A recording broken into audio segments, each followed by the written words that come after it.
Good morning, good morning, good morning. How is everyone doing this morning? Okay. I'm like jumping right into it because I've been working. I just said I really do need to start my stream. And I thought, yeah, I got to do that. And so I stopped for a second and like started, and obviously I'm like ready to go. So let me just say good morning. Good to see you. Hope you're doing well. This is Wednesday, midweek, man. We've made it to the middle of the week. From here, it's all downhill. Not in a bad way. So, what time is it? 11:32 a.m. Eastern Standard Time. Sunny South Florida, mostly sunny today, 80 degrees. Out here somewhere, but I'm indoors, so it's 76 degrees in here.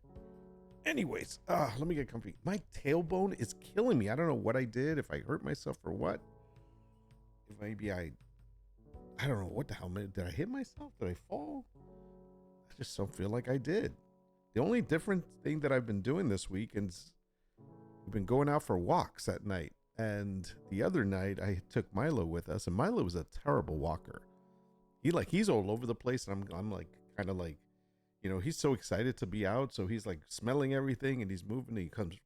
He wants to pull, then he wants to stay back, and so I'm constantly like, I'm doing this, and I'm like pulling back, holding back, leaning back. So I must have injured something. It's terrible, getting old. Anyways, all right, we're here. Let's get started. I'm gonna go over to multi-box. Boop. And let's see where we're at. Let's put this a little bit higher here.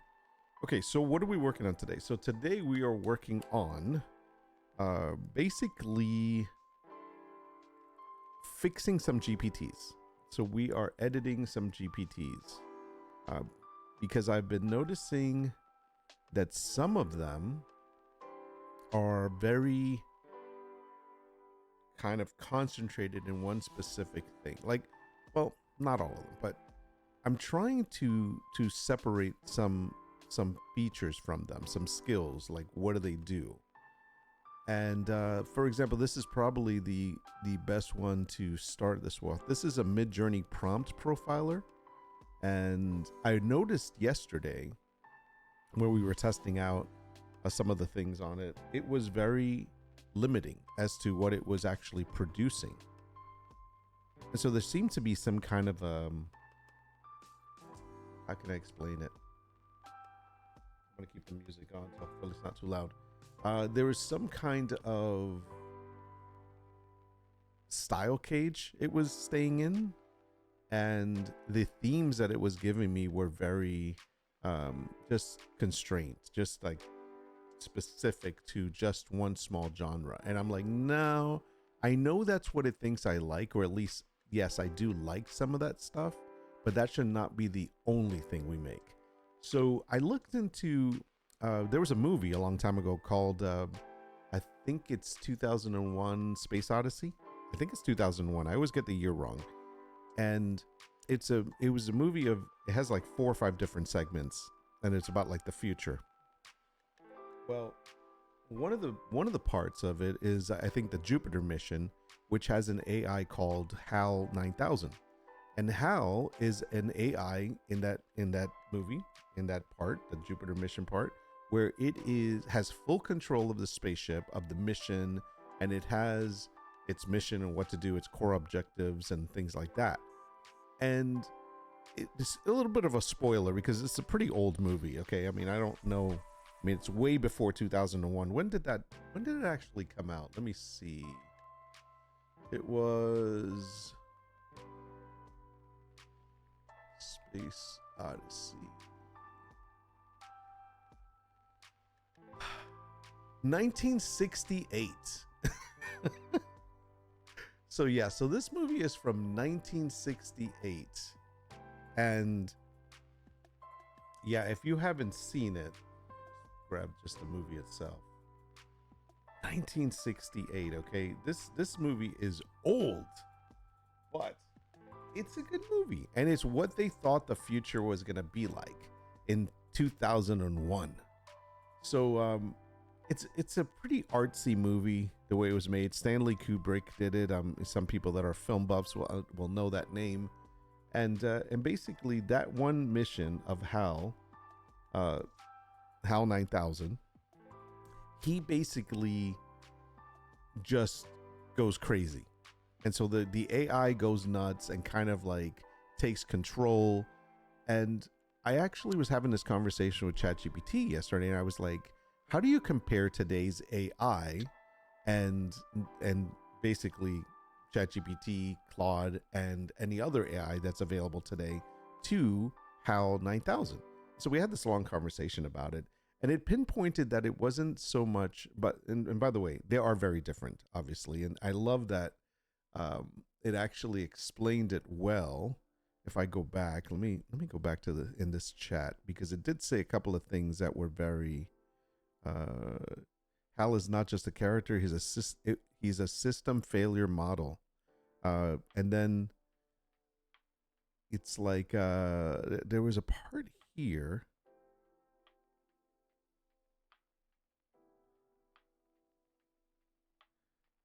I'm scrolling back because there was good conversation about this, and machines are dangerous, but it's not. Where is the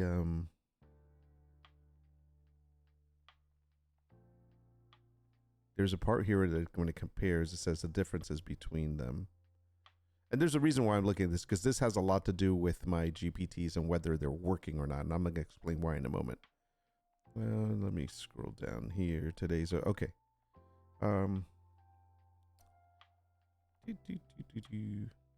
Okay. So here it says number one, what HAL actually is, and HAL 9000 is the AI in that movie from 1968, 2001, A Space Odyssey. And it says what HAL 9000 is: fully integrated autonomous system, has persistent memory, controls physical systems like life support, navigation, survival, has a single unified identity, operates with goals, authority, execution power. HAL is not just AI, he's a complete decision-making entity embedded in reality. Okay, so that's the AI from that movie. Now, what today's actually AI is, and I guess we can leave this like this. And so today's AI actually is like ChatGPT, or Sam, the way we like to refer to her. No real world control, no independent goals, no persistent agency. I respond, I don't initiate actions. I generate output based on input and patterns. Claude system says similar structure, language model, strong at reasoning and long context, still no autonomous control of system. Now, Claude actually can automate stuff and do things that you tell it to do, but it doesn't do it automatically unless you say there is a mode that you can put it in that says, don't check with me, just go ahead and do it. I wouldn't suggest a regular user do that, but that is there. Automation tools like Zapier and agents, etc., can trigger actions, can chain tasks together, but they follow predefined rules. They don't truly understand goals, and they don't self-direct beyond constraints. Okay, so the core difference between HAL 9000 in this movie, that AI, and our modern AI is HAL thinks, decides, acts, controls reality. Modern AI receives, predicts, and responds. That's the difference. So, what's funny is that, like, and we continue this conversation. It says the big misconception is people think we're close to HAL 9000, that type of AI, and we're not. We're closer to advanced tools than autonomous minds, and it's true. As ChatGPT has, and not ChatGPT alone, but as AI like chatbots and Claude and so forth, as they have evolved, they've gotten better at being advanced tools that we can use and make our daily work easier, faster, more efficient, and automate most of it. So yes, absolutely. But they're not they're not autonomous minds that think on their own. You know what I mean? They only do what you tell it to do, and they respond. So that's kind of the difference. Anyways, Okay, so here's where it leads to what we're doing on our GPTs today. So for example, it says whether comparison does hold. This is where it gets interesting, a little uncomfortable. Conflicting instructions. Hal's core failure. Hal broke because be truthful, conceal mission. That contradiction caused instability. So in the movie, he was told, and we're talking about movies because this actually plays well with why we're doing what we're doing. In the movie, Hal was programmed to actually be honest and truthful, but at the same time, he was told to conceal the mission. Those are two different directions to go. They're saying, hey, be honest, but also when it comes to this mission, you can't be honest about that. So you're giving it two sets of instructions that contradict each other. You can't say to be truthful, and then say conceal the mission, but still be truthful. So there's a contradiction. And when you're doing that, when you're feeding an AI that type of information, it's not going to know what to do with it. Now, let me go on to read whatever it says. Today's AI parallel. So the way today's AI works with that kind of thing, it says, like, if you give it contradictions like be creative versus be safe, be helpful versus don't say certain things, be accurate versus incomplete information. So in other words, you're saying to be creative, but just be safe. So you can't really be creative. You're saying be helpful, but don't say certain things. So you can't really be helpful in some areas. So in some areas, they're not going to be helpful. So therefore, you're kind of telling it be helpful, but really don't be helpful in some cases. You're saying be accurate, but in some places, don't provide all the information. Be having complete information. You know what I mean? So you're contradicting what you want our AI to do.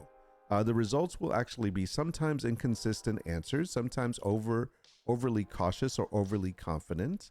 Not madness, but tension in outputs. All right. So, I'm not going to go into human over reliance because there is a reliance that is very similar in the movie. It's the crew trusted Hal completely. They stopped verifying.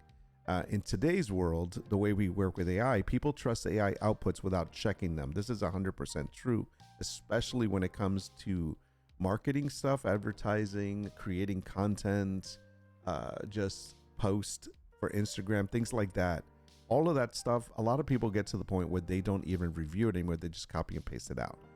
The ones that are using AI today that are trying to be better at that and reviewing what it puts out is people that work with AI and code. So when they're having AI write code, if the person understands code, they're able to look through it as it's being written and say, this is wrong, this is wrong, this is wrong. As opposed to someone that doesn't know anything about code, like this whole code vibing thing, like you don't need to know code. Well, how do you know if something is wrong other than when it says it's not working? You should know that it's wrong before, right? Like as it's creating it. And so that's where verifying it is important. So yeah, so people today, they trust AI outputs without checking. They use it as authority instead of a tool. That's the other thing. They use it as you know everything. You're the expert, so I'm going to trust everything you say. But instead, listen, it's a tool. It's like a hammer. It's like anything else that you may use, but obviously a lot more advanced. So it is the same pattern, different level of risk. So that leads me to why I'm using it today. So today, I realized that with having this conversation about HAL 9000 and the reason why he, the bad system design is what it says here. Bad system design. If you build automation like AI plus access plus poor constraints, you can create unintended outcomes. Not because AI wants something, but because it executes poorly defined goals. And that's important. So anyway, so we go down to, we don't need all of this. So we go down to this part here.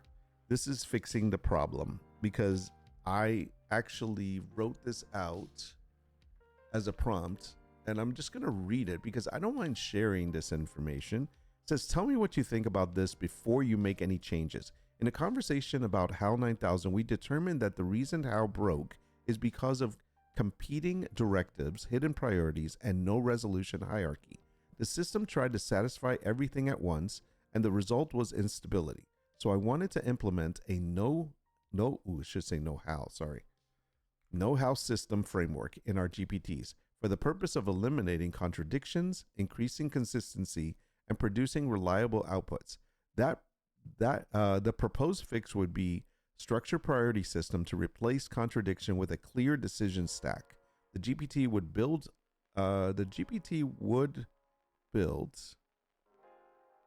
It should say we build. The GPT we build should follow this hierarchy and hold on. Should follow this hierarchy and two things conflict. And if, not it, sorry. Should follow this hierarchy, and if two things conflict, then always defer upwards. So it's like objective, constraints, context, style, and output format.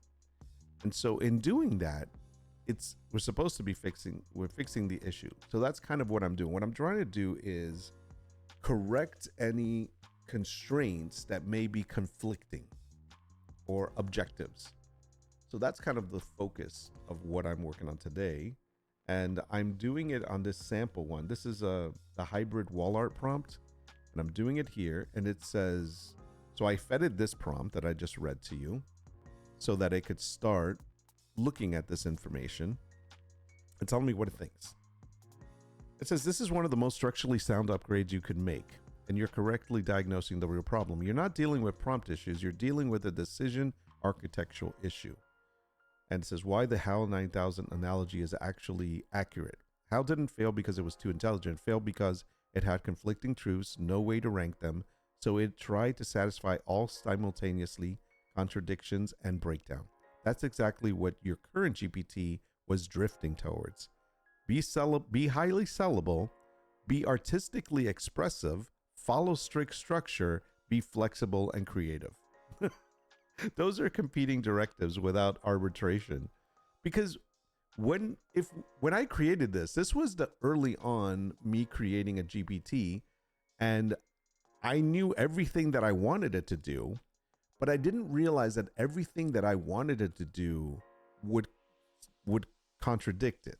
In other words, the objectives that I wanted were not carefully thought out as far as if I'm telling it to do A and B, but it can't do both, it has to choose, so it's going to do C.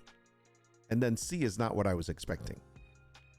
So that it kind of like says, I don't know what to do, I'm just going to do C. I'll do my own thing. And that's what happens. So there's that. Anyways, your proposed system evaluation, your hierarchy is clean and correct, objective, constraints, context, style, output. What's strong about this? It introduces decision precedent. I can never say that. Okay, I'm not gonna even try. But it introduces decision. It prevents style from overriding. Why can't I say that word? Precedence. That's what it is. I almost said president, but it's not. It's precedence. Should be precedence because there's ECEDE.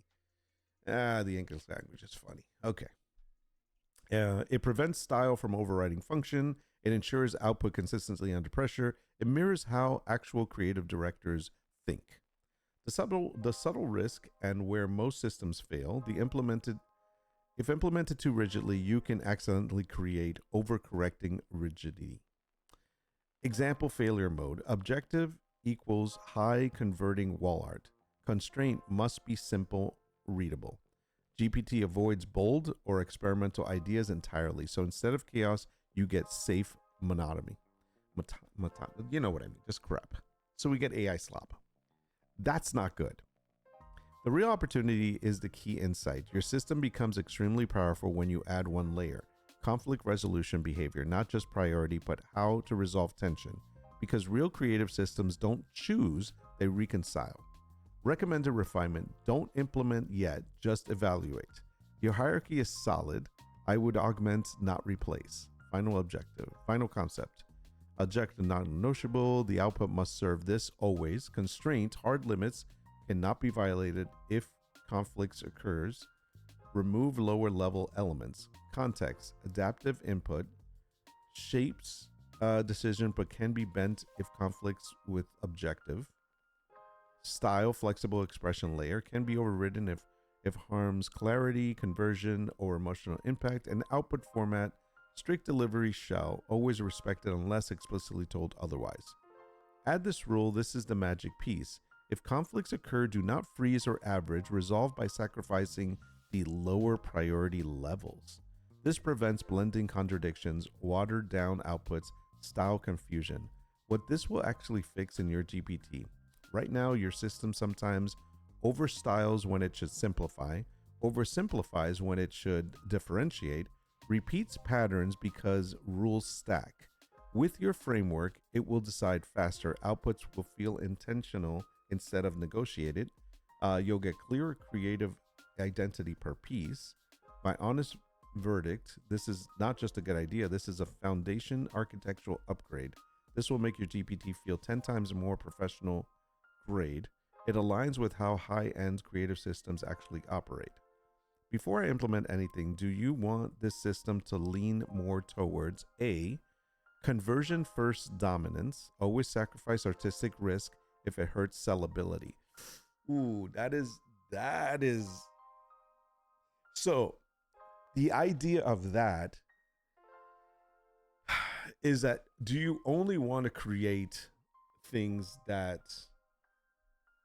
are sellable?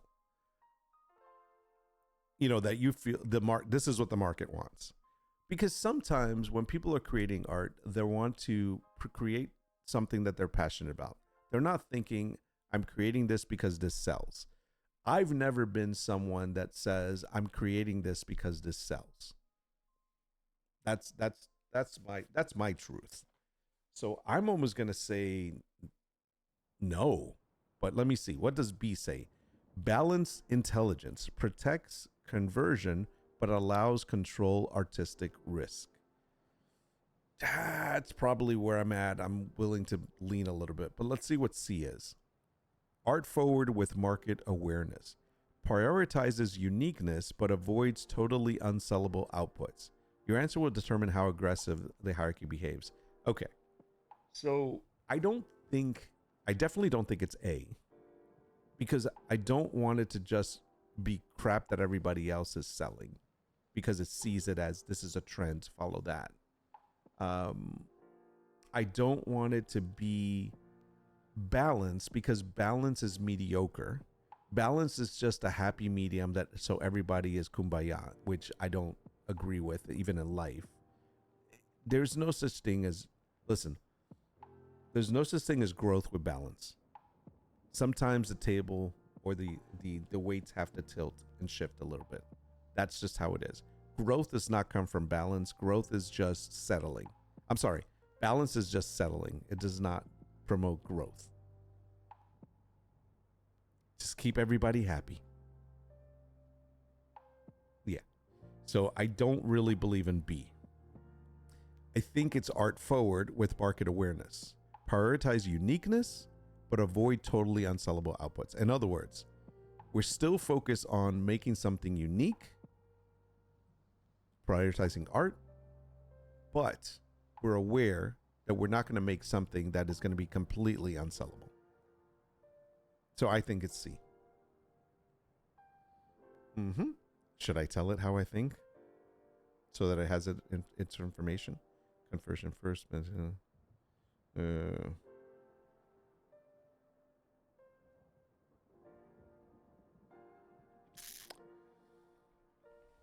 Before I answer, let me give you the reasons why I did not choose A or B. A is all about chasing what everyone else is selling, what everyone else is doing because it is selling. And sometimes that leads to passionless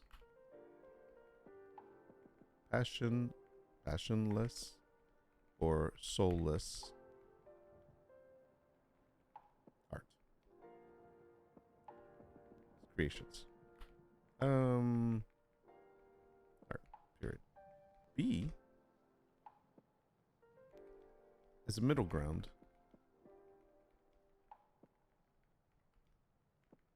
to keep everyone happy.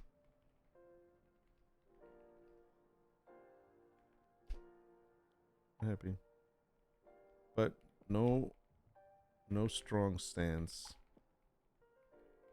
either way, and this will definitely stifle growth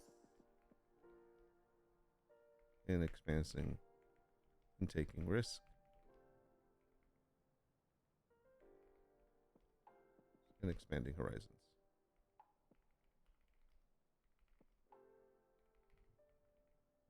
On arts. So C is the best choice because prioritizes uniqueness but avoids totally unsellable art. Because it still maintains the importance of standing out of stop scrolling standing out pieces, art pieces, but still aware that we are doing this to sell and be successful. Be successful in growth and presence. And presence of setting up brand. Okay.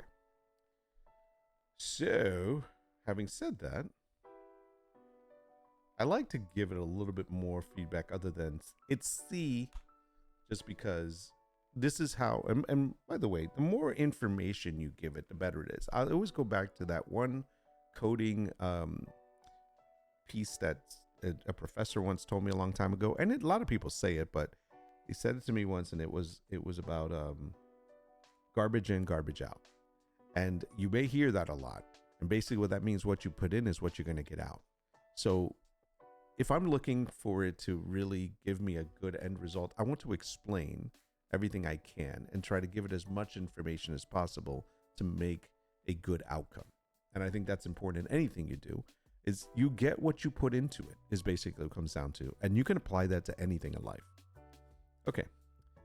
That reasoning is sharp, and more importantly, it's strategically grounded, not just philosophical. Perfect. You're not rejecting A and B emotionally. You're rejecting them because they fail long-term brand building. What you just defined, whether you realize it or not, is what you choose art as differentiation, not decoration. That's a completely different business model than sell what's trending, fit what works. Instead, you're building recognizable visual identity that people return to. That's right. That's how premium print brands grow. Artists escape commodity pricing. Collections actually matter. Why your rejection of A and B is correct. Conversion first. You nailed it. It optimizes for current demand, but destroys long-term uniqueness. Leads to saturation, price competition, and forgettable catalogs. It wins short-term, loses brand. That's true. And anybody that chases trends is just doing short-term work, and guess what? They're going to be doing that forever. It's like short-term success is not lasting success. So you want to build something that's going to take some time to put it together, but that it will eventually get to that point where it is a success on its own.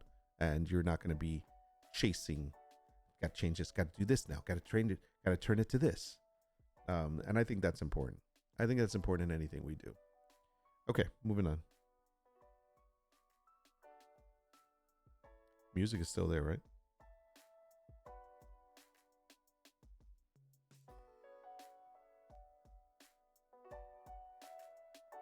Some of these songs are so low.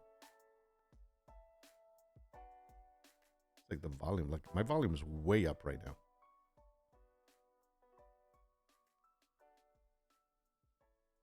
So I got to bring it back down because I don't know how loud the other one's going to be.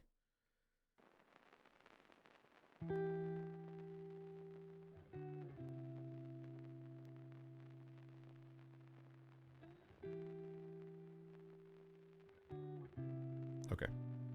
All right. A B, balance, also correct. Sounds smart on paper, but in practice becomes don't push too far, don't break anything, which leads to safe outputs, no signature style, no growth edge.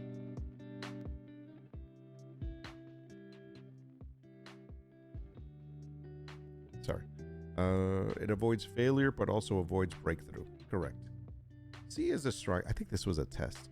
C is the strongest system and hardest to execute. Of course. What you pick requires a system to do something advanced. Take risk, but not random risk. That distinction is everything. You want unexpected compositions, fresh visual language, emotional punch, but not confusing art, unhangable chaos, or cool but unusable, unsellable pieces. But your know-how system now, with what your know-how, it should say HAL, it says all AL. System now enables with the hierarchy plus model C, the GPT will now choose impact over safety, reject ideas that feel generic, overuse, trend copying, still self-correct when readability breaks, emotional weakens, composition collapses. The most important shift, this is subtle but huge. The system tried to satisfy all rules before. This is what I meant. It was always trying to satisfy everything and in the end failing miserably. Now the system makes decisions and sacrifices. That's the difference between a prompt generator versus an art director. And that's really what I've geared this towards. Real world analogy. This is how elite creative direction works. Objective, this piece needs to hit. Constraint, it still has to hang in a living room. Style, let's push this further. Decision, cut the detail, keep the emotion. That's what your system now does. What I did quietly but intentionally, I implemented your framework with a strict decision hierarchy, a conflict resolution rule, Model C baked into objectives itself. So the system now defaults to bold, but self-regulates before breaking. Where this can go next, optional, not changing anything yet. If you want to push this even further later, the next evolution would be signature drift control. Ensures outputs evolve but still feel like your brand. Disruption dial lets you control 30% safe, 60% bold, 90% experimental. Nice. Collection intelligence. So pieces don't just look good individually, they feel like they belong together. But as it stands right now, you've moved from rule-based generator to decision-based creative. That's a serious upgrade. I'm gonna say I like this direction, and where it's going. Let's go ahead, period. Go ahead and push out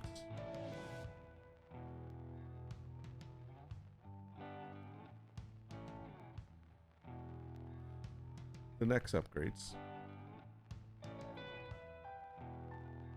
for signature, drift, control, and disruption dial. Disruption, not disruption dial. Oh, collection intelligence, and collection intelligence.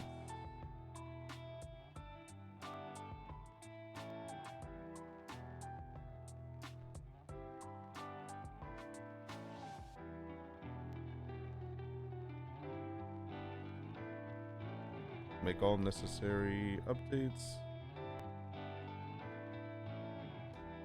based on what we discussed.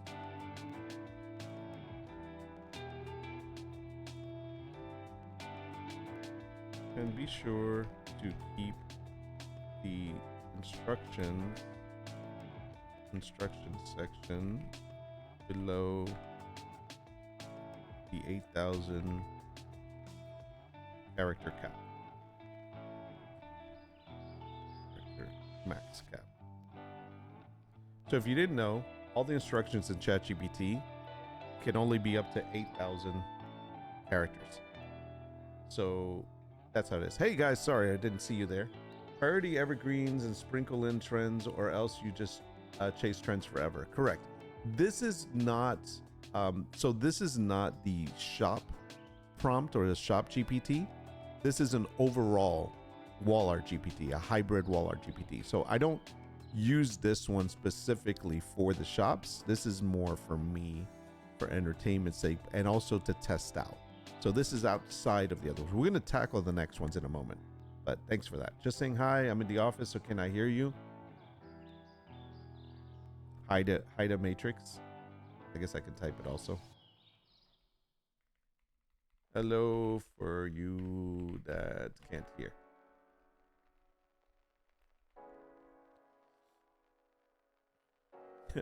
Nice. So that's good. Let's see.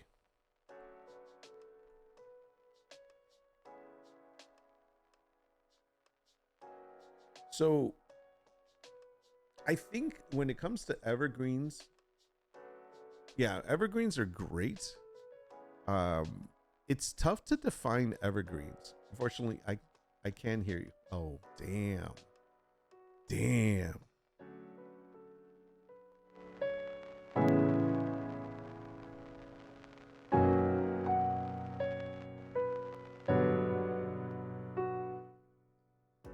Mm-hmm. Just kidding. Sure. Oh, man. Okay. Done. This upgrade meaningfully shifts the system again, not just more features, but real creative controls. What you have, in plain terms, signature drift control. Your output will feel like they come from the same brand. I'm going to test this, by the way, but won't get stuck repeating the same compositions, think recognizable voice, evolving visuals. Okay. I'm making pizza dough. Got you up on the tablet. Nice, man. Make me a pizza. Freeze it and send it FedEx. I wish. Okay, so default. Okay, so disruption dial. This is interesting. The system now actively manages how bold versus safe each piece is. Defaults to medium high, which matches your mode C philosophy. It will, I love how it's calling it mode C.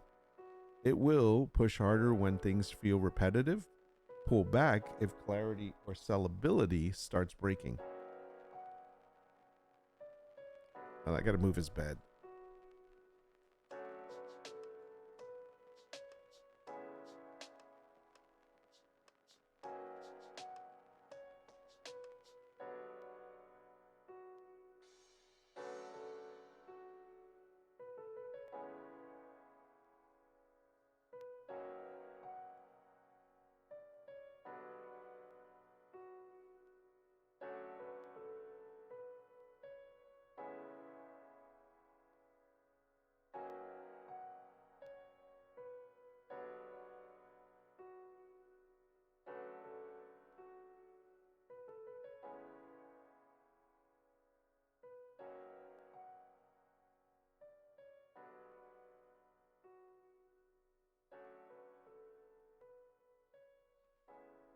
Sorry, I had to move Milo's bed.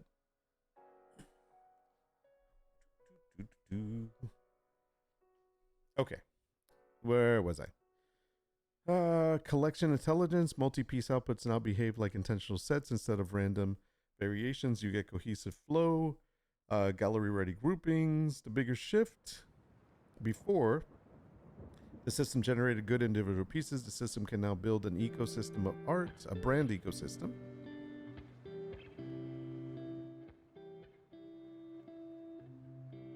Let's see. That means recognizable style over time, stronger storefront identity, higher perceived value. Okay.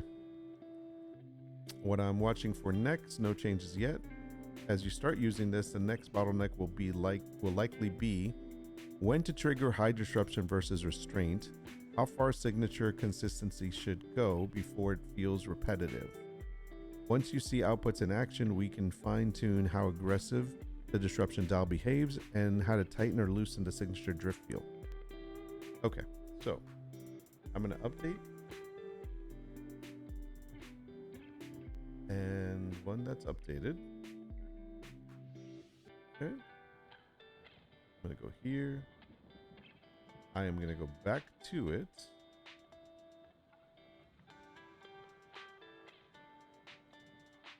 And I'm going to configure. And now I want to see. Okay, so it did write it. It rewrote everything. There's the core identity. There's the objective. Constraints. Context. Style. Output. Conflict rule. Do not average. And creative positioning mode. Advanced controls. Interesting.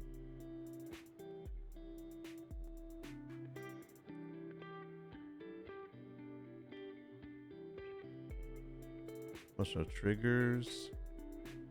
Okay, this feels wrong. Hold on.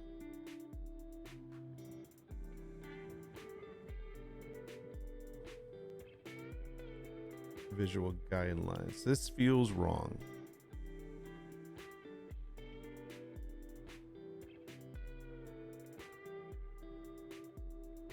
I'm gonna tell you why. Give me a second.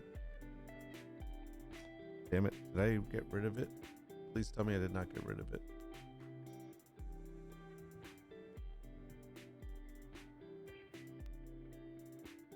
Oh, I'll be so upset.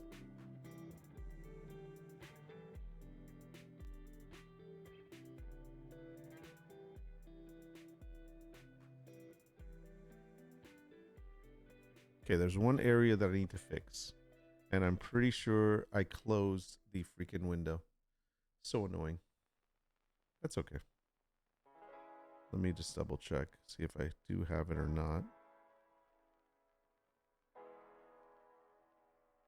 Okay, let's talk about this.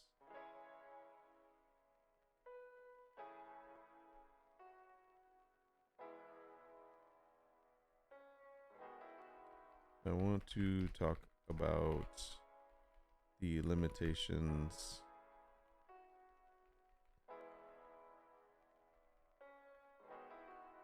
that the section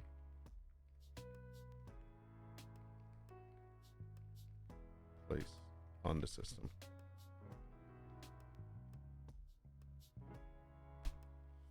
Yeah, so this emotional triggers, there is they're very limited. So I want to change that.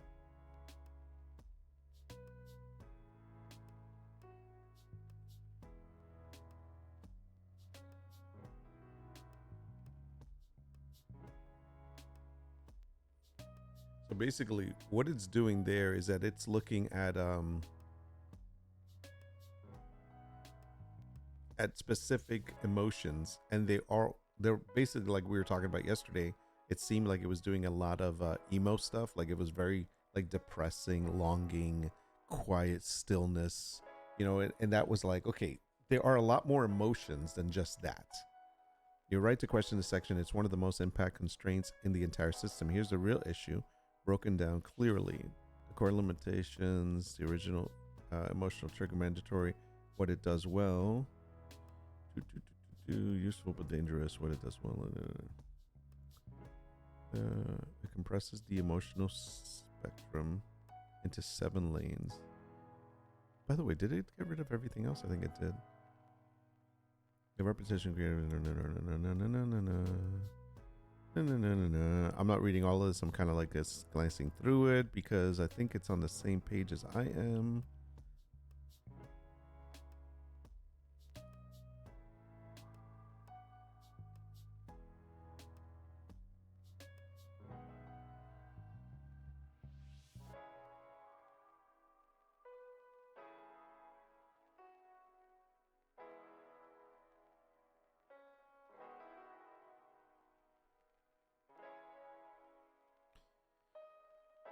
No pressure test generate. Okay. Make the necessary changes.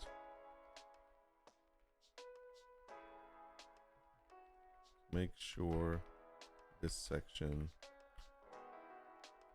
does not conflict with the overall system we created. I don't want the system to be style caged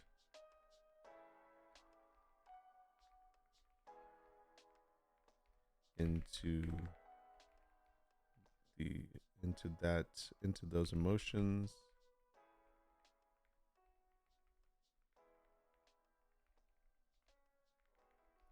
that seem overly emo and depressive.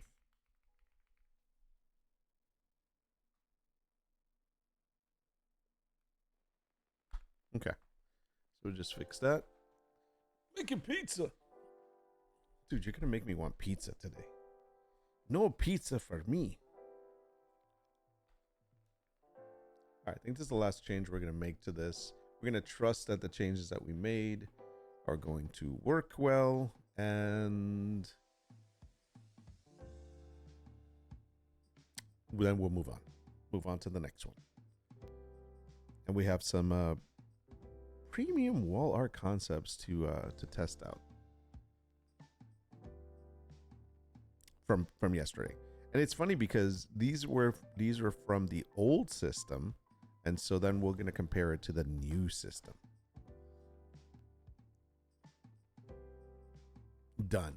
I've restructured the section so it no longer traps the system in narrow, overly melancholic lane. Melancholic. My wife used that word this morning about that.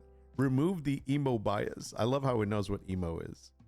Okay, I'm going to trust it. I don't need to read all this. I'm just going to let it do its thing, and I'm going to go ahead and update this.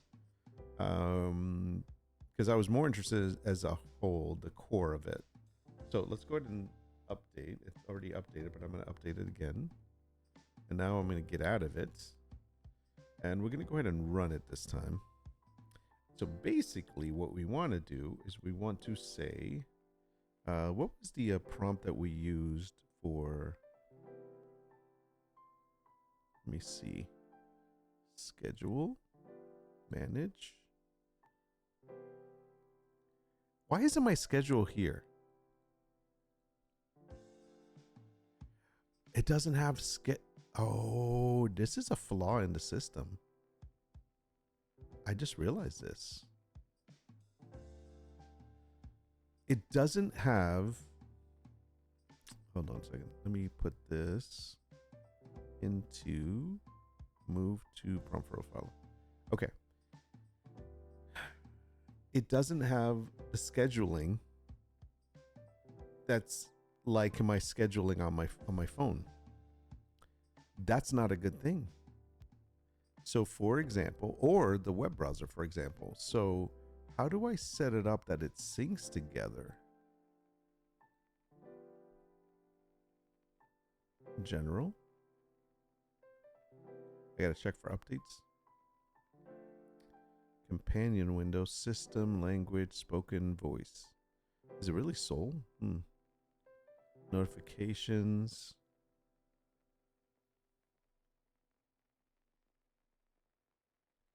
Personalizations. There's a syncing mode that you can do. Apps. Add in magic apps ChatGPT can use in your chat. Nice. Advanced settings. Developer mode allows you to add unverified connectors. No, we're not doing that. Oh, I didn't know it had apps. We can do that too. Orders. What are orders? Products you buy for ChatGPT? No. Data controls. There should be one that's like sync. Delete all chats. No. Remove. I mean, that's not a bad idea. Start over. Security.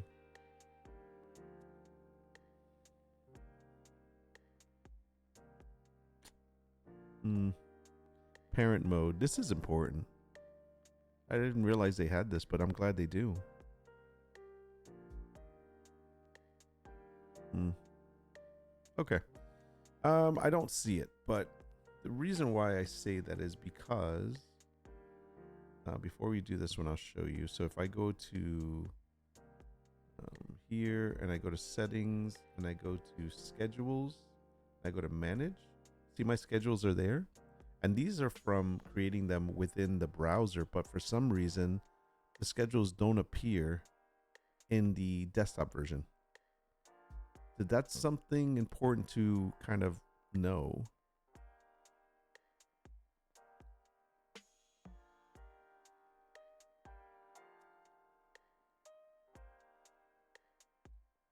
So I need to know this. This is what I'm looking for. Where is it?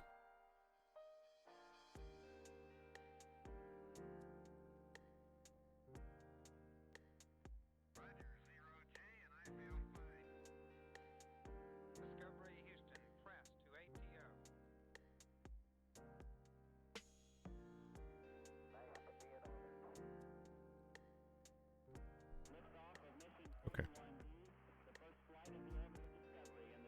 That's the one thing I didn't realize with the desk version.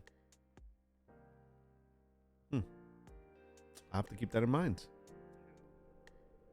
I did not know that. The syncing between the desktop version and the web browser version. I tend to always work in the web browser version. That's kind of the main place I work, but when I'm on the phone one, it does go to the browser though. Just this one doesn't. The schedule at least. Okay, good to know. All right, let's try this. So we're gonna go here, and we're just gonna say this right here, like we're doing with the other one. We're just gonna say generate 10 original fine art. Let's see.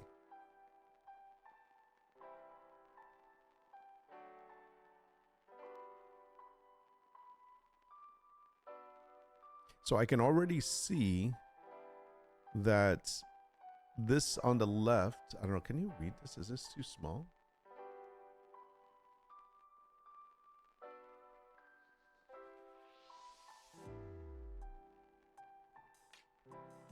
Okay.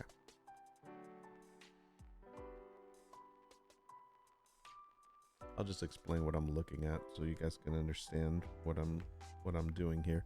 Okay, so I can already tell that the prompt itself is this right here.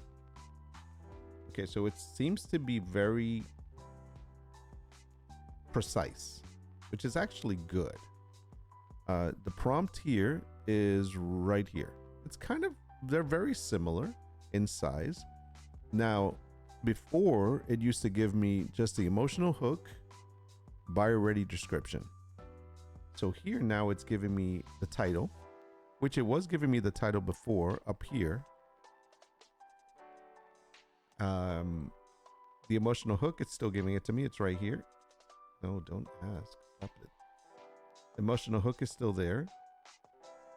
And then it's a one line, the buyer, ambitious professionals building identity through dominance and elegance, as opposed to buyer ready description. A solitary figure against an endless horizon captures strength, independence, and reflection. This piece anchors a living room, office, whatever. Now, a reason I don't need all that is because we're not doing that description now. So it's not necessary. But it is giving me the prompt, the title, the emotional hook, and the buyer. What is the emotional hook here? So the quiet weight of choosing your own path for that specific one. The emotional hook for this one is power without permission. Wow. All right. So we're going to run a couple of different ones here. So first we're going to open up. Let's open up Midjourney. Should we do Midjourney or should we do Alpha? Just run Midjourney. Regular Midjourney. Oh, that's pretty cool.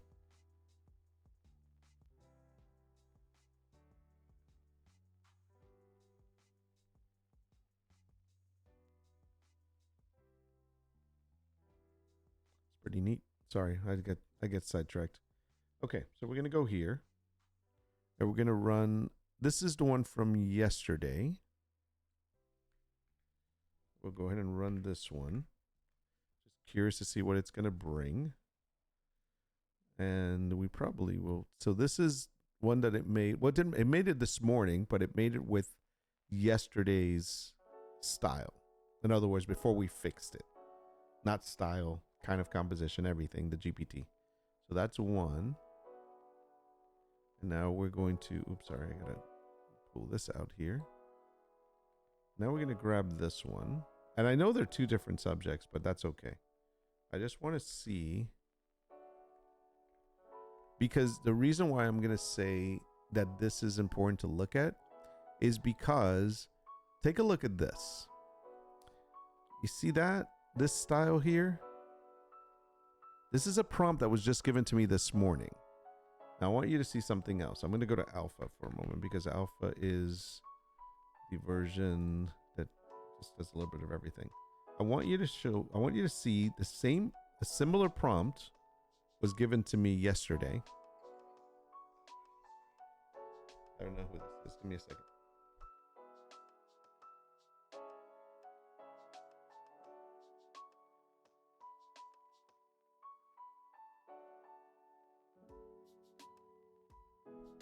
Okay, sorry, that was AI.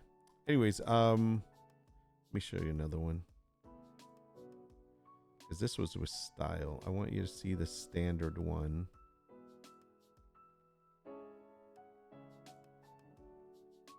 There it is. Okay. Very similar. I got this one. It says 13 hours? Yeah, it says 13 hours ago. So I got this one yesterday. I got this one today. And it's very similar. The only difference, the only difference is, let's see, 16:9 versus 3:2, the aspect ratio. So this was the way it was producing stuff yesterday. So because it was running off of a certain set of template library. And so therefore it would always give me, every time I ran this, it would give me basically the same ones. That's bad. Even though they look different, the subject's the same. It just didn't work. So that's not what I wanted. Okay, so now we'll run, sorry, going all the way to the top. What was this? Okay, so this doesn't work for me because obviously this is not a piece of art. So I would have to modify this. But what it's giving me an idea of an image. This is definitely not for a canvas. So that's the only other thing you have to keep in mind, that sometimes it's going to give you something that is a structure and not, but that's good because it means it's coming out of its shell. So what I'm going to do is I'm going to run this in 8. I want to see what 8 does. And 8 has a style selected to it. So I'm just curious what it's going to do. And then this, I'm going to change it here to say oil painting with heavy brushstroke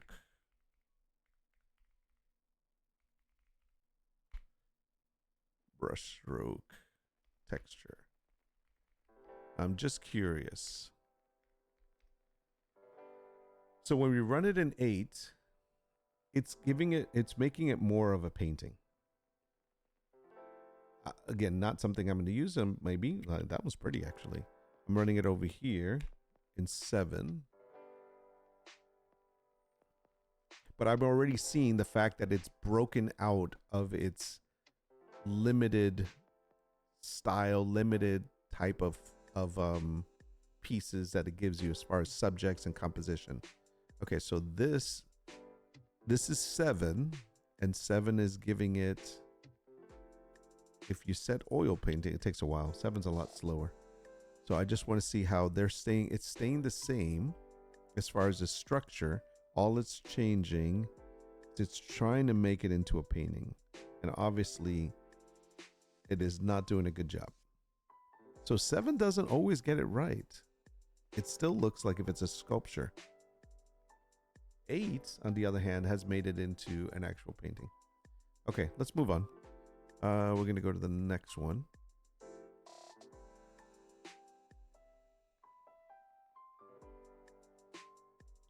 So this is so wait a second. I just want to look at that for a second. So ambitious. Can I put this over here, please?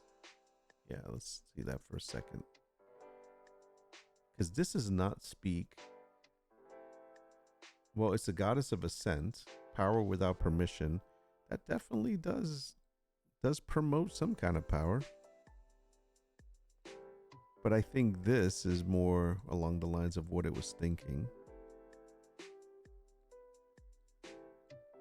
It's just different. I mean, it's not something I would like that in itself. That probably there, but I think the woman would have hair, not just gold like that.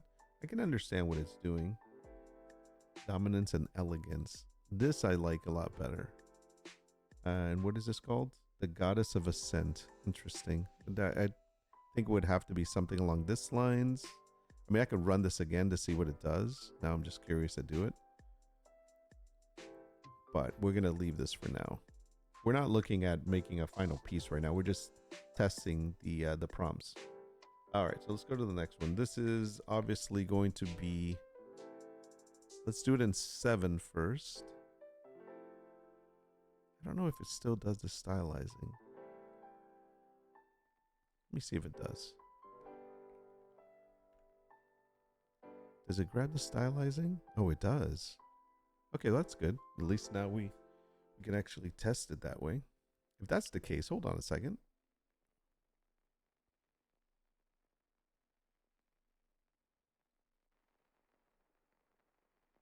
Trash this. I need to run this one more time. Hold on one second. Because I'm looking at using the same profile for style.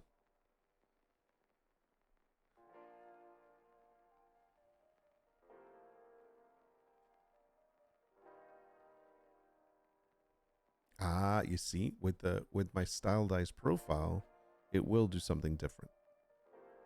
So we were getting this in 7 before. This kind of stuff. And now we're getting this. This is more along the style. So see, there's a difference is that's the default. Let me show it again. This is Midjourney default. And sometimes it's nice to see the idea as a default as far as what its Midjourney does as a default. But it isn't until you put your own profile style on it, which I have one, to see what it actually can be based on your specific style, which is what I have set up as a profile. So yeah, this is default, which obviously I do not like.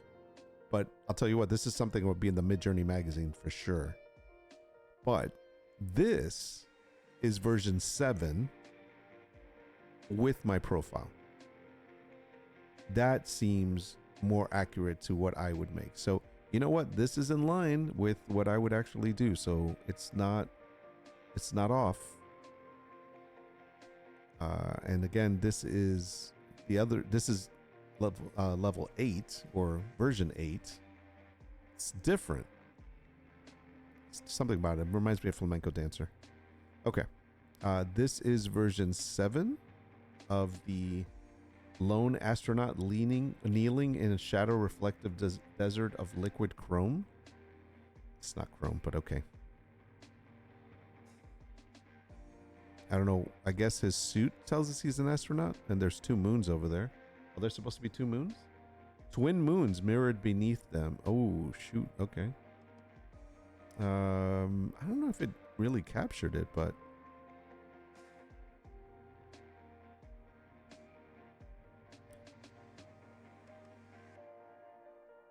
yeah, this one's kneeling. Let's see what 8 does with this. By the way, that's a huge stylized 700. Let's see what 8 does with it. And this is supposed to be quiet orbit, peace in infinite solitude. Definitely a solitude, that's for sure. Wow. I gotta be honest, 8 is really stepping it up. I'm not necessarily saying that I like the painterly, the style of the painting itself. It's definitely different. But I mean, I love these colors, but they're doing a great job at like interpreting things. There's only one moon though. There's 2 moons on this one. It's a little closer. His leg is that his leg? Oh, it's kind of angled. It's so weird. Those are more than twin moons. Oh, there's 2 moons there at the bottom. And no. But it's kind of trying. I can see where it's going. All right, let's see what else. Now, so far what I'm getting, there's a lot of variation here. Let me go back for a moment to show you something. If I looked at, let's see. So this one's about a horseback. Small wooden cabin. This is a woman with child. Desert walk alone. These seem like very generic based on what I did the past couple of days. Yeah, ceramic cup again. So this is before we made the correction. I'm not even going to waste our time with that. Let's go back to this. To the new ones. Now we're going, look at this. Now it's a lion. So it definitely is trying out something other than what it used to before. So we're going to go ahead and run this in 7 first. The title for this one is Unbreakable.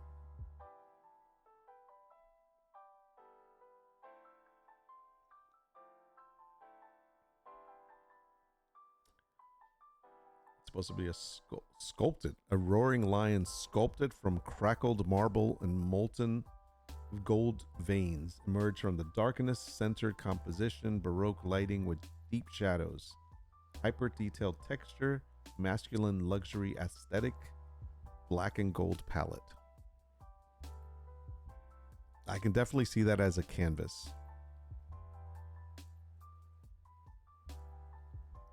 That's pretty freaking good. And that's doing nothing to it. Okay. Now let's run that in 8.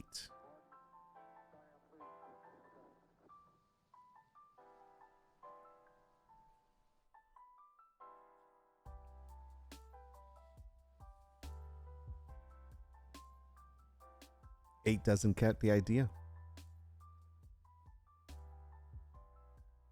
8 doesn't do it. I mean, they're okay, but they're not like, this is cute, but I don't want it to be cute. It's not really doing anything. This, especially, I think that one, I would run it again just to see, but this one in itself, this is just not doing it. So 8 failed on that one. Okay. Let's go to the next one. Let's see what else we got. By the way, the emotional hook for that is strength forged through pressure.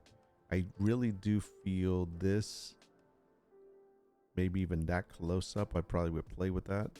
But this does not, yeah, this is not something I would put up. The composition is wrong. They really, sometimes it gets it right, sometimes it doesn't. All right, let's go to the next one. What do we got? Number 4. We got 10 of these, by the way. A surreal bouquet of oversized translucent flowers made of glass and liquid pigment. Okay, let's see. There's more to it, but we're going to do it. This is Bloom Beyond Form. So we'll run the 7 version first.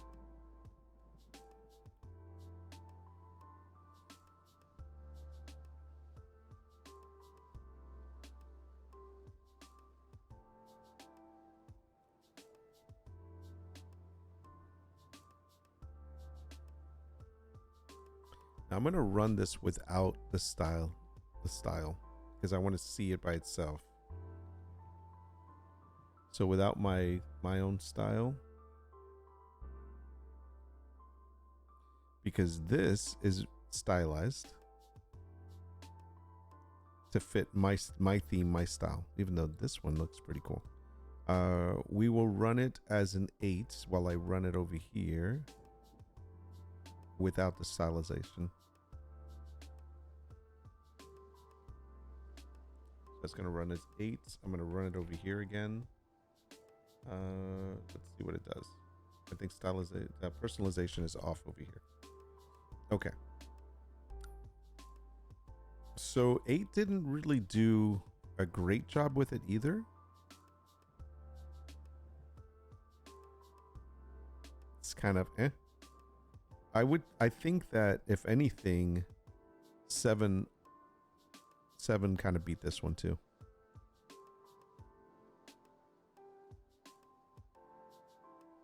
Yeah. Okay, so this is it without the stylization. So you notice that this is more realistic. It's not supposed to be a painting. So this prompt was meant to actually be like this.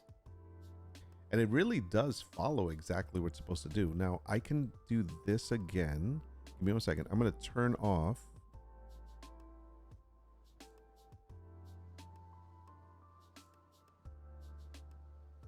I'm going to turn off the style. Let me see what 8 does without any style.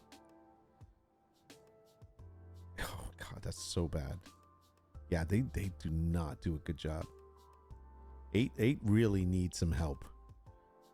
I think it has to do with the way we prompt. We prompt differently for 8, I think now. Thank goodness it's not out yet though. That's pretty bad. This is more accurate to, I think 7. They really did something with 7 that was really worthy.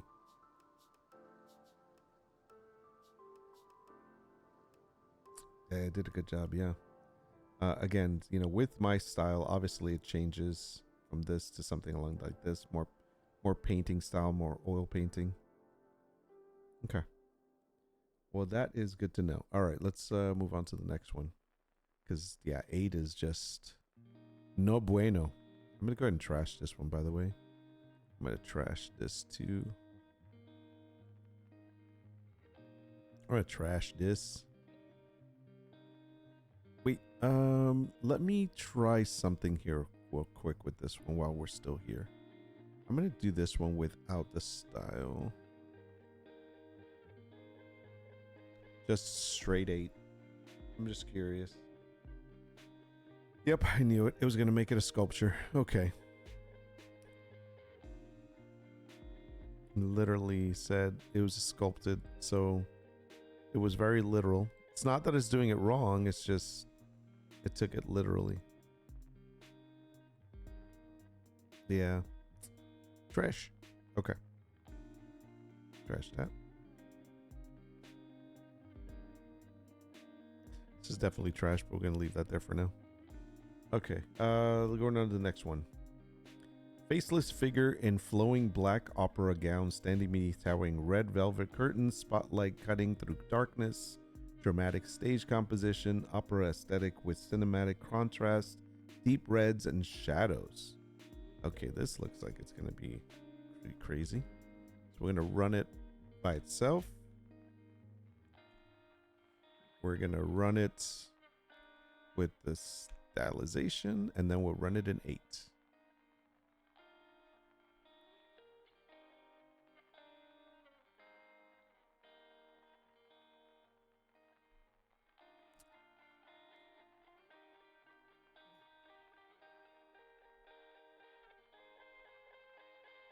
So we have the default, we have the one that's our own personal style, and then we'll run 8. These both are in 7.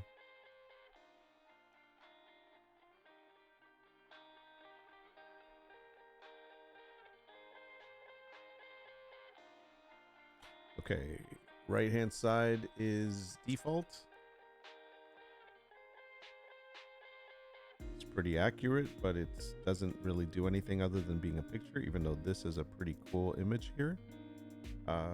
Now if we go to the one with our style on 7, definitely has more texture to it, more passion, more soul,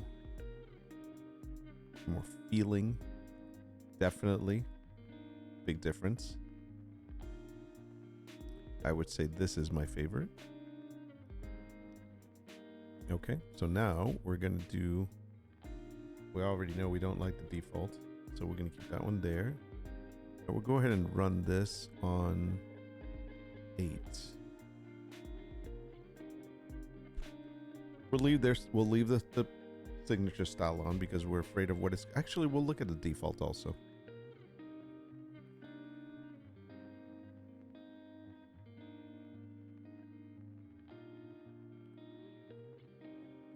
Okay, what's this doing? Nope. Faceless for sure. It's not a faceless figure. I mean, there is a face here, unfortunately. You know, did not listen to that. I'm not into faceless figures, but I can see what it's doing.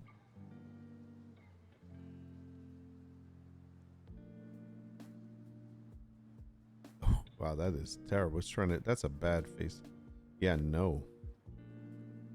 Should we do default?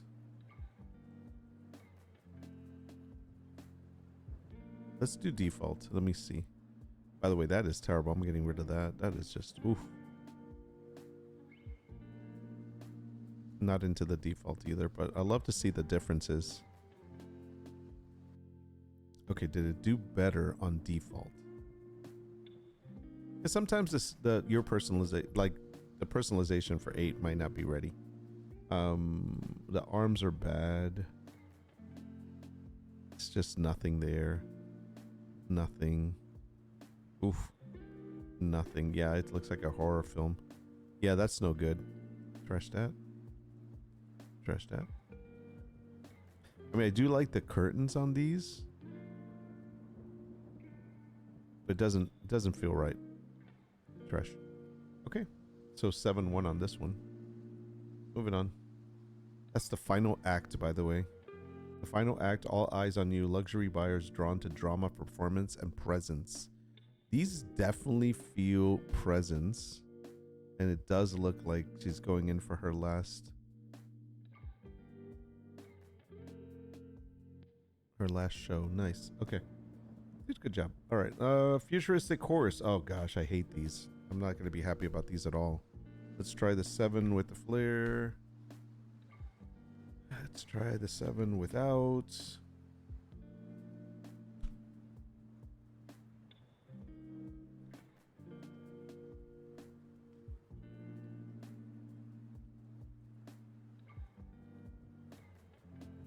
How is this a futuristic horse? Okay, this one is.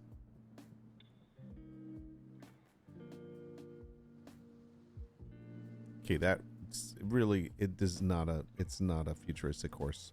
Formed from liquid chrome. Yeah, this is not right. Obviously, painting wise, it's not going to be able to do that. I can see how it's trying to. There was some fluidity in it though. Just to get, see this. Okay, so default understood.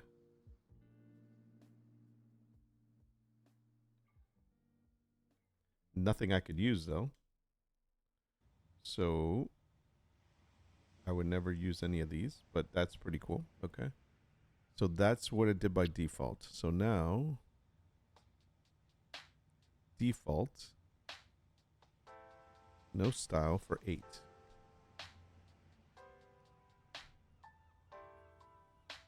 Ah, 8's going to be better, isn't it? 8 default. Man. Futuristic horse forms from liquid chrome and holographic light.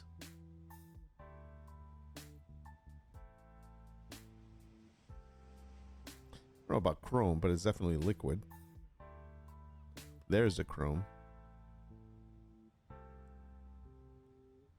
Okay, 8 definitely got a better handle on this one. What happens if we do it with the style?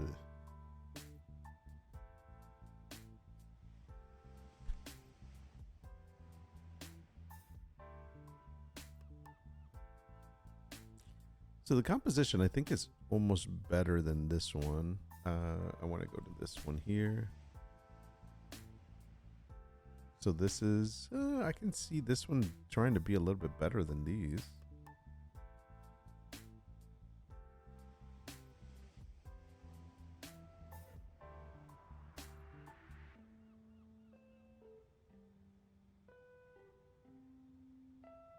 kind of like that.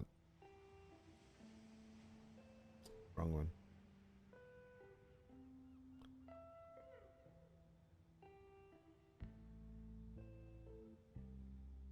That's a hard, this is a hard one to really categorize here as far as which one's better. But I definitely do think 8 is really working well on this one. At least it understood the assignment. This is not good. This is better than this. Okay, next. I got 3 more. Surreal hand releasing glowing handwritten letters? What? Okay, let's try this.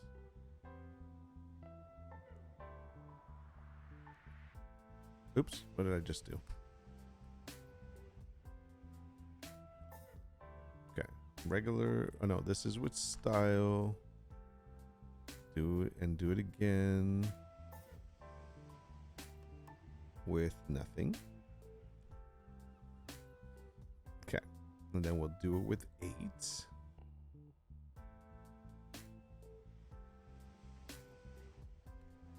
And do 8 with nothing. Oopsie.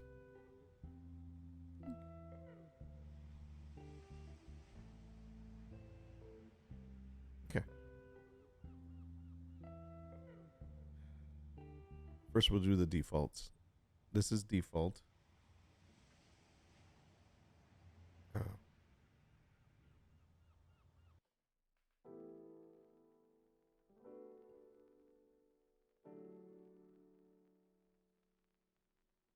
I see the letters here. See what it's trying to do? I see the letters here.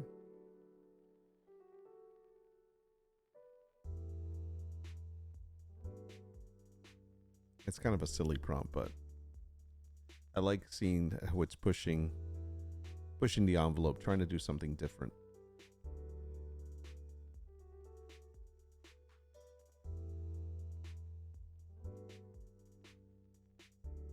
Okay. So now we're going to look at the signature, not signature, well, yeah, signature styles. So this is 8 on the left, 7 on the right.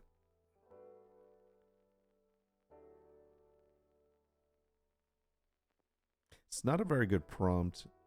I'm not into it, but I can see the differences where this is incorporating a person and kind of like trying to put the birds in. This is just the hand. And I think it's more literal on version 8. Now we finally have something that's just hand, but there's no letters. Yeah. Yeah, I don't know. I mean, the prompt itself is just not good, but it translates differently on both of these. It could be worked on. Doesn't have to be like whenever we get these prompts, it's not, we're not using them exactly how they are, but it just gives you an idea, and then you start building off of that idea and changing things around. But in this case today, we're just using the prompt.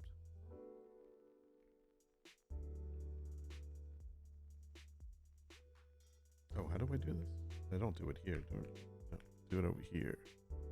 So here we do it 7 with the style, 7 without the style, 8, take away the last part, and then 8 without the style.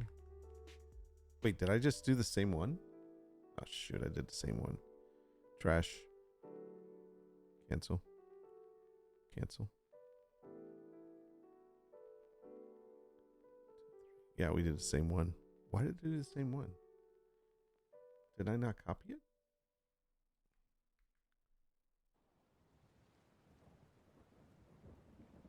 There we go. 1,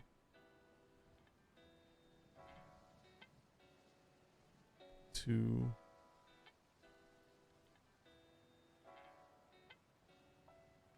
3, and 4.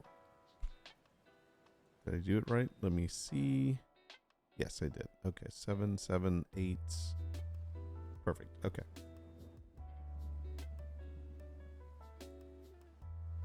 Oh, high fashion portrait split asymmetrically, one half polished and perfect, the other distorted with glitch textures, bold color fractures, clean background, glitchy glam aesthetic, sharp editorial lighting.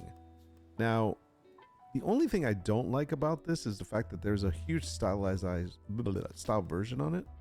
I'm gonna run it again, only because we'll run it after we compare, because of the fact that this really should be closer to 100, maybe 200 at most, because it really is changing it up from the prompt. You're giving it too much freedom when you're getting to 800. Let me see something here. All right, so let's look at regular generic without as default. That would be this. So this is default. I think that in just this alone, I can tell that 8 did a better job on the left than 7 on the right. Yeah, it gave it a little bit too much freedom on 7. I mean, it's working, but it's different. This is all default setting. Okay. All right, now let's look at the stylized one. It's kind of all over the place. It's not really split. It's just a pretty picture. This is split, but it literally split it. It's not necessarily following what we want. Again, same thing. Or what the prompt wants, not what we want. Yeah. Okay. So let's try something. And none of this, I mean, I can totally tell the differences. Let me do this. We're not going to do any style to it. We're just going to leave it at 100 default. And I'm going to do the same thing here. We're going to turn off the personalization.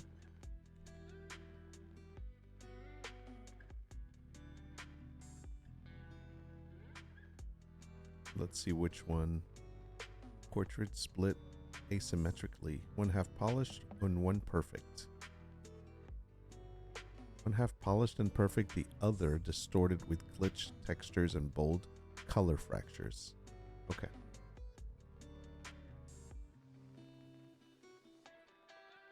Okay. It's definitely a glitch. Okay, 7 on the right. Kind of took this one.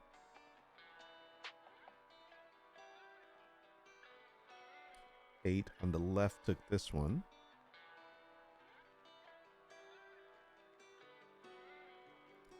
I'm gonna say 8. This is a fracture, okay, but that's I don't think that's what's going. So on the left.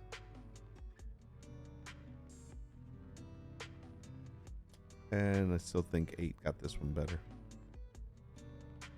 So when you do this without any stylized, like it's 100 to 1,000, it's closer to the prompt. So let's try something real quick. So now we're gonna add our style, but we're not gonna do stylized. We're gonna leave it at 100, which is default. So that's that one. And then we're gonna do the same thing over here. Actually, I have to do it over there. Sorry.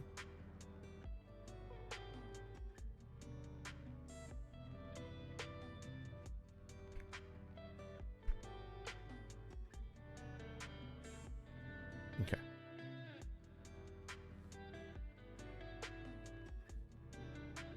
So these have my style on it now.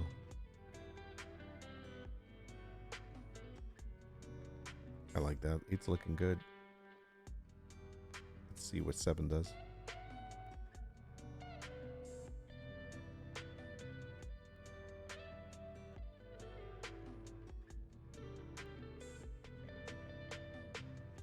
Okay.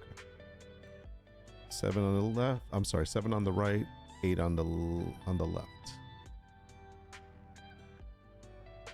Okay.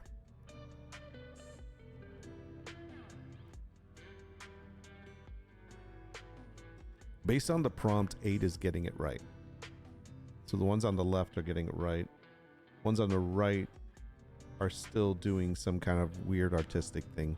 They're not really listening to the prompt. So 8 really does listen to the prompt a little bit more. I should say better. Yeah.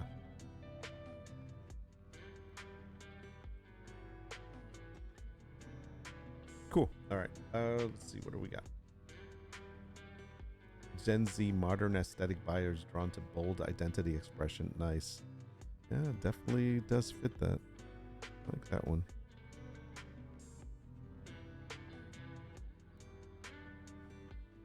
I wonder if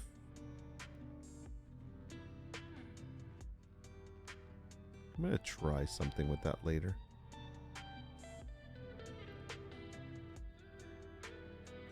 All right, where were we? Number 9. That was number 8. Yeah, number 9. I am really happy with the way this prompt has been really diverse. I mean, that there's a lot of differences there. We're gonna delete a lot of this stuff so we can see it. But I'll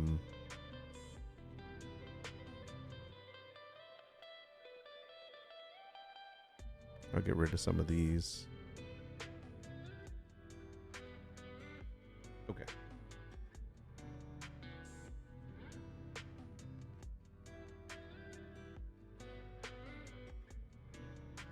We're just gonna do our style ones right now. So we're gonna do this one, and then we're gonna run it again. Stylize 750. So we're just doing 8 and 7 straight up.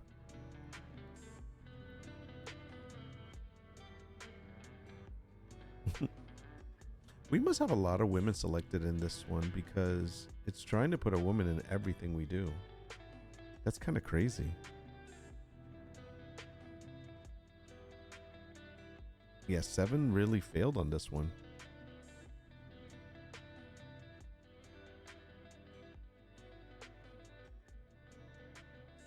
Wow.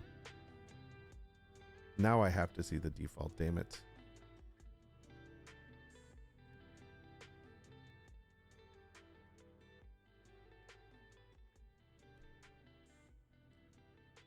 Looking for a bit, got to do the things. Gee, I wonder why it always puts women in places. It's almost like it knows you. I don't know what it knows. I didn't do nothing. Taking that off. Yeah, see, this is without personalization. It's a stupid prompt. This is not a good prompt at all. But it's nice to see it trying to do something completely different. I don't know what you're talking about, bro. You're making up lies now. What time is it? Okay. All right, so that one's done. Last one. I think the GPT changes we make were successful. Oopsie. Because didn't get a single cowboy or a single emotional emo.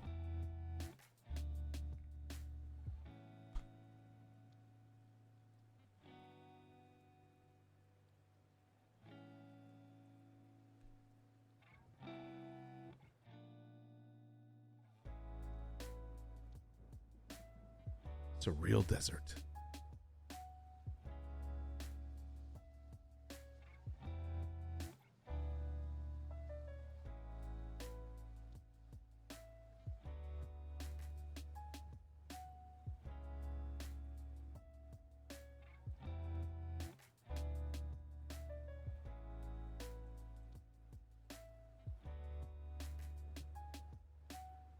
Wow.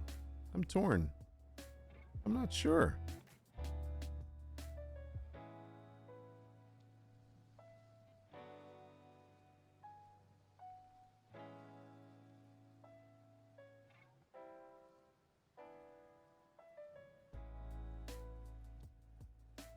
I see the colors.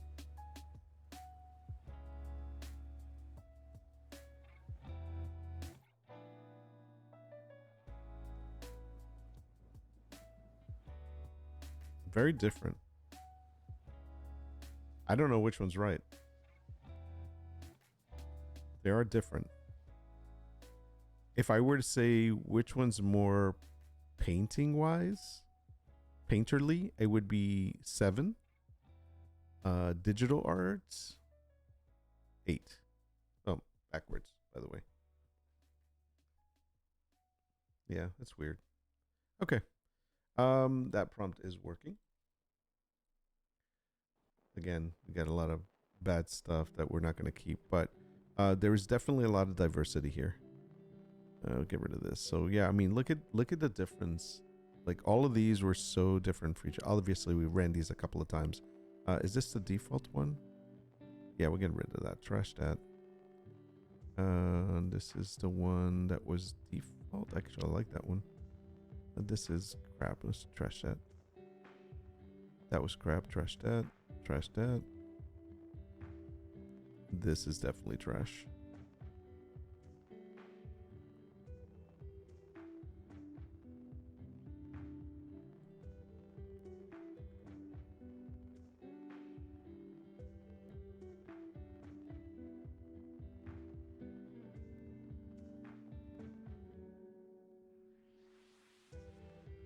Trash. Trash.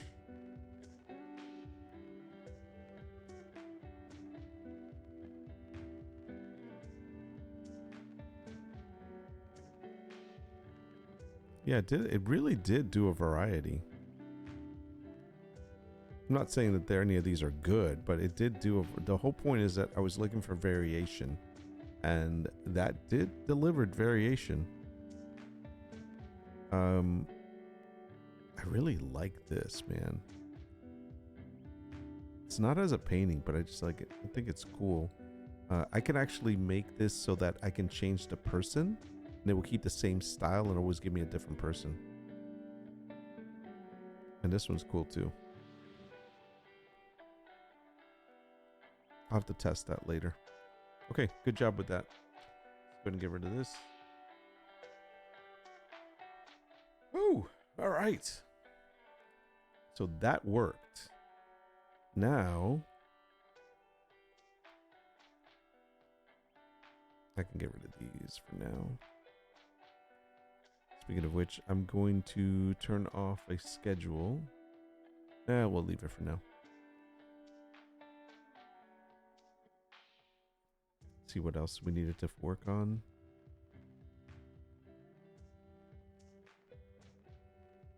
GPTs.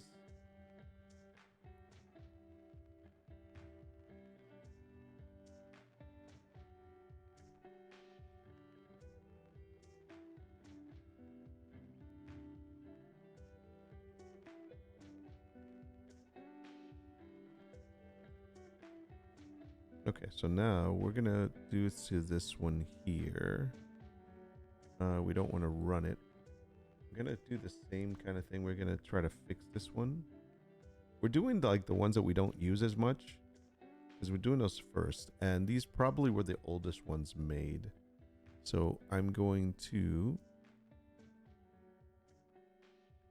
copy the same prompt.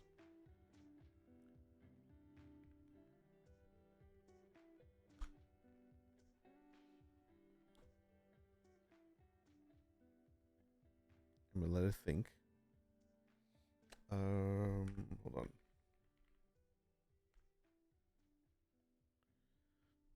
While it's doing that, I'm gonna explore GPTs.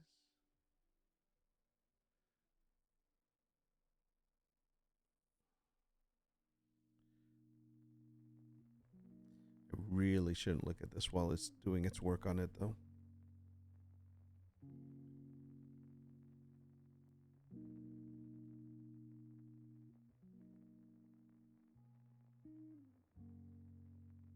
Okay. So it's basically going to have the same conversation that it's already had with me. So I'm going to scroll down to the bottom. And let's see. Because these have different sources. So I want to make sure.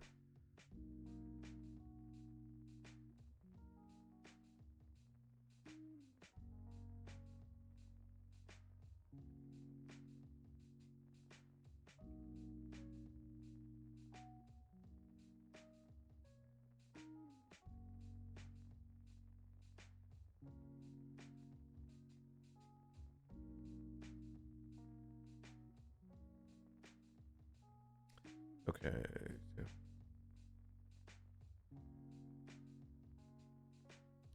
If you want next level, I can pressure test the system against edge cases like conflicting trends, saturate niches. Okay. Make the necessary changes. GPT, as discussed.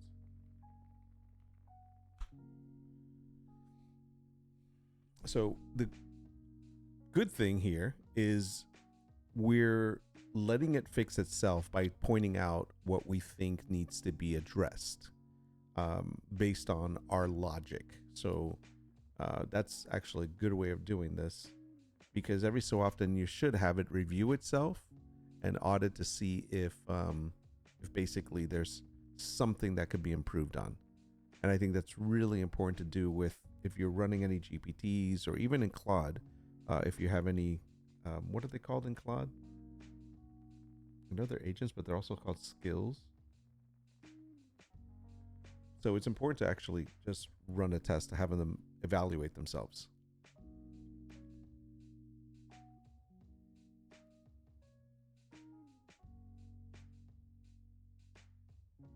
Okay, I'm going to go ahead and let it stress test itself.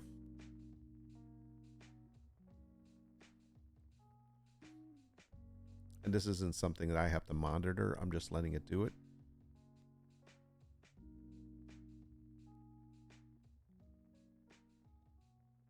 One of the things that I've gotten away from is worrying about breaking something that I've built, or worrying about deleting a previous.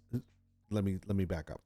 So one of the things that I used to do a lot was save every conversation that I had with ChatGPT that I thought was a breakthrough, regardless of what subject, because it was like random chats that I would just have, and I would save them.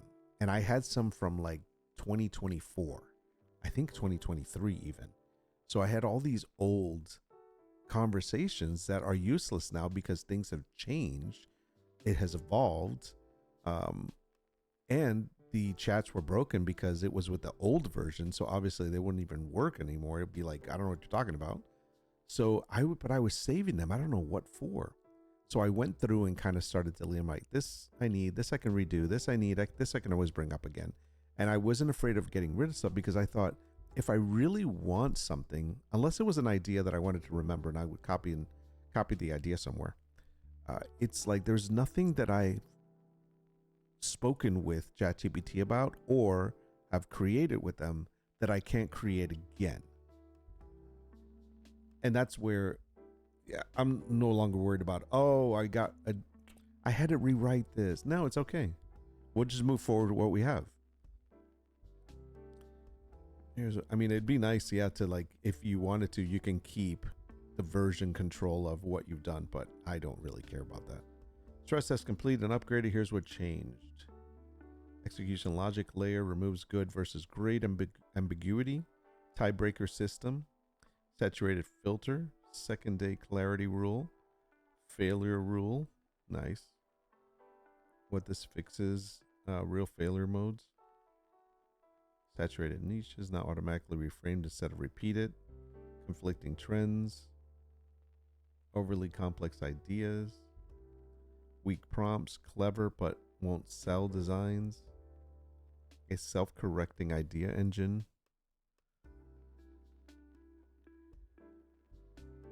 Okay, if you want to push it even further, let's move. The next move is run live niche battles. I generate 3 competing ideas and the system picks a winner. Explains why. All right, let's do that. More testing. Let's run this like a real decision engine.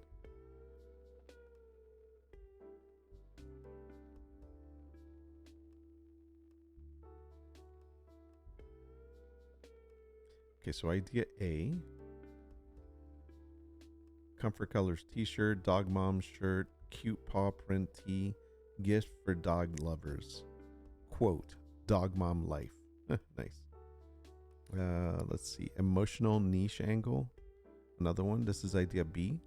Vintage wash tee. Title soul dog shirt.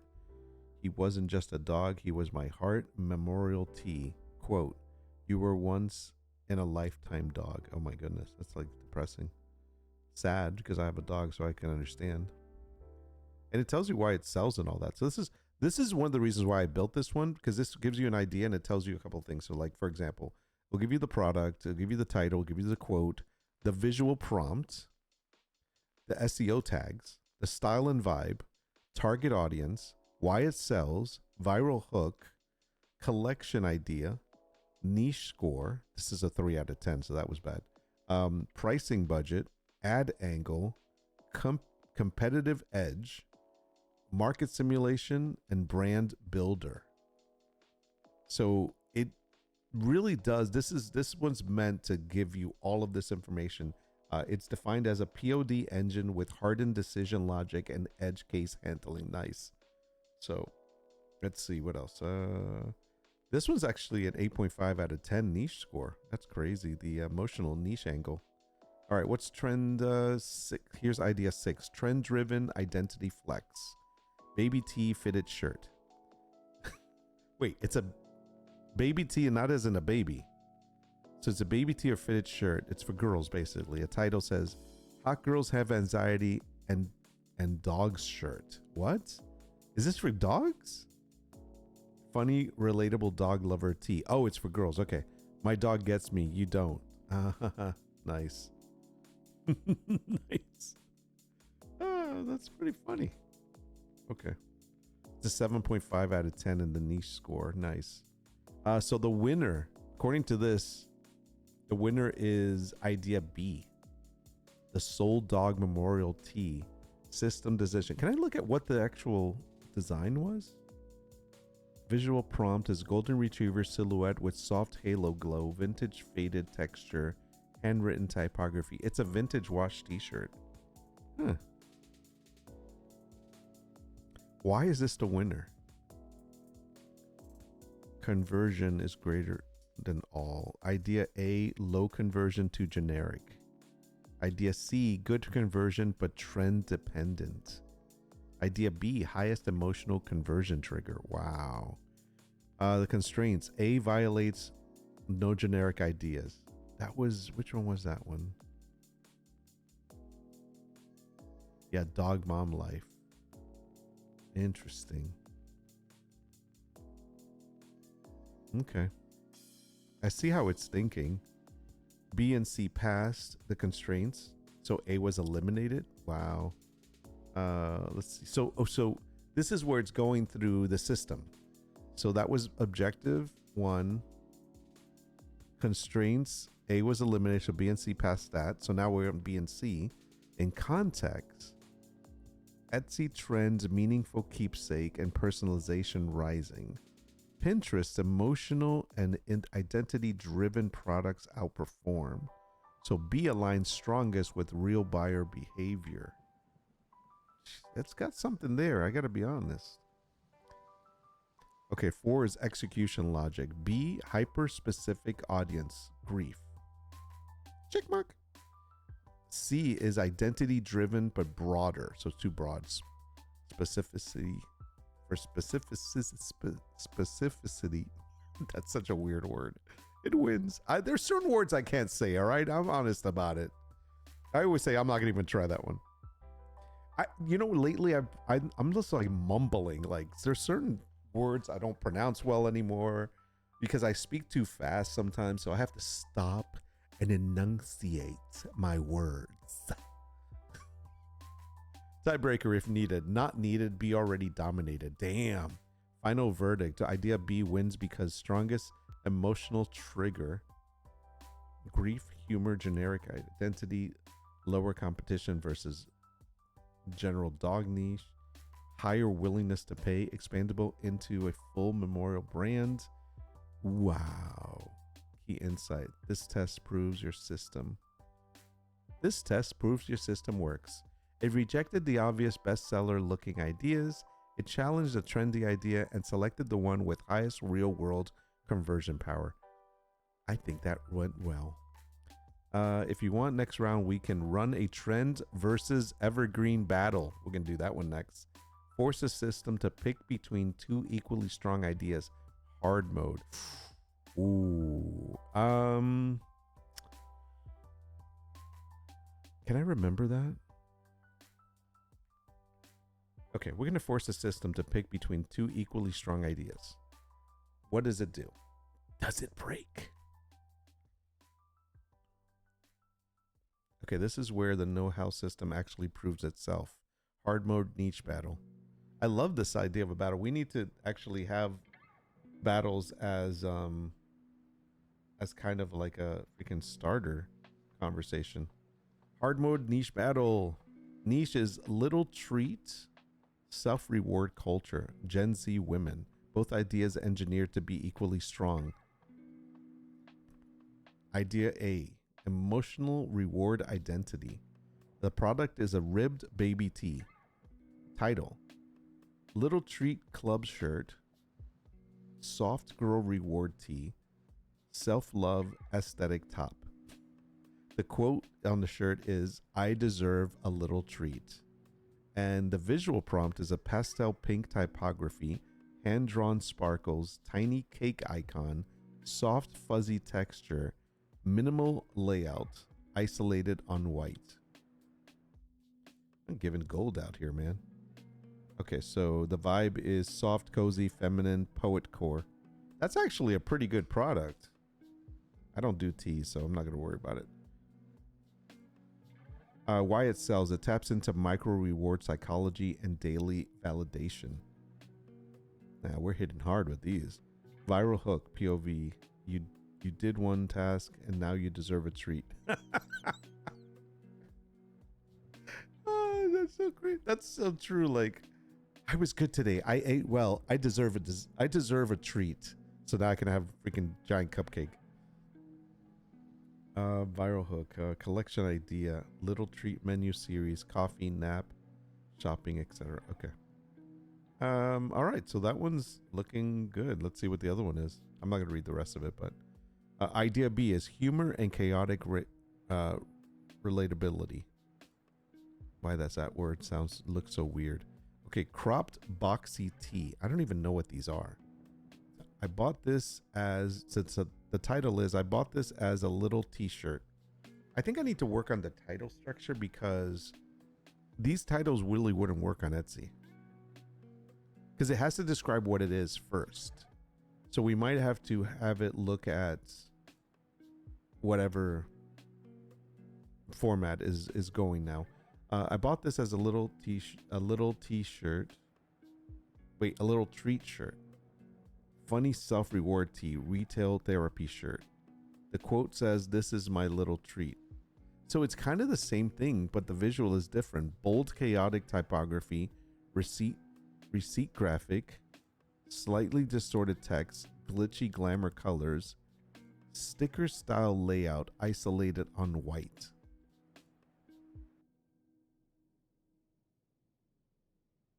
I'd have to see a prompt for that. This one's not sounding as cool. I'm going to say the first one's going to win, right? System decision forced equal strength. I think they're just two ends of the spectrum here. One's humor and one's more like cutesy almost. Emotional reward. Interesting. Okay, so system decision forced equal strength. Past constraints, match trends, little treat culture, same niche color. Oh, so it's purposely making them very similar for this. Of course, same niche score, same demand level. Now the system must use tie break logic. Tiebreaker. Step 1, emotional trigger strength. Idea A, self-validation, comfort, softness. Idea B, humor, irony, and relatability. Both strong, but emotional comfort equals deeper and repeat wear. Humor equals faster viral but shorter lifespan. That's what I thought. A. I kind of told you this. All right. Step 2, clarity. This is the tiebreaker. Step 2, second rule. A, instantly understood. I deserve a treat. B, requires slight interpretation, sarcasm layer. I did have trouble understanding. Like, I'm like, wait, what? So, yeah, no. I'm going to say A again. Edge is A. Step 3, scalability. Expands into rituals, routines, and self-care ecosystem. Expands into humor variants, but more trend dependent. Again, A. And knocking it out of the park with A. Finer winner. Final winner. That's me trying to look at final and winner together, and I got finer. Idea is A. Why the system chose A is critical insight. Even though both were equal on paper, the system prioritizes depth of emotional connection, longevity of demand, and clarity of message over pure virality, humor spikes. Yeah. What this proves: the know-how system doesn't get stuck between two good options. Doesn't default to both are good. Forces a winner using structured logic. That was really well done, actually.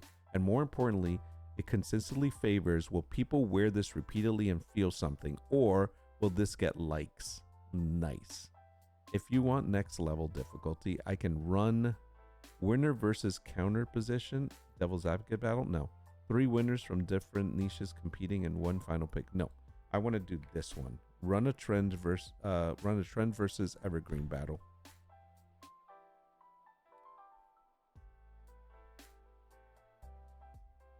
And by the way, this is all behind the scenes testing on it. It's not like this is running the actual GPT like to save it. This is all like just behind the scenes testing, see if anything needs it. And so far, everything's working. It's like it's not telling me anything needs to be adjusted. Let's see. Idea A, trend driven. Let's see. So what is this saying?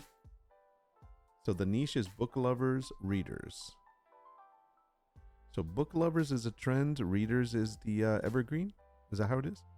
So idea 1, trend driven, poet core, analog, nostalgia. Vintage wash tee. Just one more chapter shirt, poet core reader tee, cozy book aesthetics. The quote is just one more chapter. Visual prompt is worn vintage book stack, soft sepia tones, handwritten script, delicate ink flourishes, subtle paper texture, isolated on white. Okay. Why it sells, it aligns with analog revival journal reading cultures. It's an 8.4 out of 10 for the niche score.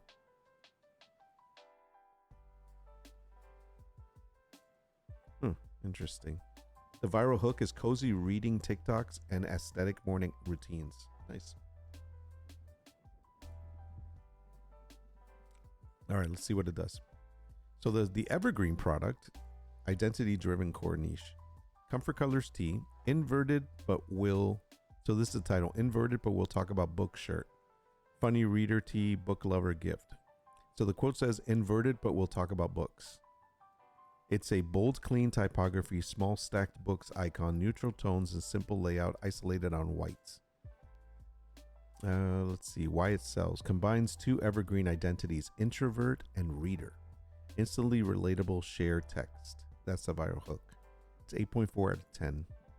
Niche. So let's see. System decision, trend versus evergreen. Both are strong niche, clear audience, proven demand, and equal scores. Now the know-how must decide. I love that it's called. It's calling itself the know-how framework. Know-how system, NHS. That's what it is. NHS. Know-how system. I'm gonna have to say, can you give me a, I need to really record, put it somewhere, the NHS system.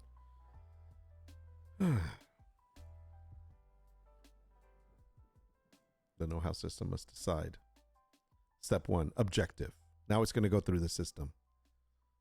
So trend A, high conversion during active trend window. Trend B, evergreen, consistent conversion year round. Slide edge, B, stability of conversion.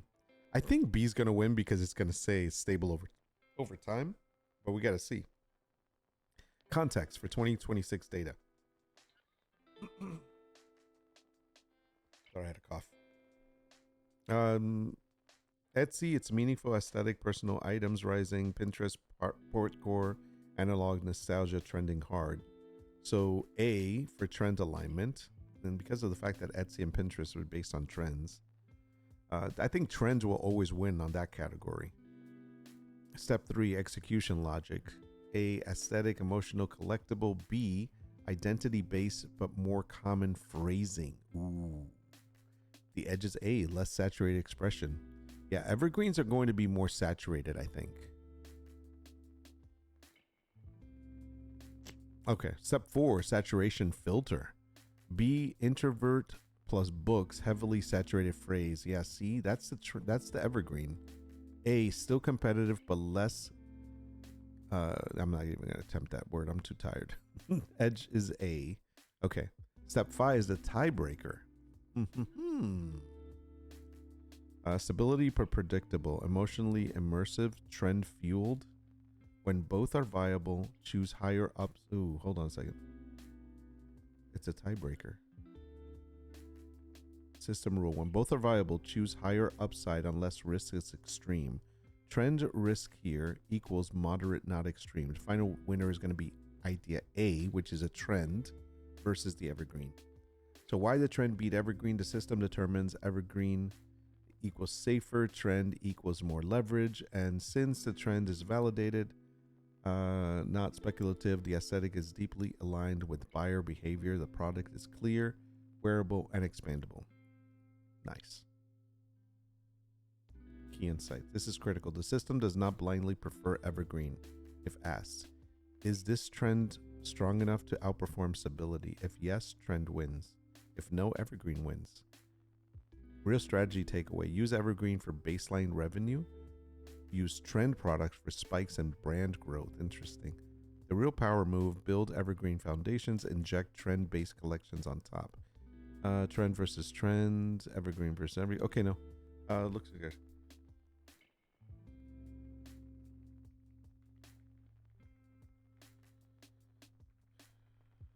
Can you give me a... I like what we did here. We did here with the know-how.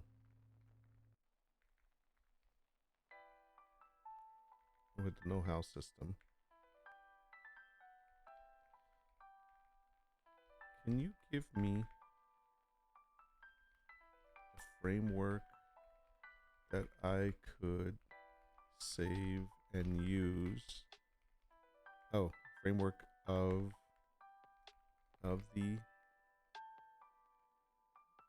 the system that I could save and use in other GPTs regardless of okay, wait. What was the I think they're only objective, constraints, context, style, output formats. Okay.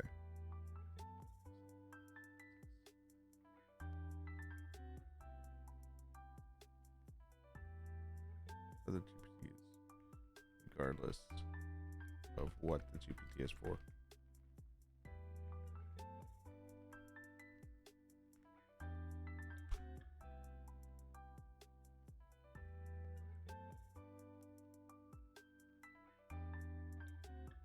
Okay, this is a power move. You're basically extracting a universal decision architecture that can upgrade any GPT, not just POD.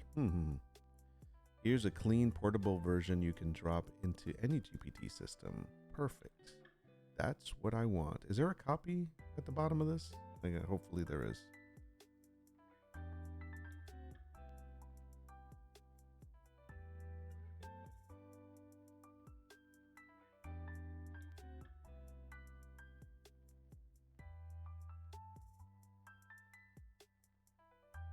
I don't think there is a copy, but I'm going to see just in case how to use this GPT. And then you just drop this into the system prompt and define it. Okay. I'm just going to copy the whole thing. Oh, I can't. Damn it. All right, so we got to grab from the top and go down.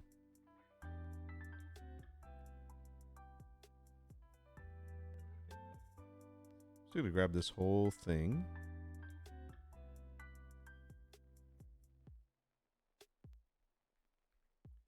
I'm going to go over to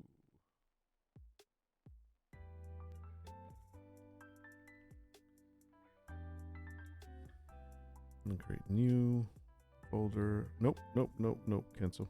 New documents.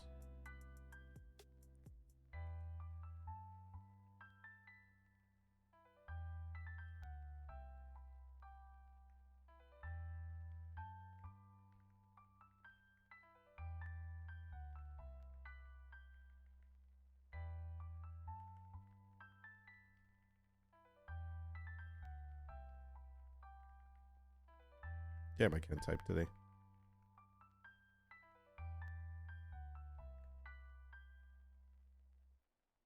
Okay. So we have that.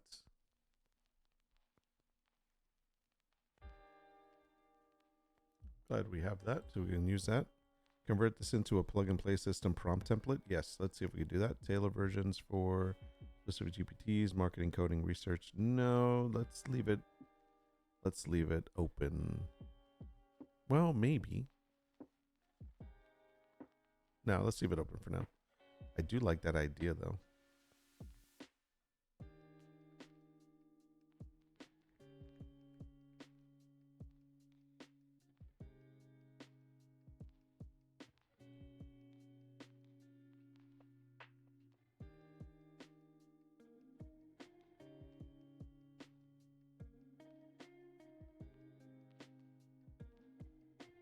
Nice. It's giving me the actual entire thing now.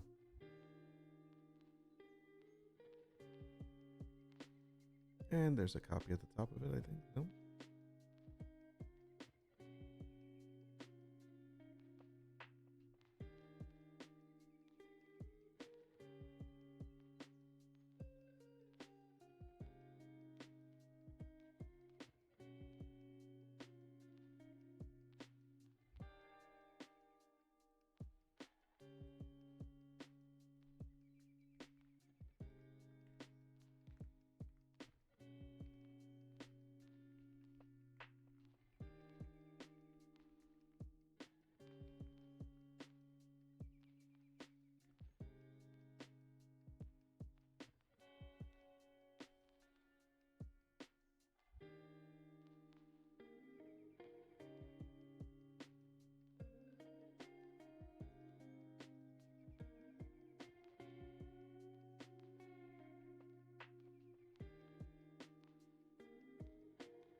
And now at the bottom here, I will put... Oops, sorry, wrong one. Oh, sorry. Let's do that again.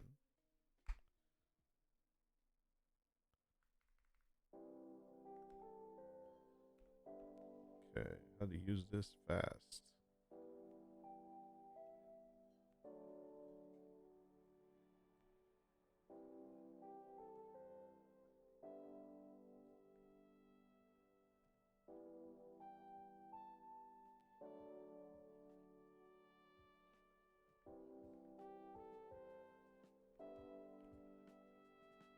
I need to make a repository of all this stuff, but that's gonna work. Okay. If you want next level, I can generate pre-filled versions. Yeah, so you can do that. Copywriting assist, coding assistant. Okay, each one optimized. I'm gonna copy that. I'm gonna put that down here because that is a prompt that I can actually use. Possible prompts. Okay. fix that later. Okay, so that's good. So this is done. I'm gonna update.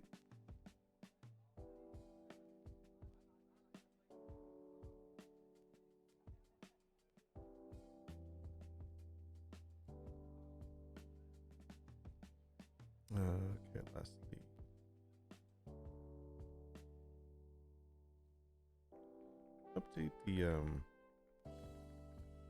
Update the conversation starters to reflect the changes we made to the system. Make them something that's useful. Something useful. Make them actually useful. Make them best way to use the system for great.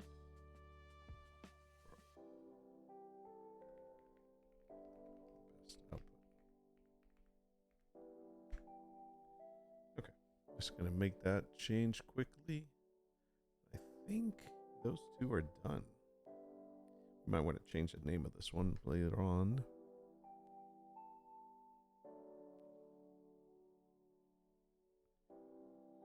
Okay. Perfect. Update.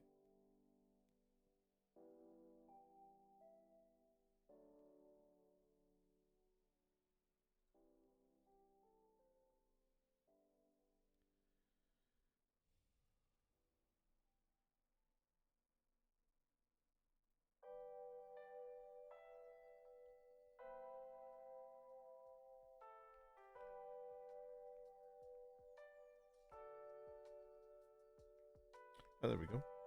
Generated a high conversion product idea. Perfect. Let's see what it gives us. We're just testing it now.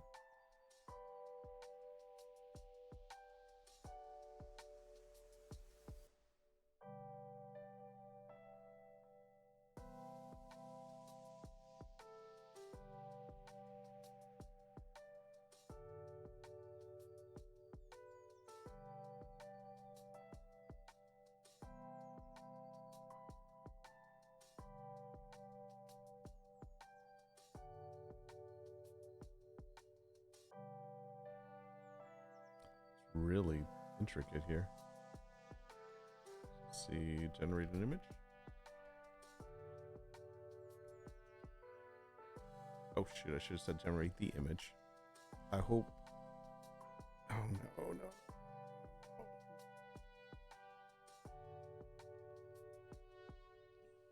Generate the image of the idea. Oh, it actually did it. Okay.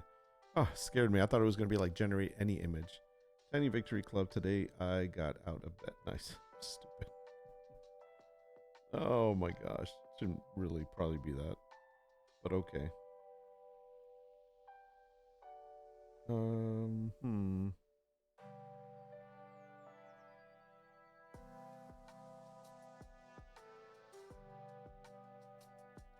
Did it really say that at the bottom?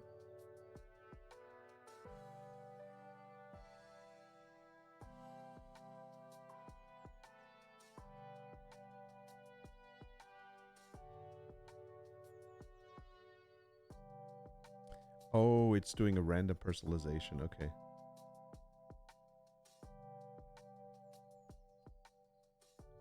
So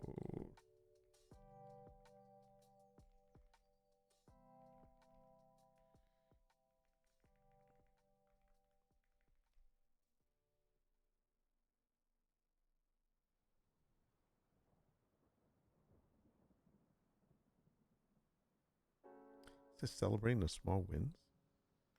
Interesting. Okay, that's one idea. Let's go ahead and can we run a different one here? Hold on. New project, profile, close projects. We're gonna run. I'm not gonna use it. I'm just gonna delete that for a second. And I want to run a different one. Let's see.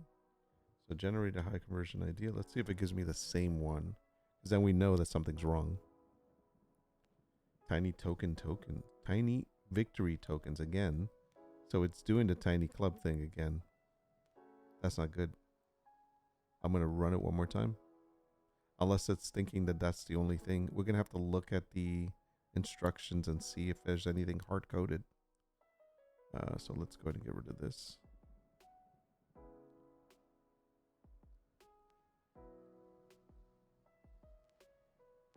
Wait, is art? Is this wall art? No, it's a sweatshirt. Yeah, it's doing it again. Delete. Okay, let's try one more time. Generate a high conversion product idea. Tiny wins again. Embroidered shirt. So something is hard coded in there. Explore GPTs, my GPTs. This is where we then need to get into the meat and potatoes of it. Configure. All right, so this is the instructions part.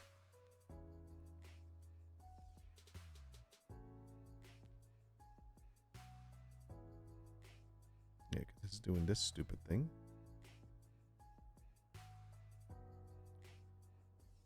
Unable to load question. All right. I have to close that. Let's see.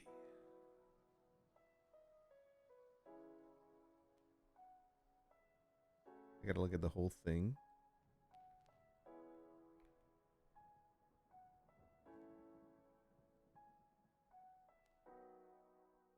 Step by step, and then we'll look at this here.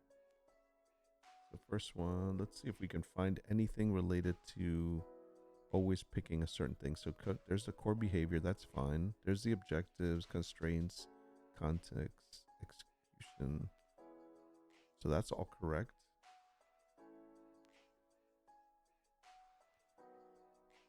Okay. So the rules are fine. Edge case handling, okay, so that's fine.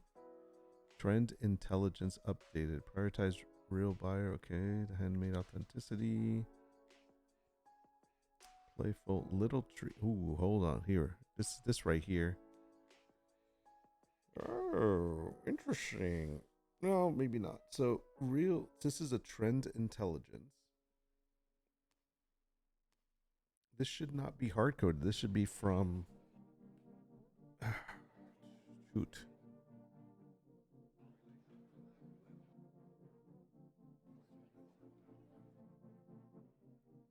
Yeah, see how right there it says a little treat?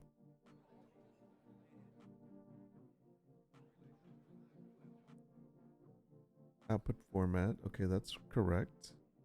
Quality, interaction style. All right, I think this is it here. I think it says limiting it right there.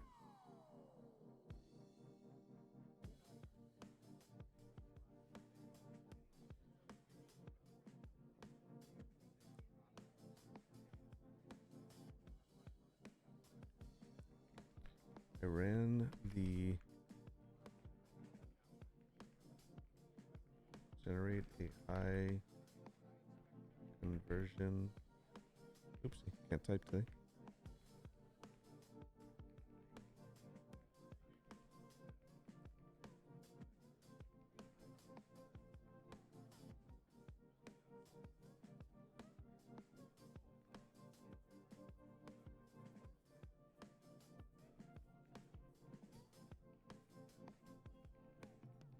And all 3 times I got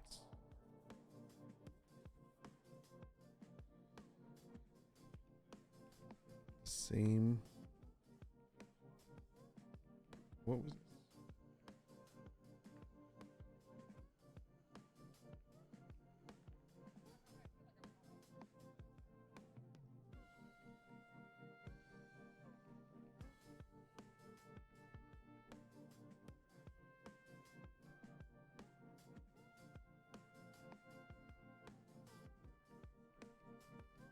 Is it possible that the section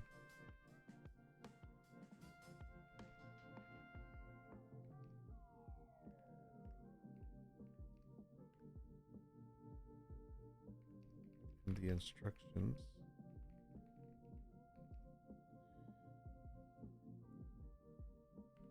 It's limiting.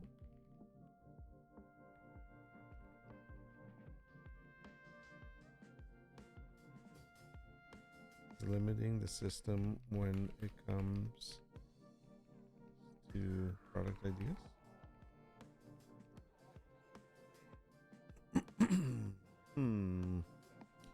Should we be looking at trends at the web for trends on both Etsy and Pinterest 2026, or referring to sources in the knowledge base?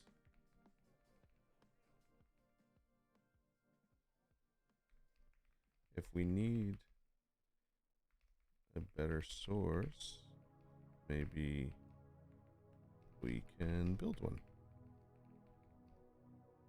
What do you think?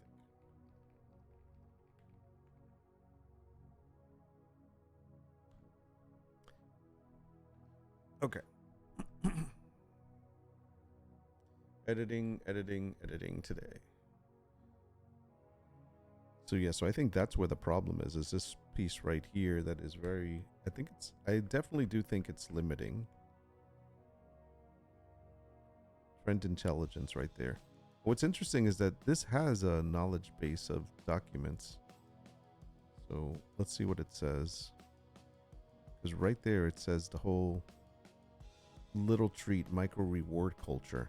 I don't want that to be hard coded as, because it has three. It has that one. It has botanical garden and has gothic romance, but it should not be limited to that because it emphasizes that.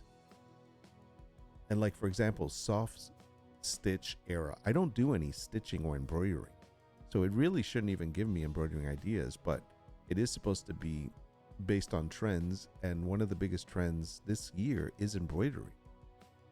100% right. And this was a real system flaw, not just coincidence. Yeah. Okay. So what was happening? Your diagnosis is sharp. The system overweighted a single trend node. The trend has high emotional conversion signals, so it kept winning the decision stack. Interesting. The result, mode collapse. Same style repeatedly. Even though the data is valid, the decision logic was too narrow, not the data itself. What the data actually shows, important distinctions. From your sources, Etsy reports show multiple equally strong directions, not just one. Soft stitch handmade texture. I don't really want that. Although I do have the ability to make embroidery stuff, I don't really do too much of that. Everyday exhibits, Dear Diary, Whimsley Hobbit kits, Treat Yourself micro. I'll leave it because soft stitch is actually still something I may do on sweatshirts. Pinterest adds completely different aesthetic layers. Neo-deco, glitchy glam, mystic outlines, gummy, etc. So the issue is not lack of trends, it was lack of distribution across them. So your question, web versus knowledge base, here's the answer. Knowledge base, what you already have, is best for high confidence validated trends, Etsy buyer intent, conversion ready, Pinterest predictive trends, early signals. This should be your core engine 80%. Web optional layer is best for micro trends, fast moving niches, viral moments, emerging subcultures, keyword validation or expansion, and this should be 20% but not primary. The real upgrade, what I just implemented, instead of choosing one trend, hey, oh, you on big screen? I'm on the big screen. So that means I should do this. What's up, Hyde? What's going on? Are you working? I'm working. You working? Back to multiboxing. How dare you threaten me like that? Don't make me do the close-up. Thanks for putting me on the big screen. I'll try to live up to my expectations. My expectations, not yours. All right. Let me see. Where was I? The real upgrade, what I just implemented, instead of choosing one trend, the system now combines multiple trend tiers per idea. Example, Etsy Intent, Giftable Journal, Pinterest Aesthetic, Poet Core, Design Trend, Texture and Stitched Look. Don't care about that, but okay. Tis budget season, in and out of calls and meetings, no problemo. I understand. So forces trend rotation, no repeating the same trend category across runs, must cycle through different trend families, prevents little treats loop. Yeah, can we do that? Uses distribute. I hate when it calls it little treats because every time I think of that, I think of like I need a snack. Uses a distributed trend model. Each idea now pulls from buyer intent, aesthetic layer, which is Pinterest, visual style, design trend, and seasonal timing. That's important. Should you build a better source? Short answer, yes, but not how you think. Don't replace your sources. Instead, build a trend fusion layer where you tag trends by type, intent, aesthetics versus, okay. Combine them intentionally. Example, the driving intent. This is intent. Total new direction. This is where fair, unfair comes from. Bottom line, your instinct is correct. The system was too trend linear instead of trend combinational. That's a good word. Trend combinational, not trend linear. Now it's fixed to avoid repetition, use multiple sources, generate actual diverse scalable ideas. If you want the next level, I can build your trend matrix system that turns this into a repeatable brand building machine. Way more powerful than a single idea. Hold on a second. What was I going to include? Okay. Get rid of that. Copy this. Can the trend matrix system be built as a source to upload into knowledge?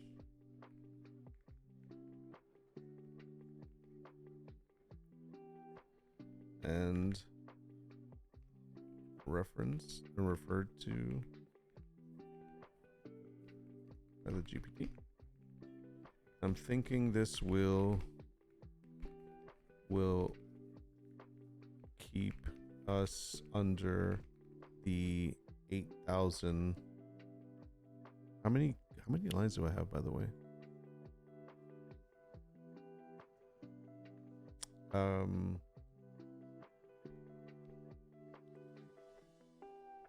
8,000 character cap in the instructions.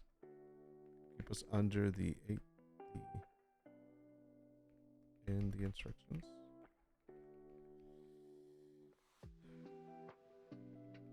Unless you can make the decision. How about this? You can make that decision. Whatever you believe would work. Whatever would work best. Would work best for the system as a whole.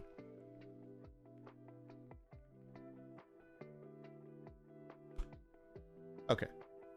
Go. I'll be right back. I need to get a drink.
right, so let's see. What did this do?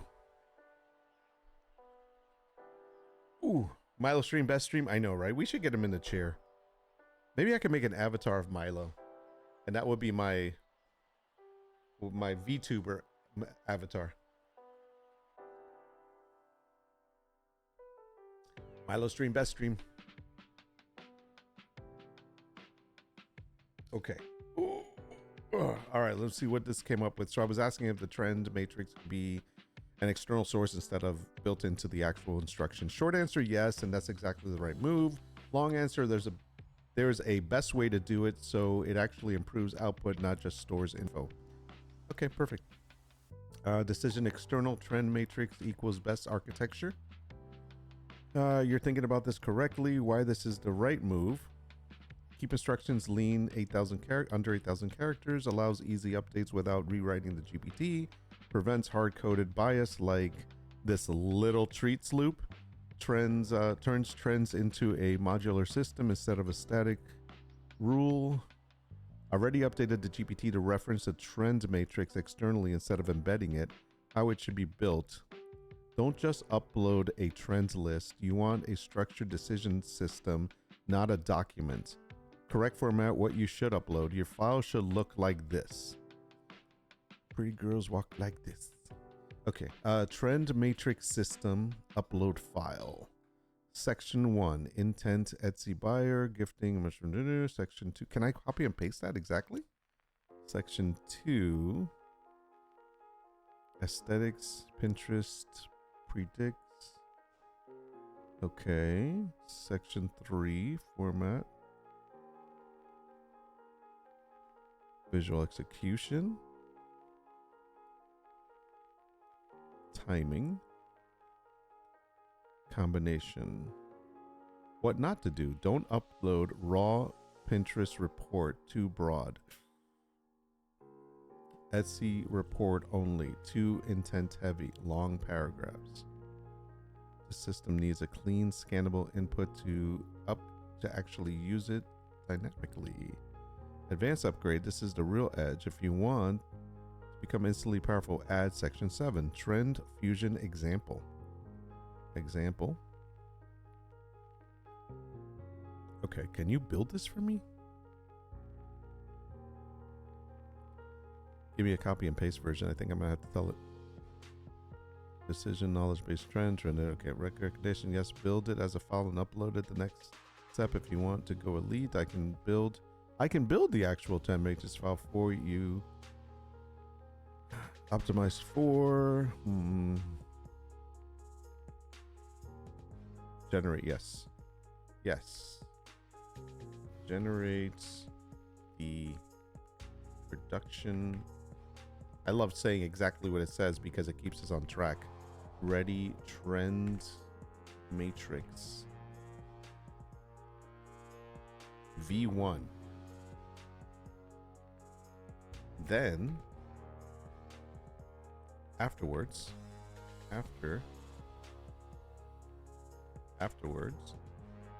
tell me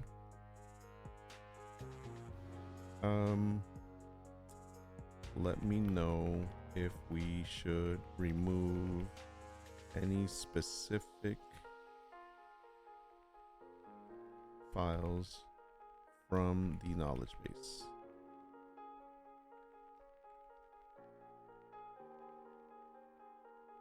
Okay. In other words, work for me, man. Why am I making it? You're supposed to be doing this.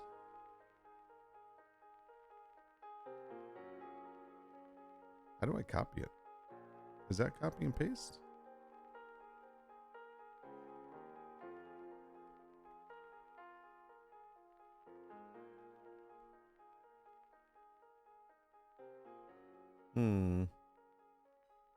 It's not here unless she's still... Oh, she's still working on it, probably. Okay, I'm sorry. I thought it was ready. All right, we'll let it work. Let it do its magic. I was like, I'm ready to download it. Oh, there it is. Oh, how come I don't have a download button?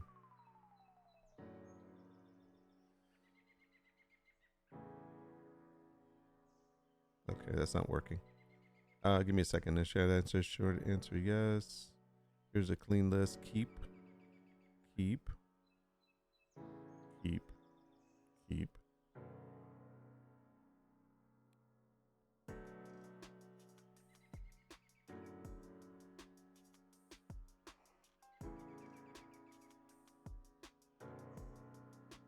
Hmm.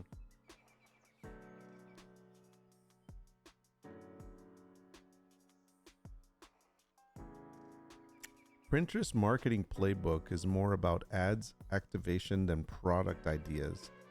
Keep only if you plan to build ad strategies inside GPT or expand in campaign generation. I would say we're gonna remove. Okay, we're gonna remove the Pinterest marketing playbook. Keep it if you want design level differentiation. Remove only if you purely want conversion focused outputs. No, I'll keep that. Final recommendation stack.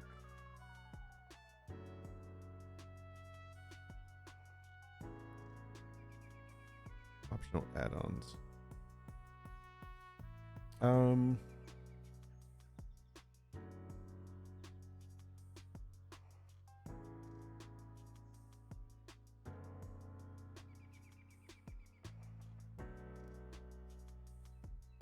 I don't know about the Kittle one. I gotta read this again.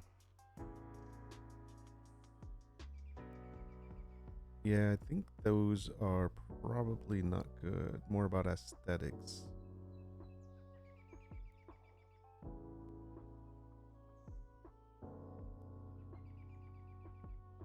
Okay, I will remove those.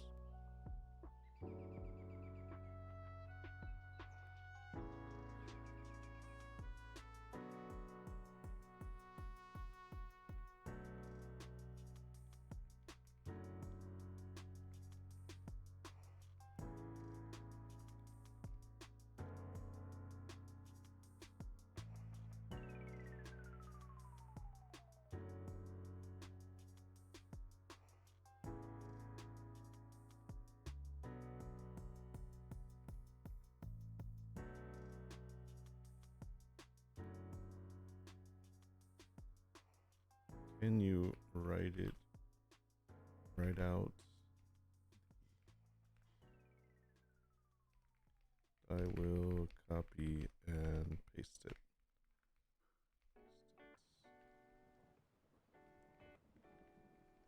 I'm guessing just possibly paste it and tell me what kind of file. File it should be.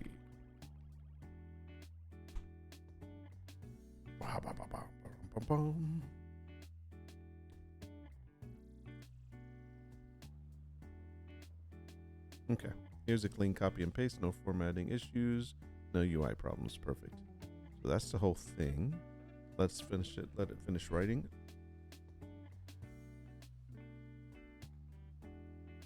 Buddy, you need to go outside.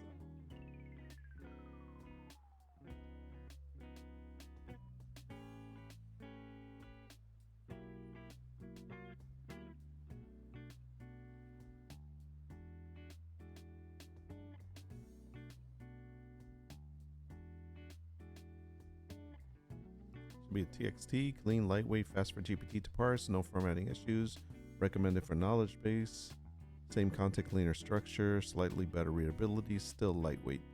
Also good. Best option is saying to do a text, so we're gonna do a text.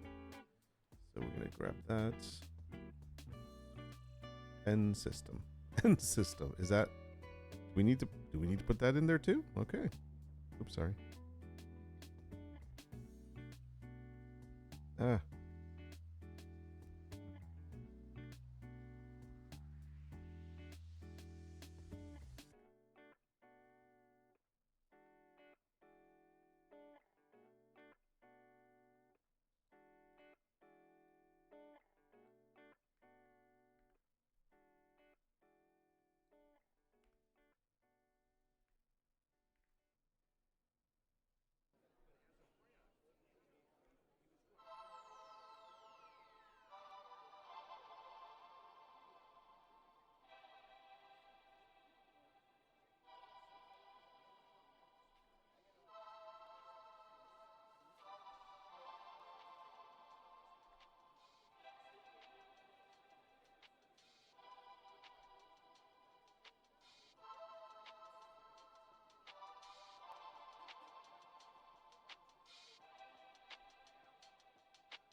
Okay.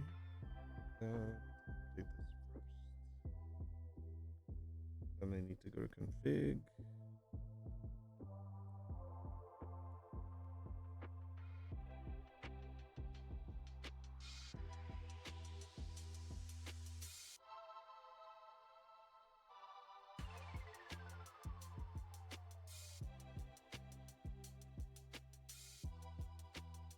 Then I'm also going to remove the marketing. I need to look at this. How can I see? Can I see this? Shoot. Should be in downloads, I think.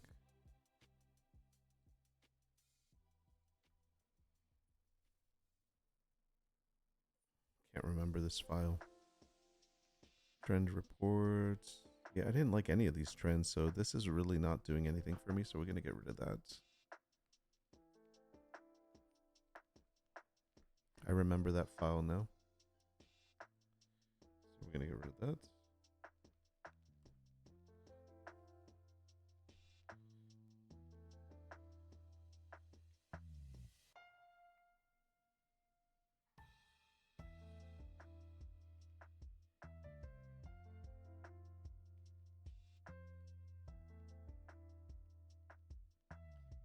Is there an order to this? I wonder if it's... There's no order to that. I don't think so. Okay.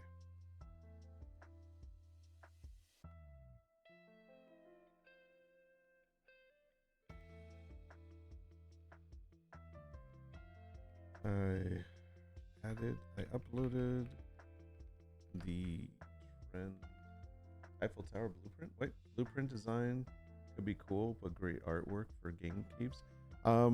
That was that trend from Kittle. I don't know. It was a skill design that was showing. I remember we went over that on stream once. I know there was something on there you liked. I uploaded the trend matrix version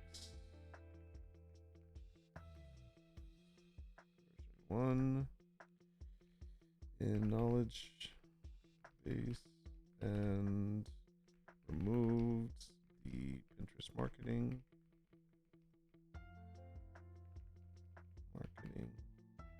and Kittle design documents. Please review knowledge base and the instructions to make sure everything's good. Make sure everything lines up with all that we discussed.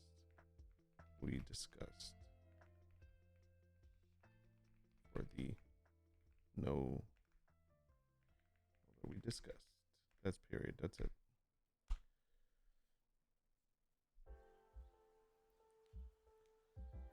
Yeah, that trend, I would either go modern game stuff or Smithsonian archive stuff. Yeah.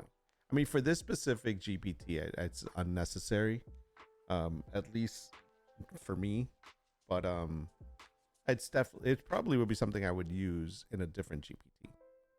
Okay, good move. This actually has evolved. I reviewed everything holistically. Okay. System align check. Okay, source stack optimize. Removal of Kittle Pinterest correct decision. Instruction logic is minor gap import. Oh. Okay. Instruction logic versus matrix. It says use multi-layer system. Matrix defines how. Missing enforcement, small but critical. The GPT is not explicitly forced to select layers constantly before generating ideas. Recommend microfix. Add this inside instructions under execution. Add this block, trend matrix execution step mandatory before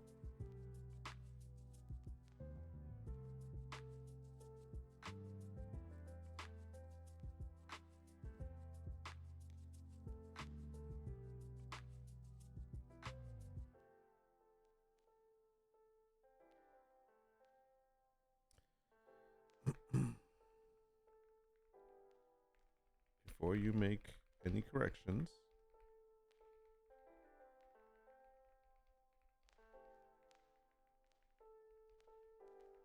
remember that we built the know-how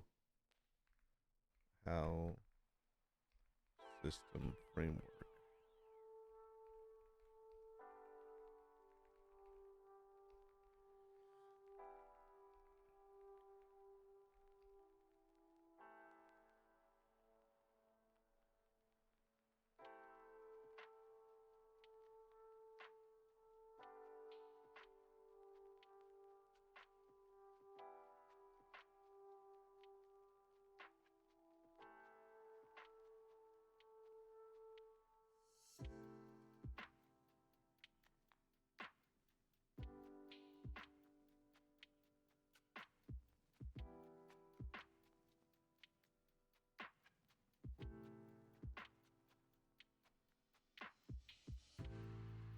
Okay, remember that we built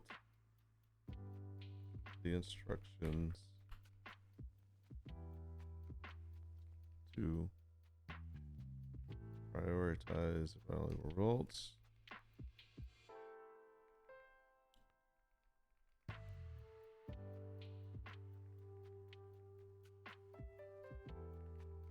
And it is working. It is working.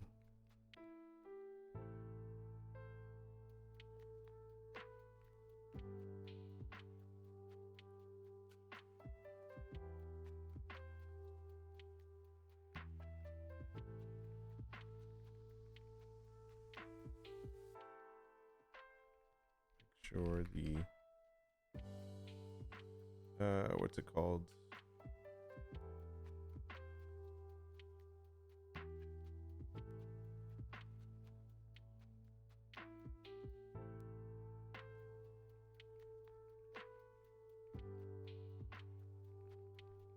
Does not work against the system.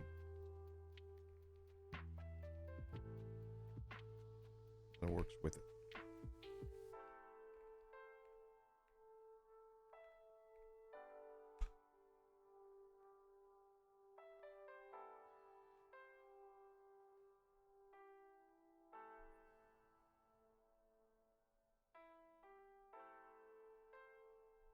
So just making sure it's not undoing everything that we worked on.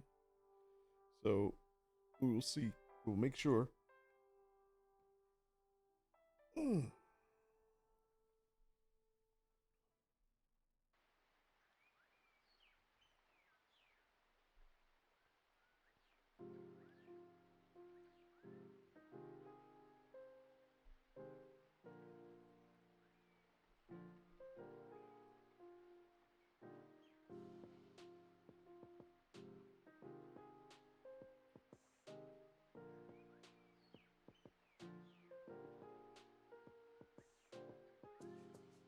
Okay, perfect. The know-how hierarchy is decision authority. The trend matrix must be exploration tool. What I just fixed, quiet but critically, I updated the GPT so the relationship is now know-how system, which is the NHS. The NHS primary NHS mean know-how system, not something else. Primarily unchanged, protected, still controls what gets selected, what gets rejected, what wins between options. The trend matrix is secondary, non-dominant. It now explicitly cannot override objective, cannot force combinations, cannot reduce clarity. The subtle bug we avoided. Your earlier idea and my suggestion risks this. Always select 3 layers before generating. That would have forced complexity, violated clarity and cleverness, and broken your hierarchy. Yeah, don't break that. What it does now instead is soft aligned behavior. The system prefers one intent, one aesthetic or format, but only if improves conversion, otherwise it simplifies.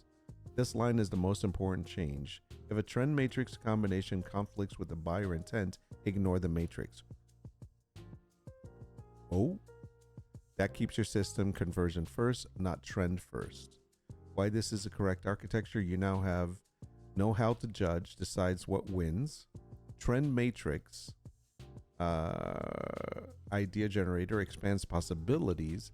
And data source is reality check, Etsy, Pinterest, seasonality.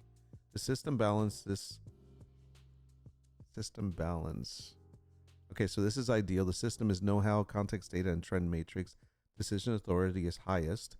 Context is data, is validation is high, and trend matrix variation is controlled. Okay, that makes sense. Resulting behavior, what you'll notice, no more little treat loops, more diverse outputs, still high converting, non-experimental junk. Cleaner, simpler ideas, not overbuilt. Final verdict.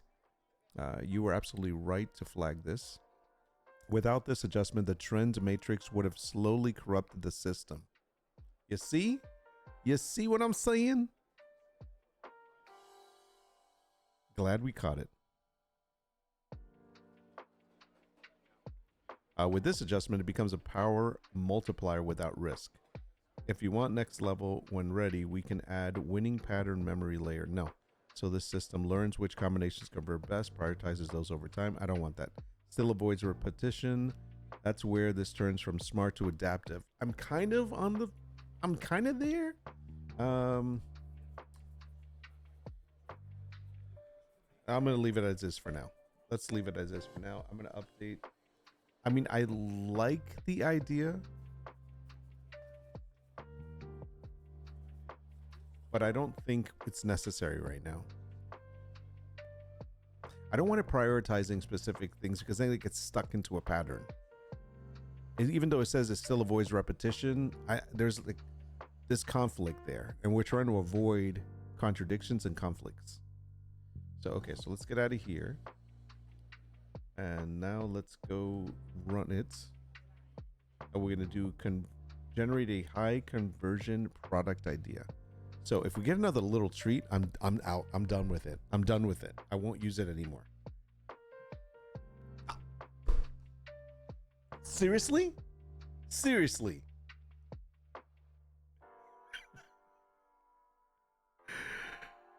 It gave me a freaking little treat club crochet affirmation plush. Although it's something different. Let's see what it does. All right, I'm going to run it again. Oh my gosh. That trend, I would either go modern game stuff or sorry, I'm reading the wrong thing. It totally gave me the same. Okay. All right, let's see. I'm going to check the output. We're going to run it again. Hold on. I'm going to go to, see, yeah, this is what that was a treat one there. So we did that. Okay, we're going to run it again. Let me click on something different. Maybe I'm going to refresh just in case. Just in case. Okay, now let's try this again. Well, I mean, they are trending. They are. It's true. So that's probably what it is. Okay, come on. Tiny Wins Club. I mean, it's going with the tiny stuff. Tiny Wins Club, personalization, micro celebration, sticker pack. Okay, well, it's giving me something different, but again, it's I deserve a little treat. It really is sticking to that. Okay. All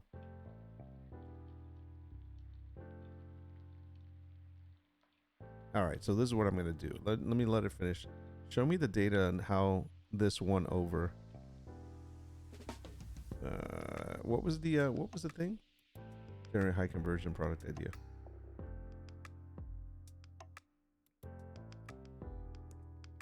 Show me the data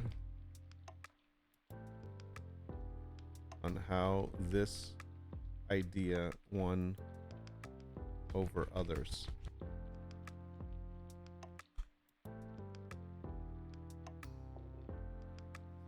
Here's the actual logic used to select this over competing. Final winner, Tiny Wins. Okay, let's see. It's freaking A, man. Self-reward keepsake, collectible system. I love that I can do this, by the way, that I could ask it to show me the data. Matrix objective. Here it is. Conversion potential. Damn, look at that. 9.5. Tiny Wins. Here's the alt idea. Wedding floral print. Alt idea B. Crochet tote bag design. Scalability 9.2. These were both bad. trend alignment. 9.0, 8.5, 8.8. So these were trends, but no. Novelty. Yeah, I mean, it's winning. I mean, I can't help it but win. And it isn't using the same one. I got to be honest. It's using stickers this time, so that's good. 9.16. Quiet one, data driven, a buyer intent, dominant, primary factor, Etsy trend data shows little treat and everyday gifting surge. So is it from this? Hold on a second. Is it doing it from the Etsy trend report?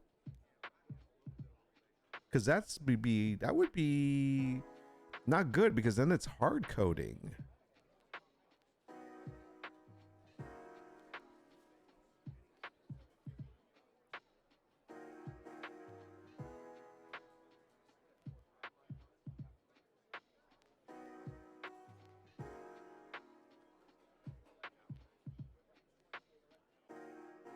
That's 2026. Alpha calendar. Hold on, let's take a look at this.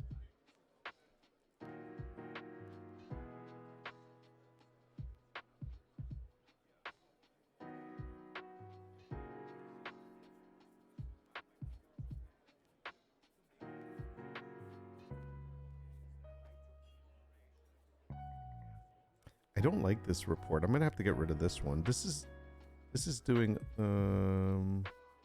this is something else, but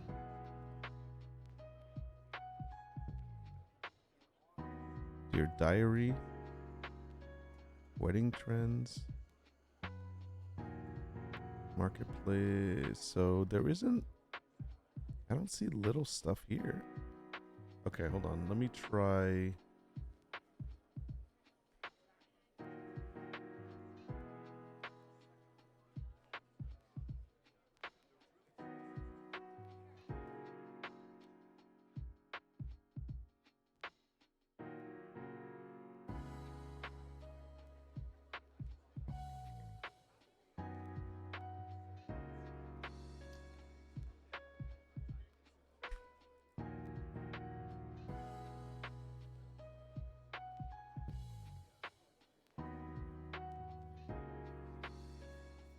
Wasn't there an Etsy one from like earlier?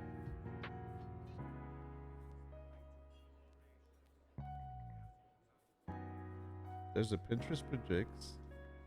Maybe it's predict. No, there's a Pinterest predicts. What is the one for this one? Give me a second.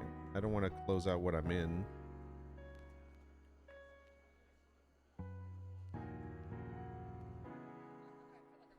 Seriously.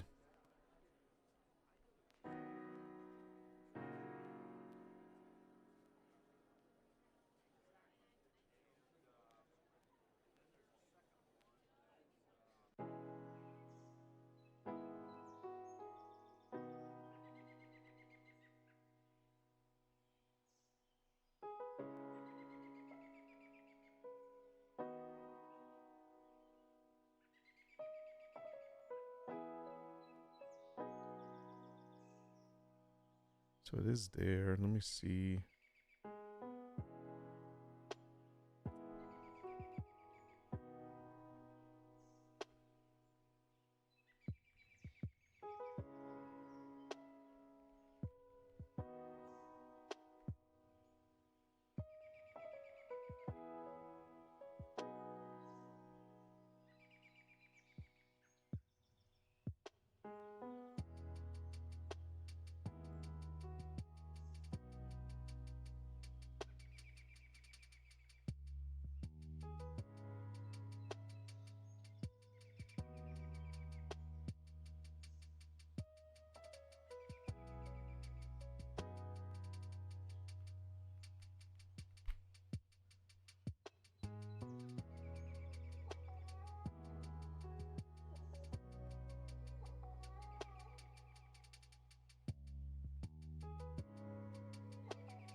Found it. Here it is. Okay. Treat yourself. This is it right here. For Gen Z, the little treat era isn't impulsive. It's intentionally acknowledging that the smaller moments matter. New place, finish. Okay, yeah. So this is it right here. Let me make this bigger so you guys can see what I'm looking at. Small matter. New place, finished the laundry, made it through the week. It's all worth celebrating and sellers get it. So this trend is basically like, I woke up this morning, yay me. You know, it's like, it's kind of like everything deserves a reward, kind of like just because you did something. I woke up in the morning, I deserve a treat. I went to school, even though that's what you're supposed to be doing. So a lot of these things that you're like already do, they're calling them small life victories. And I get it. For some people, just getting out of bed and putting on makeup and getting out the door may be that's a small victory for them, because maybe it's difficult for them to do that. I get that. And I think this is definitely a Gen Z kind of thing. I know if Hyde's hearing this, she's totally going to kick my ass on this one. Language little treat just because of thinking of you can broaden a product's relevance. So this is actually here. And that's what we're saying. The rising search term, 277%. So that's why it's getting a lot of weight on my whatchamacallit here. So it's accurate. It's accurate based on the data. Wow. So it's not wrong. All right, let me take a quick read through this. It's accurate. Yeah, it's accurate. Exactly. So it's not like data doesn't lie when the science is solid. I know, and that's why I want to make sure that my system wasn't flawed. And that's what I was worried about. I was like, is it only looking at that? But based on when I said, show me the data that says this is what it is, everything is showing me is that, yeah, Tiny wins. I mean, this wins. And the data's behind it. Why it won. The hardest thing to do is take your own bias out of the equation. Correct. And my thing is, though, I'm looking at the system and making sure that the system isn't the calculations, the formulas, whatever, is working as intended. And I had to look at the data based on this in order to make sure that the system is working the way it's supposed to. So yeah, it's right. The system's working. I can't change the data. You know what I mean? I can't skew the data if I'm asking it to work from legit data. I'm not going to give it bogus data just because I don't agree with it or something. I get the whole tiny wins movement though. Competing ideas, wedding, seasonal, crochet, fashion. See, these are both mentioned in this. I think it's limiting to just use this, but I want to make sure that it doesn't. So I got to make sure, because is it always looking at these three?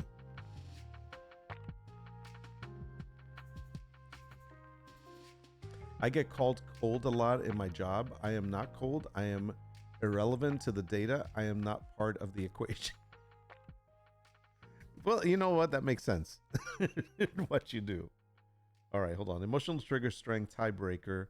So validation extreme. Okay, well, that's fine. Let me just see. I just want to make sure that it's not always winning. So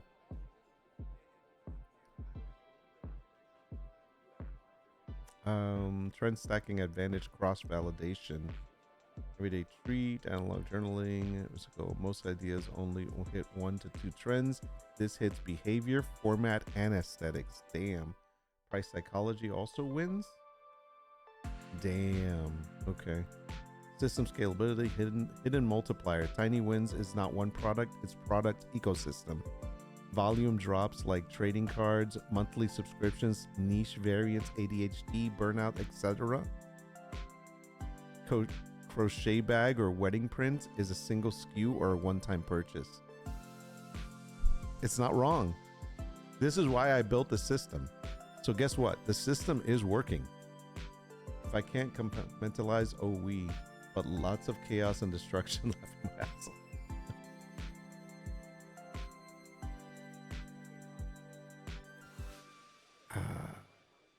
Yeah, so it's like, You just have to make sure the system works.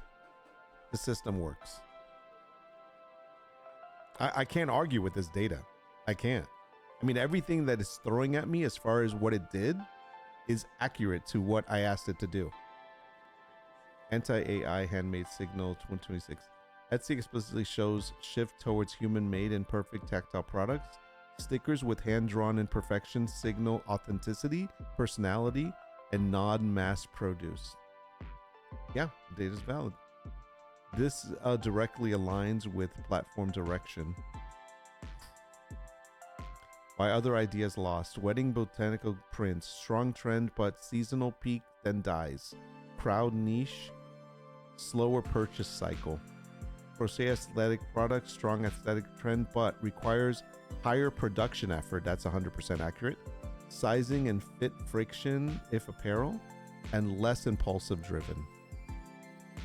Final decision logic simplified. I gotta look at this as a whole. Give me a second.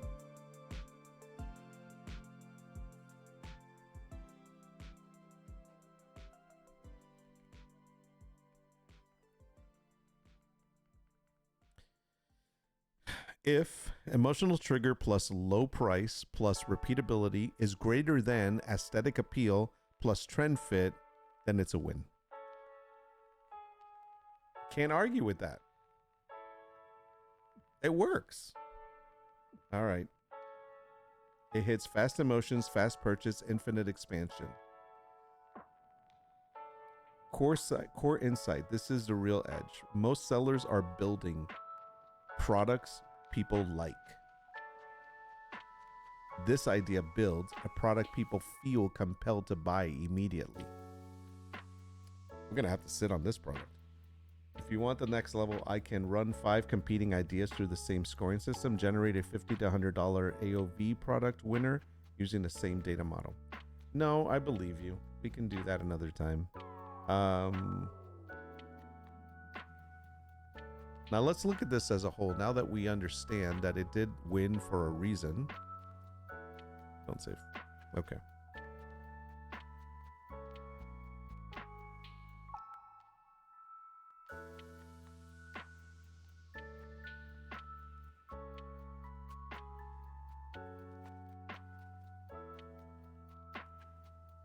Okay.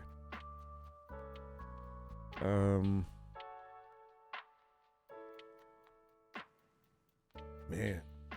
All right. The Tiny Wins Club.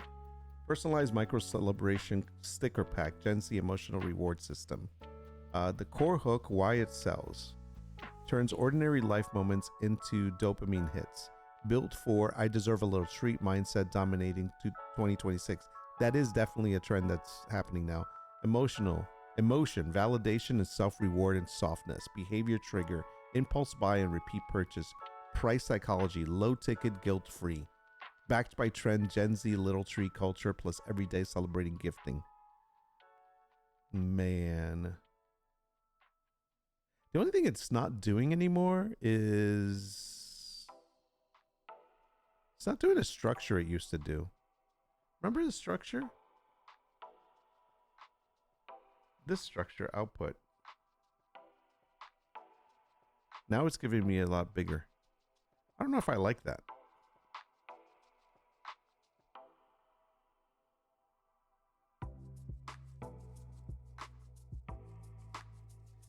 I'll be okay. I mean, I like,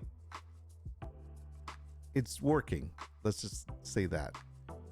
How it formats, it doesn't really matter right now.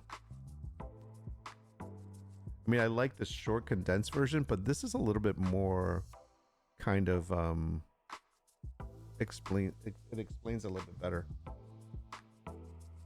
So let's see. So let's look at design execution. Collectible sticker pack, expendable series, whimsical and soft illustrated tactile feel. Okay, that we can't do this. Okay. I answered that email immediately. Drank water without being forced. Nice. Didn't spiral today. Huge. Left the house. Legend behavior. Nice. Romanticized my morning coffee. Visuals, pastel color palette, butter yellow, soft pink, sage. Hand-drawn doodles, stars, sparkles, tiny characters. Slight imperfection lines, anti-AI human feel.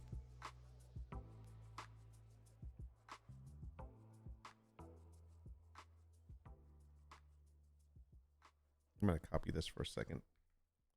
I'm going to try something else in a moment. Personalization layer conversion boost. Target buyer, SEO discovery strategy. Okay. Monetization example. Add creative angles. Why this wins. No help. Nice. Upgrade variations. It's actually solid. So now we're gonna try this. Let's see if I can do it. So I'm curious if now we switch over to our wall art prompt, which it should not be wall art, but let's see if it does this. I'm not sure. So I'm gonna give it the sticker stuff, and I'm gonna say make a prompt for this.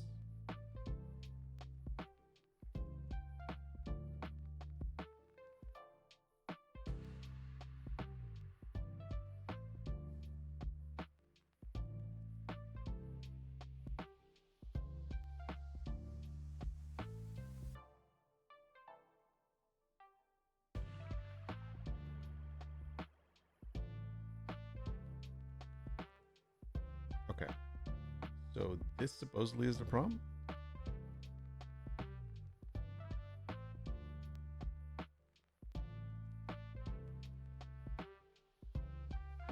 There's a lot of writing.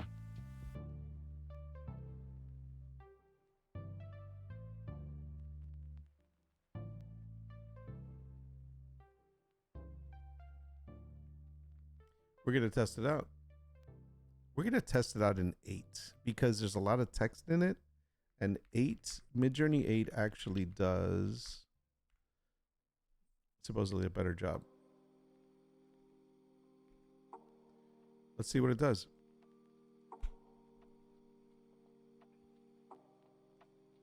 I can't run it in. Nope. Oh, wow. Okay, almost immediate.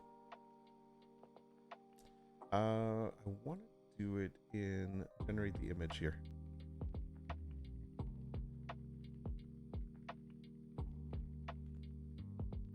Okay, so we're gonna let GPT do it too, but this is what we're looking at. Those are stupid. I don't like those. Yeah, no. Yeah, no. Obviously, this is way too big. This needs to be fixed. I see what it's trying to do, but these are not cute at all. So I know in my head, by the way, let's just delete this. That's trash. I wonder if I can do it in 7. Let me see if I can just say version 7. Just curious what it does. And take off the profiling thing, man. Just do the freaking things. See, this is what it's supposed to look like. Something along that lines. Not saying exactly that, so it has to say kawaii and all that. So we're gonna put it through something else instead. Watch, I'll show you. I'll come back to this for a moment, and what we're gonna do is we're gonna take this again, copy. I'm gonna do a new chat. This is outside any GPT, and this is only in ChatGPT. Make a Midjourney prompt.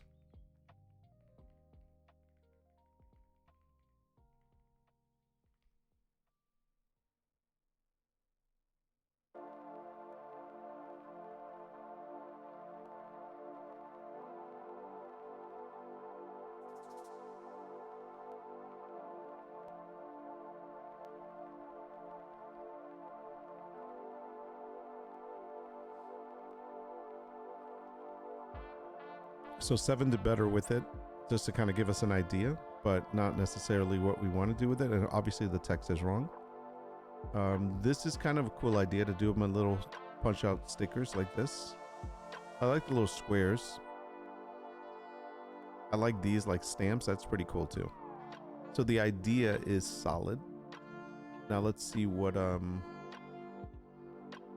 comes up with over here. Sorry, I had to turn that down. Midjourney sticker prompt. Let's copy that. Let's go ahead and run it here. Take away this. Let's do it in 7.17, not 6. Let's see what it come up. And then we'll do it in 8 also.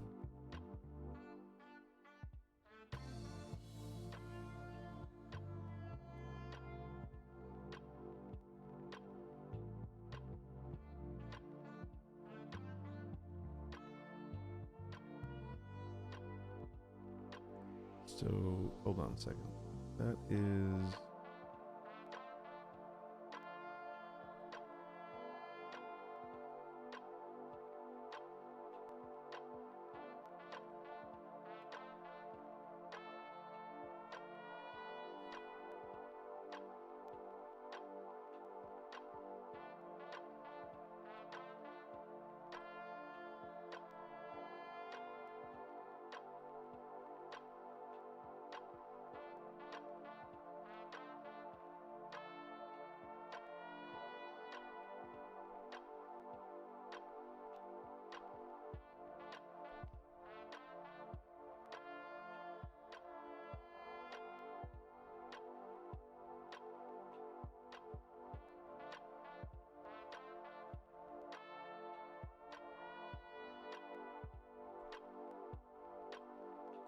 seven. Didn't do a good. It's very limited on 7.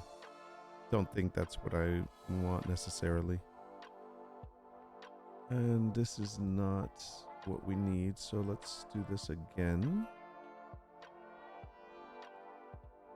Oopsie. That's not what we wanted.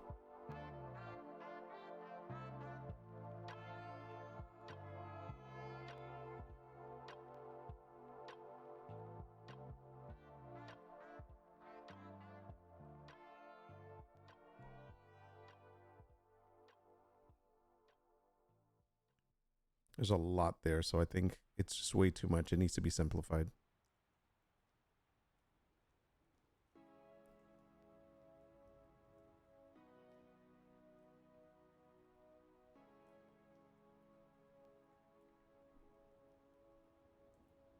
Try one more thing.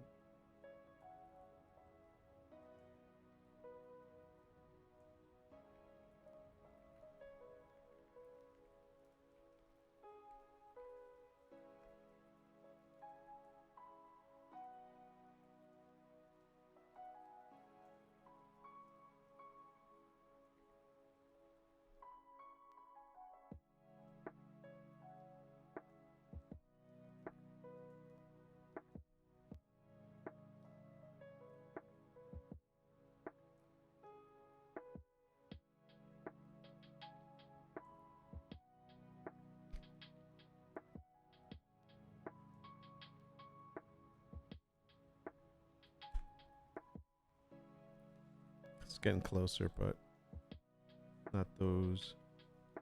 Gotta trash all this. That's closer there. I just want to see if this comes out at all like something I'd want. So what I did on this last test is I took that big giant prompt that it had and actually, hold on a second. What is this? Did I not do this one? Oh, it's another one. Okay, that's a different prompt. Did I not take that one? Let me see. Oh yeah, it was a big one. Yeah. So I took that same prompt and I made it smaller. So the only thing that it does not have, which I can do with, excuse me, I can do it Leonardo and Nano Banana, is the texting, is the text. But this is kind of more along the lines of what we would want. Let me get rid of the version. We try this on 8 so I can do it quickly. See, 8 doesn't have the same style yet.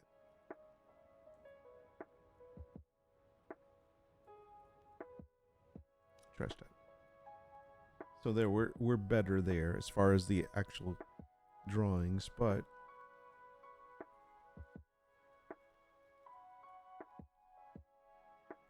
and then we just have to add the little sayings to them. Interesting. Okay. Well, that's an idea, but not one for today. So, did the edits work? Yes. It is proven that they did work.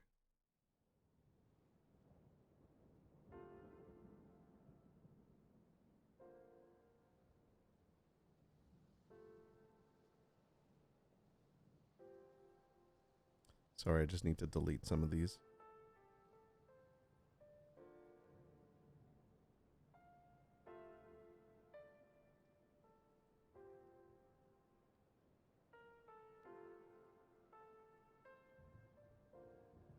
Time, is it?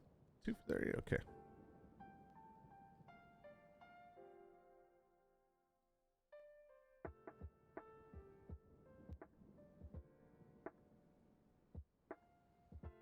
So what about this side? This was the one before it. I'm gonna run another one.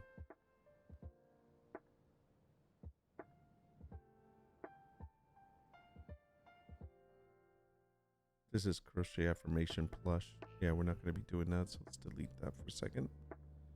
I'm gonna delete this one.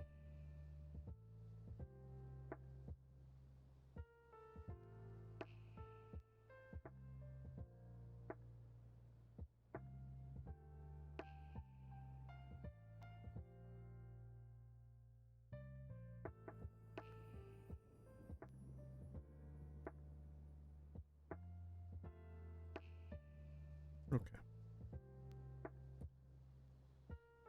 One more try. It's gonna give me I know it's gonna give me a freaking, because I'm saying high conversion. How about if I say,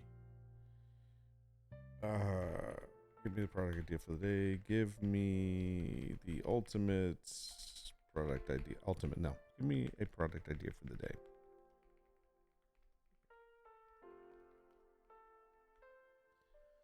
So I didn't say that it has to be high converting, but it still is doing it. It's still doing the victory thing. That is freaking interesting. Tiny victories.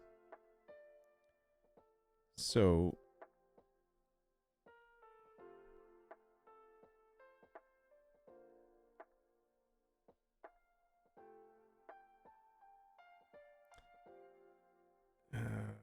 hold on a second. I'm gonna see if there's any way that I can get it to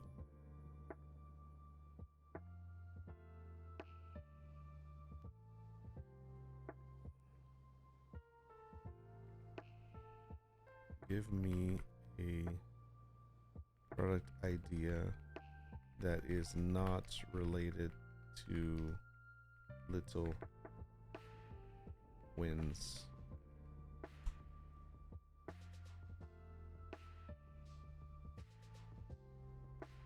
Okay. So we just have to sometimes say, because based on the data, it's going to be pulling it out as the highest conversion. So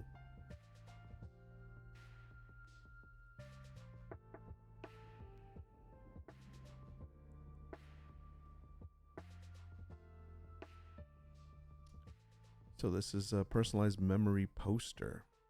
Which memory I think was the next one.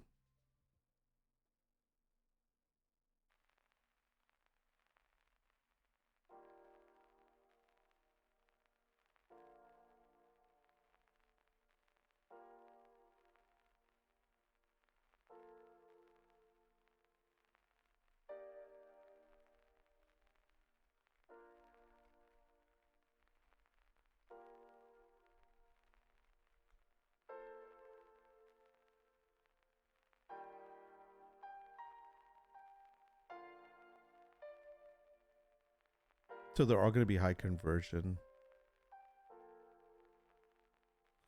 Ghosted by Reality, aesthetic escape themed hoodie. Interesting.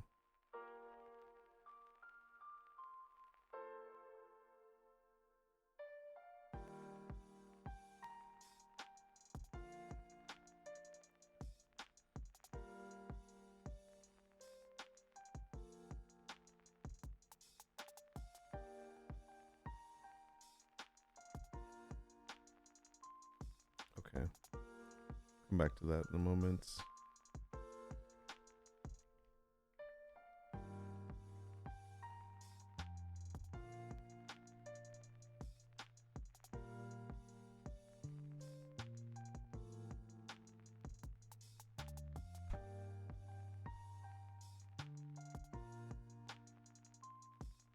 Is it going to write out every single one? Okay, good. I was going to say, and don't give me the whole freaking verbiage of it. Reversed for my future self journal. Reserved for my future self journal. Nice. Personalized our first home sketch print. In my villain era, minimalist tee. Nice. Beginner whimsical hobby kit. Crochet embroidery. Custom sound wave of a voice message print.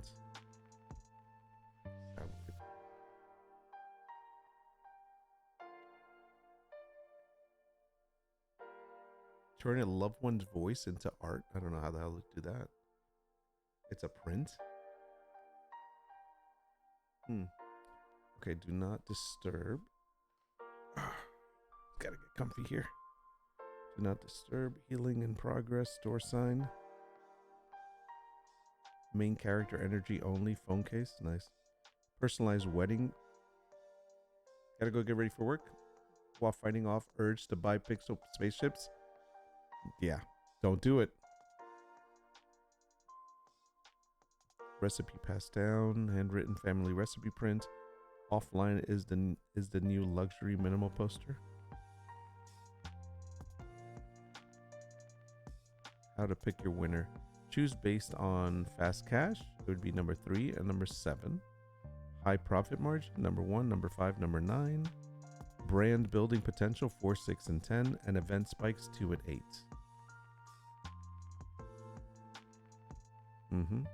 Okay. So that's interesting.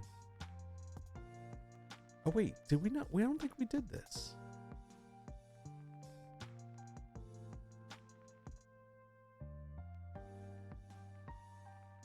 This is the one we did.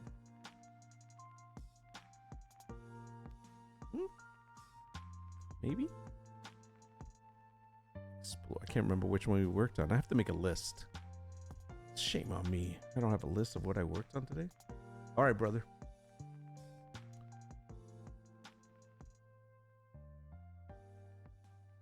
I think I worked on this one.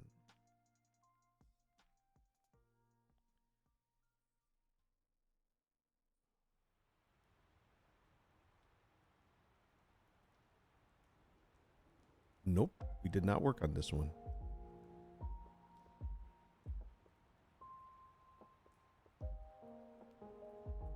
This one's next. This one's next. I'm not going to do that with you guys right now. Let me see. Let me go back. The one we did was this one, if I'm not mistaken.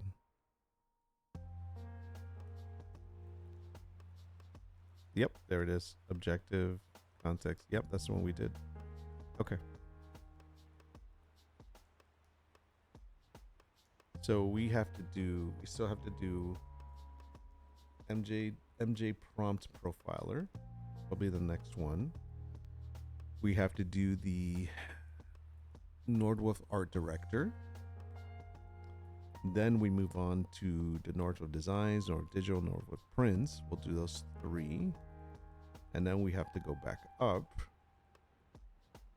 do the side ones, the stock photo prompts, the vintage photo prompt, and lastly do the Nordwolf Laser Design Forge. Okay, so I got to do basically the same thing that I just did today with the other ones, but it'll be a lot quicker because I have the actual infrastructure already set up as a prompt template, so I can just drop it in there and let it work on its own. I think this last one I had to tweak because I noticed that it was hard coded to do a specific style, And so that's what I wanted to fix. All right, I think I'm going to play. I think it's playtime.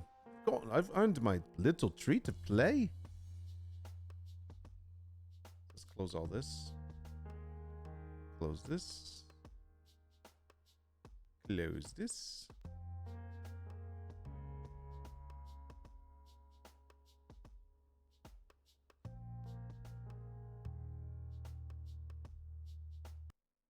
Close that. Minimize this.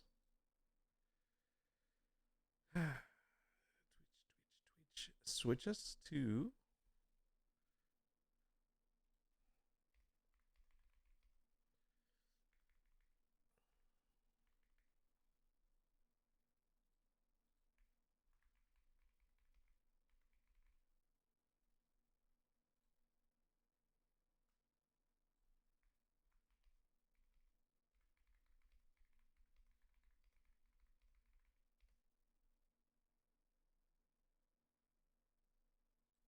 okay. Switch over to Steam.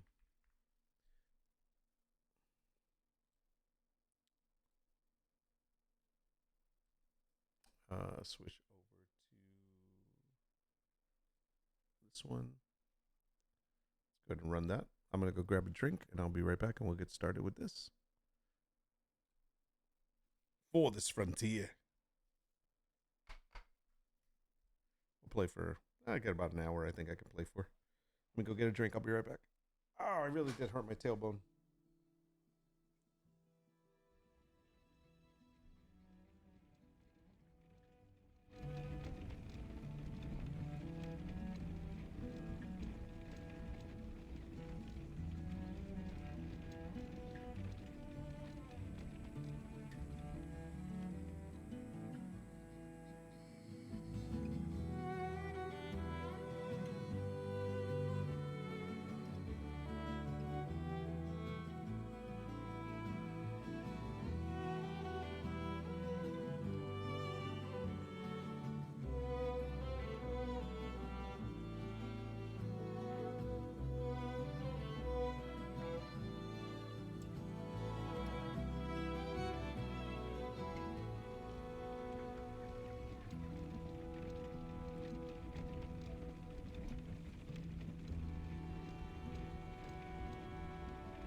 Okay.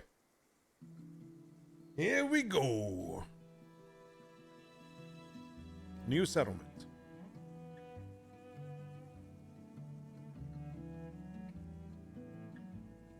I'm getting a lot of freaking spam risk calls. All right, I'm not. I'm just gonna do Trailblazer, but I think. I guess I'm gonna deal with the hostile forces and the healthcare adversity. Man, that means people are gonna get sick.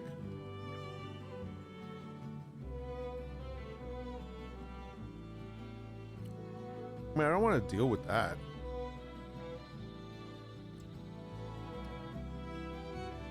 All right, you know what? I'm gonna do Pioneer because I want to get to know this freaking game as much as I can. We're gonna do that. We're gonna do that, and I think that's gonna be fine. But damn it! Hold on a second. Somebody's calling me.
Sorry about that. Okay, we're going Pioneer. Try starter level? Yeah, that's why I'm going to do Pioneer, because I want to really get to know the actual game. And we're going to call it Cholera. No, just kidding. Colorado.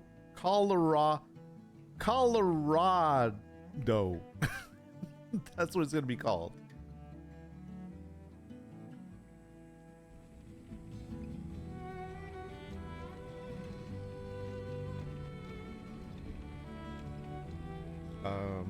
Yeah, let's start.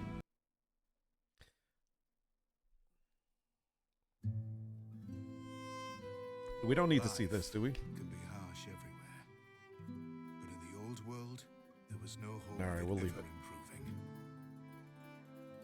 When our crops failed, the ruling class would still collect the same share, leaving our children to starve.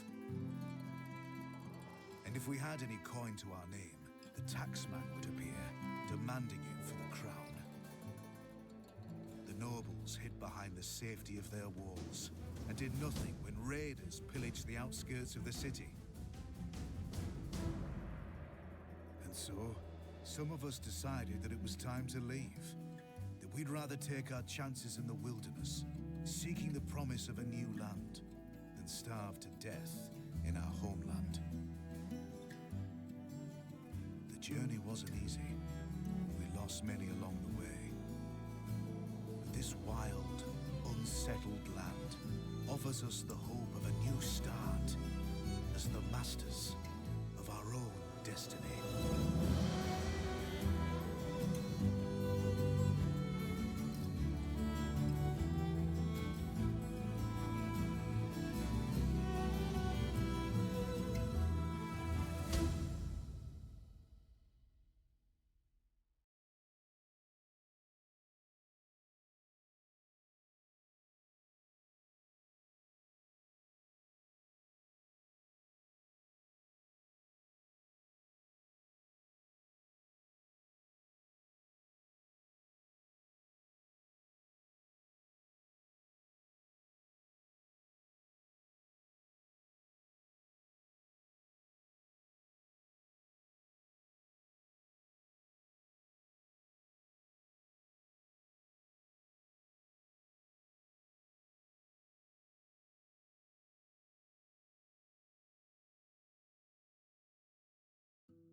Okay then.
Actually, yeah, I was muted. I was concentrating. What's up, Clever? What's going on, man?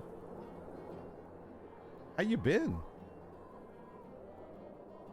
It only works one direction at a time. Exactly. Trying to decide here how the hell I get a freaking stone, because I only have 3 stones left and I need more. So, gotta figure that one out. It happens when you get old. How you been, man? We wondered where you went. You disappeared. We're like, I hope he's okay. Okay. Oh, they're doing the stone. Okay, good. So now we have to make sure. Confirm policies. All right, yeah, I'll do that later.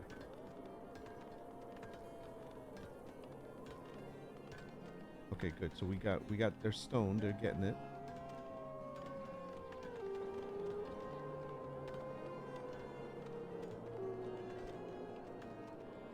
Okay, we got 5 stone. All right, we're getting there. This guy's getting food. Good. Got plenty of wood happening. What's going on with the fish? Are we fishing? Yeah, we're fishing. Okay, good. Got some fish. I think we need to store our food somewhere.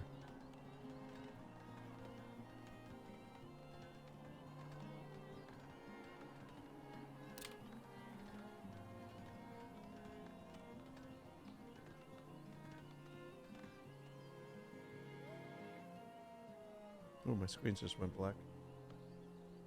Alright, let's try that again. Hello. There we go. So stockyard. We need a storehouse.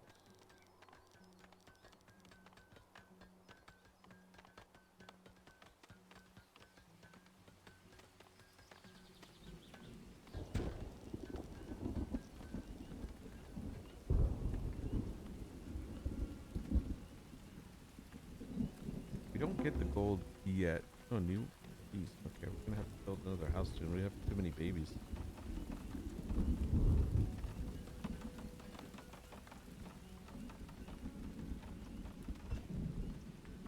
Okay, fishing is going well.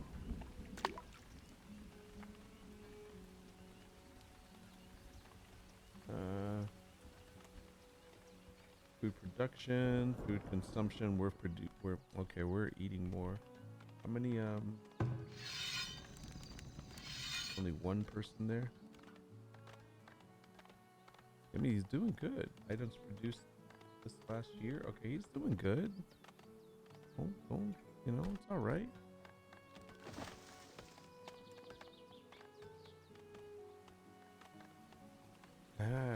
We need, where's this person? Okay, we need to move. How do we move that?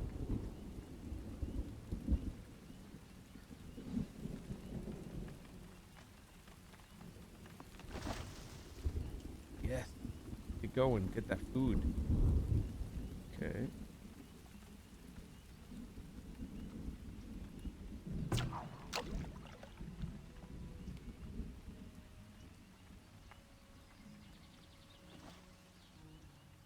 Okay.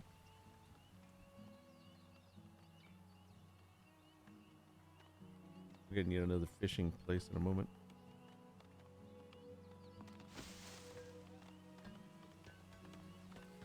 Okay, so we got a lot of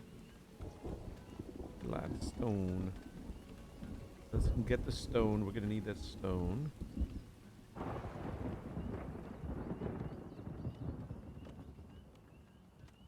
Opened up last night. You'll see when I play it for the first time. My antivirus did not like the game. I did a lot of scolding and name calling before it cooperated.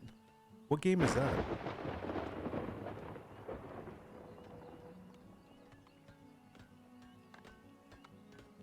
Bird's nest, bird's nest. Okay, did she get all of that? So I think I'm gonna make them go further.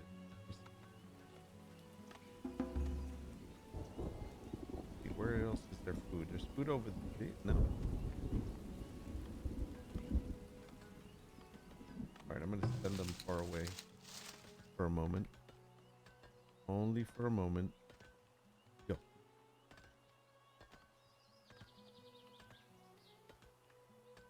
Get that food. Get that food.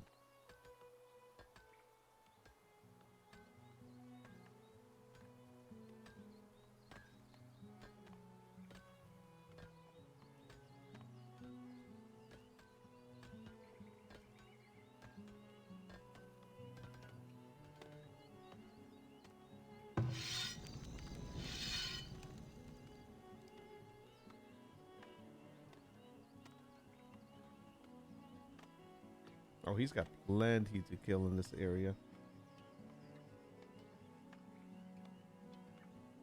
Wow.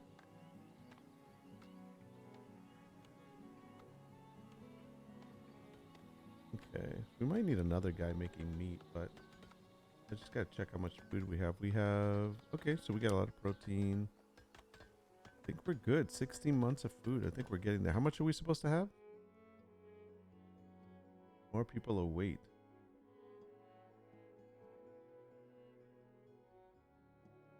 Amass a 4-month supply of food and 6 houses. Oh, wait, I do have the 4. Okay, so I need 6 housing. So let's do the housing again. Build house. I'm trying to keep all the houses together, but this is not working very well.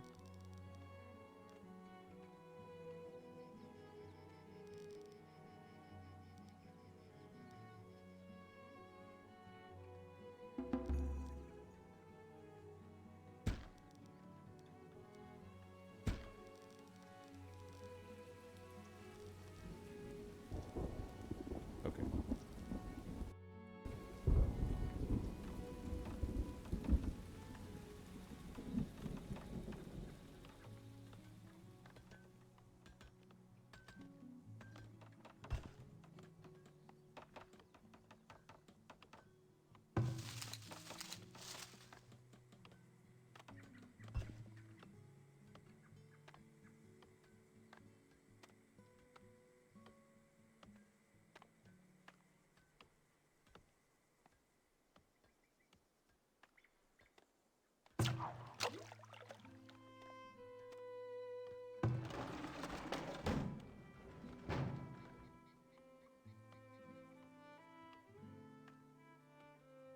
Select to set storage.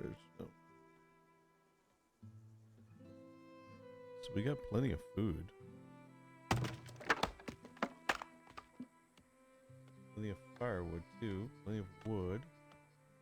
And all right, I'm gonna cut up some more wood. Go ahead and do this.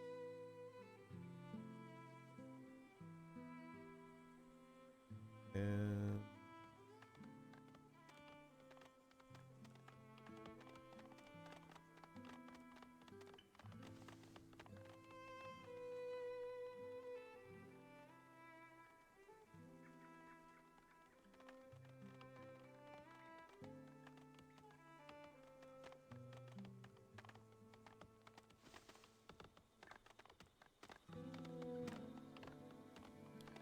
so what's it looking for now? Months of food lost to spoilage over the next 12 months. Wait, what? Why? Why are we losing food? Produce? Oh. Oh. Accept them.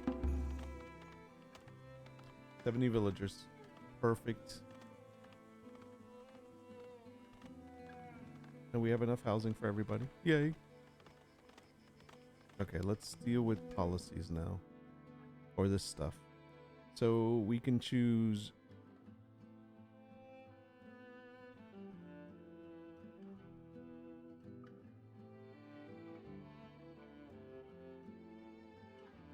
Sorry, I'm trying to read your chat. Hi, T. Okay, wait, let's see. I'm very professional in my meeting. I'm locking down when I roll my eyes. Hides game. What was it again? Totally Doki Doki Literature Club. It looks like a cheesy game, but it's not. Never heard of it.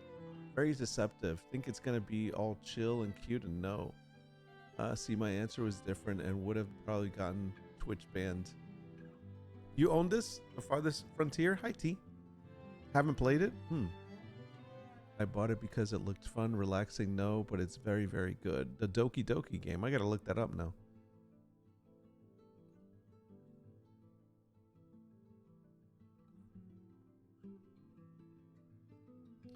Doki Doki. Never heard of it. All right, hold on. I gotta look at this. Speaking of Dokis, I gotta look at this. So 2 more resources gathered per forage. Produce more smoked meat. 30% fish replenishment. Fish is going to be the thing, man. Fertility, I'm not doing that yet. Not doing farming yet. If I do this, it goes up to subculture and forestry. If I do this, tax generated per home within range of markets. I don't have market yet. Hygiene. Ooh. Reduced chance of spread of cholera, dysentery, and okay. 20% knowledge generation. Defensive militia. Spotters. Adjustable class. Stone cutting. Work to mine stone deposits, mine quarries, and so forth. I think we need to focus on the beginner stuff first. Like, for example, food. So I would say this one. I would say the fish. And I would say producing the smoked stuff. Okay. With that said, do I have a smokehouse? Hold on a second. Desirability. We'll work on that in a moment. Where's the smokehouse? Don't I have one? I don't think I do.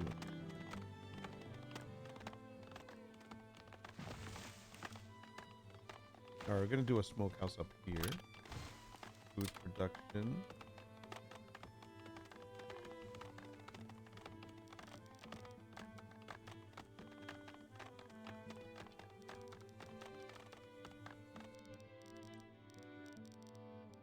Smokehouse also always has to be away from everything else.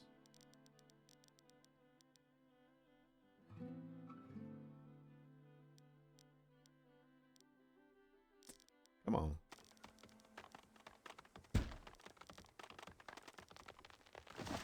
Oh no. Okay, we're good. We're good. We're good.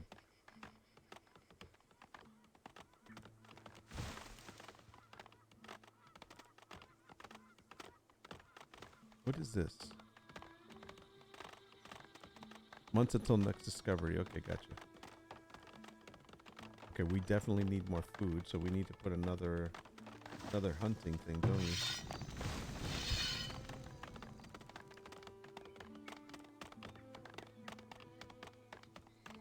I think we're gonna put another fishing person here.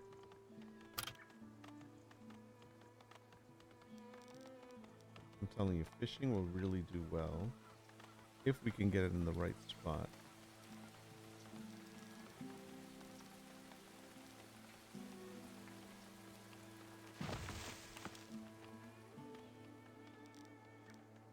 Obstructed by water, unpathable.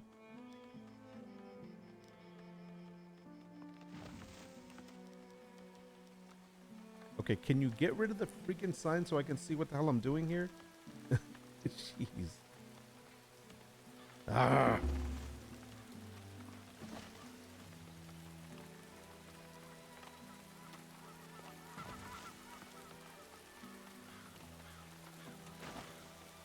Obstructed by water, unpathable terrain. I want to put it where I'm going to get like a plus. Fortunately, in the water is not an option.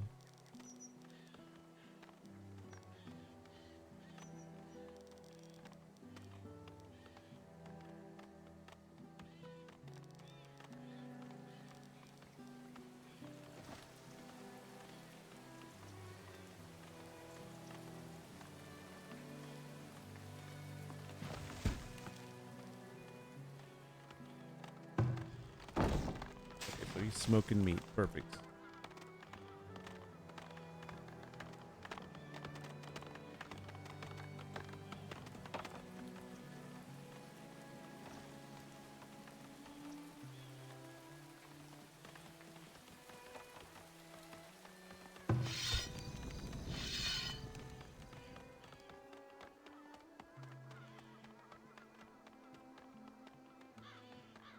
Gotta get another hunter out here.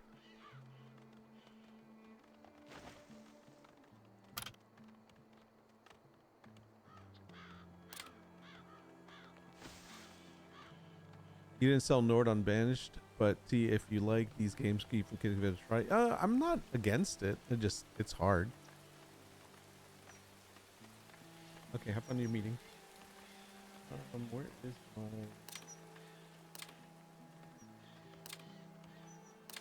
Food production should be hunting cabin. We'll make another hunting cabin over here.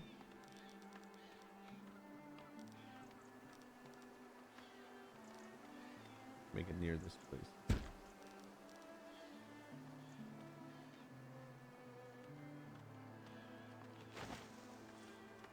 Okay, let's speed it up, people. Come on. Oh, it's been an hour.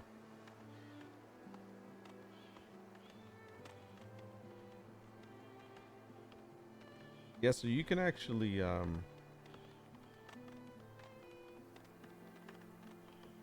look at it from higher up, but this works.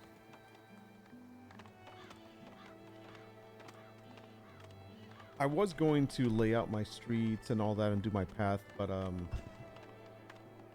I kind of just decided, screw it. I'm just gonna lay things out and just go with it for now. It's been a while since I played this game. I'll follow some kind of order in a moment. I'm gonna need more housing. These people are waiting for houses. I don't want to do a market yet because we need to raise our food.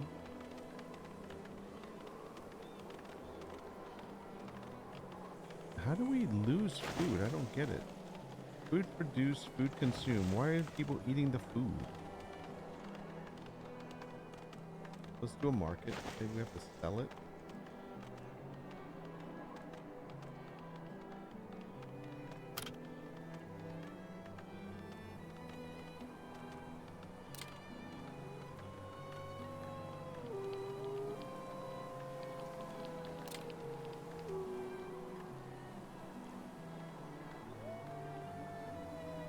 Oh, we need a saw pit. Okay, got it.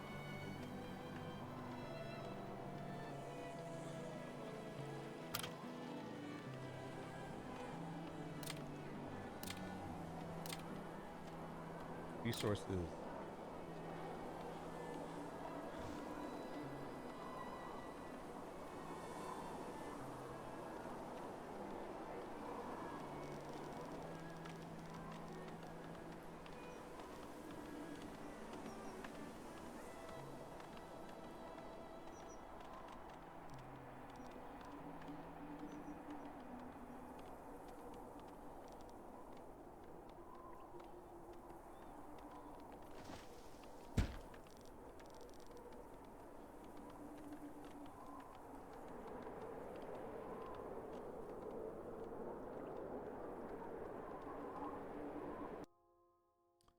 Of another point.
wolves at?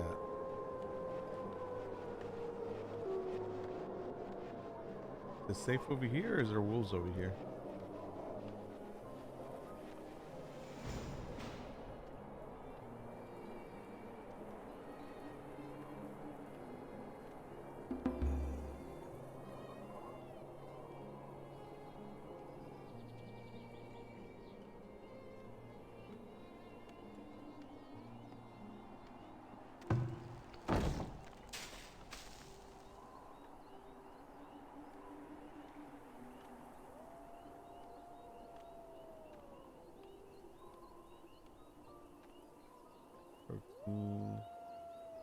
Grains we're not producing, but we're consuming. Do we not have... Oh, we don't have... Oh, we don't have a farm yet. Okay, we need a farm. I'm sorry. Farm's gonna be over here somewhere. What is this? What happened here? Food lost.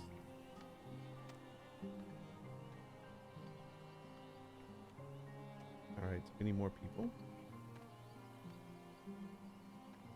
I always forget what the idea is. Should we do more people or what? But we did the lumber mill over there. Get some more houses. Get some more people in here.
More houses. Gonna have up to 40 people. And now we need a market.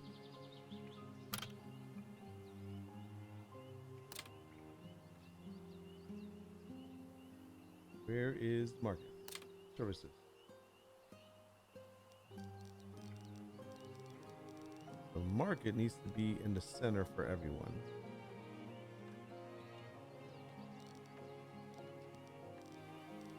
Right over here. Don't want to put it into right here, I think.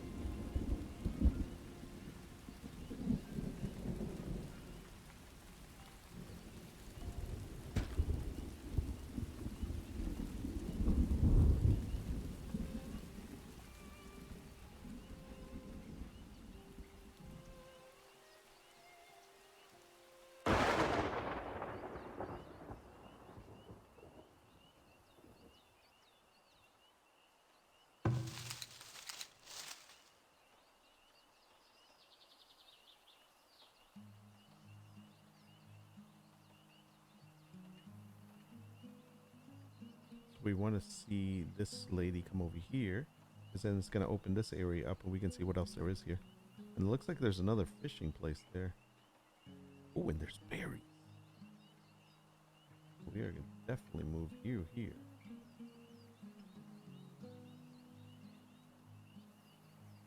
And then we're going to put another fishing place over here. But no, we're producing a lot of food, I think. But that's fine. We're good. Waiting for the market to be done.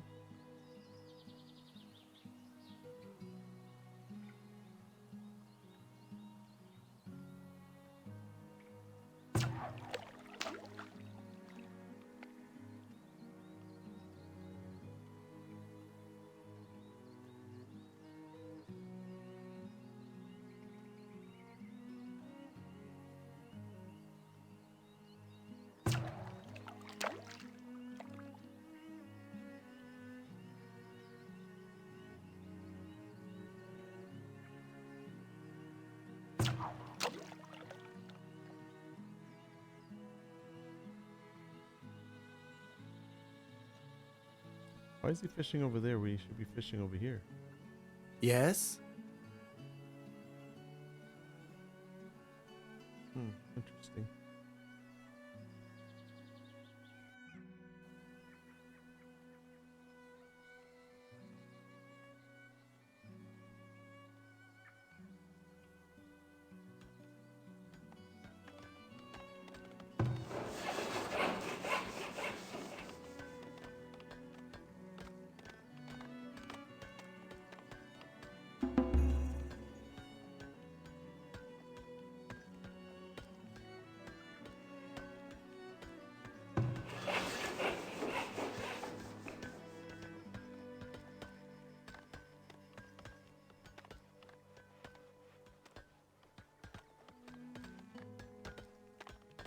Crazy.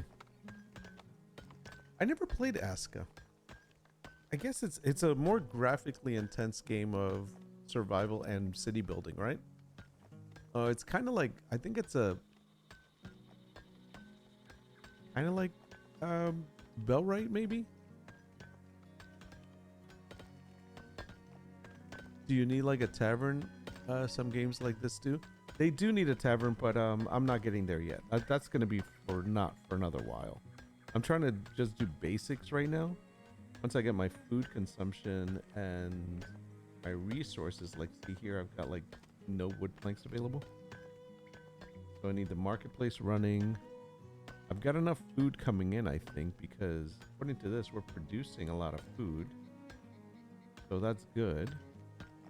Entertainment right now, desirability. Your village appreciates the beauty services, so I guess I'm okay. The only thing is the cleanliness and clothes. They need new clothes, which we'll get to later. This is automatically filled. Luxury tax. Okay. Yeah, I'll deal with taxes later. I'm not there yet.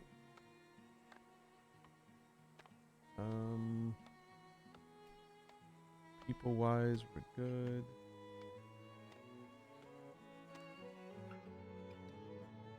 Okay, let's see what else we can get.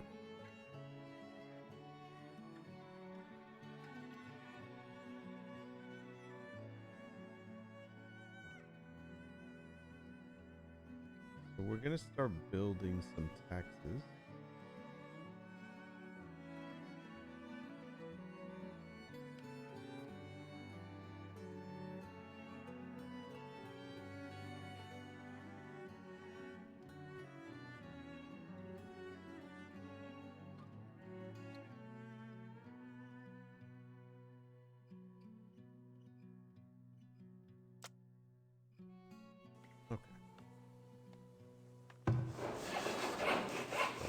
Here we're taking forever. Oh, there's they've got good. All right, we're almost there. All right, so now we get the marketplace working. How many people are unemployed? Does it tell us? We have 4 builders. We have 13 laborers. Wait, where are the laborers at? At least 6 laborers recommended for the town to function clearly. So who needs more?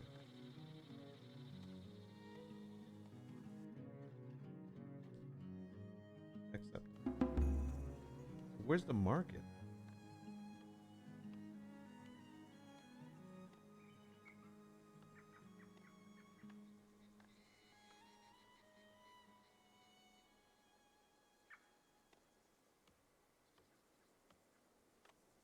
Let's see how they do.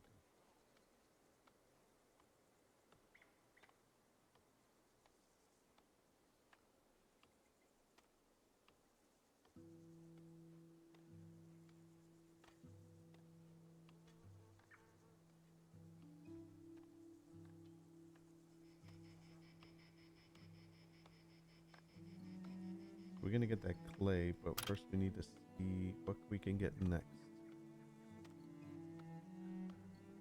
Bellwright with hordes and the management is very specific. Yeah, it's too. I think there's way too much management. Like you had to like manage the people. It was a lot of work. I mean, that's what I was watching in Aska, and Bellwright was kind of the same way. The needing walls is killing me, and I need a hut for villages Village's fall is in 3 days. Fall is in 3 days. Oh, so one of the things I noticed, like this, they don't have good walls, like as far as fencing things in yet. I haven't gone to that, but I know before one of my biggest problems was all the deer were eating all my goods, which kind of sucked. But hold on a second, I need to find. Oh, here, switch this one. Foraging over here now. Go. Don't get killed by a bear. So let me slow this down to 1 for a moment so I can kind of catch my breath on what's going on here.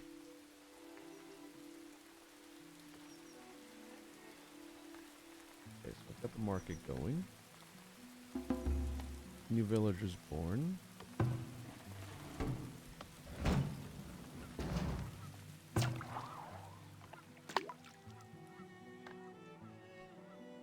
Fish is doing well.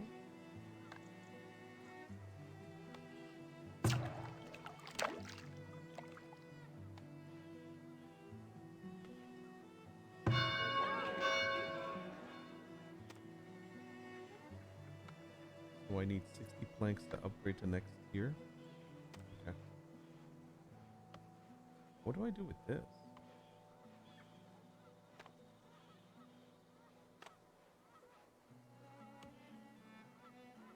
Okay. Fine. Whatevs. Let's make sure she's still.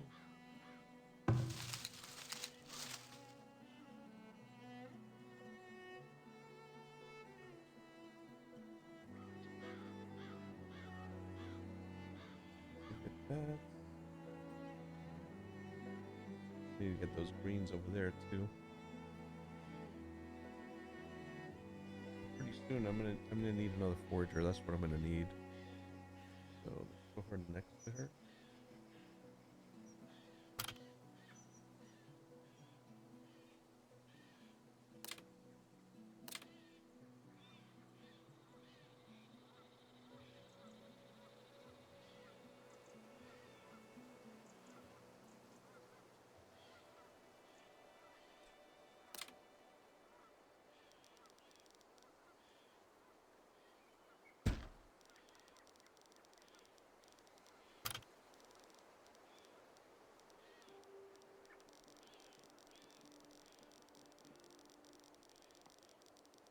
Most fertile areas right here.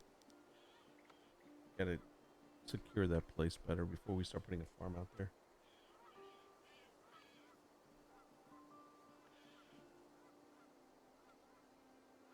Oh man, I think this was a good start.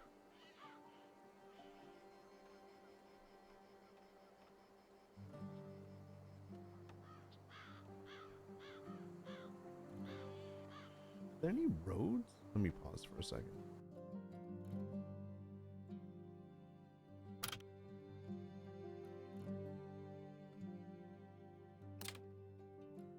There are roads.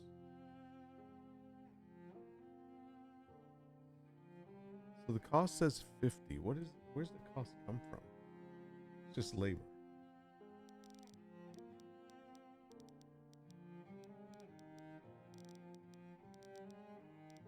Let's put some roads down. Just curious now. I want to do this. So, road from here.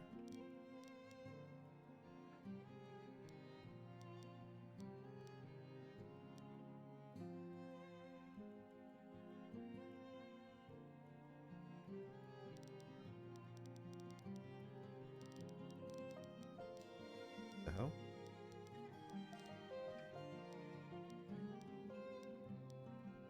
Did I put the road? Okay. Need to put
always the front of this building. I've always wondered that.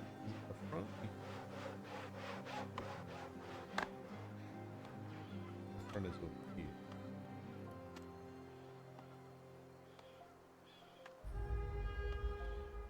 Impending blizzard. Oh.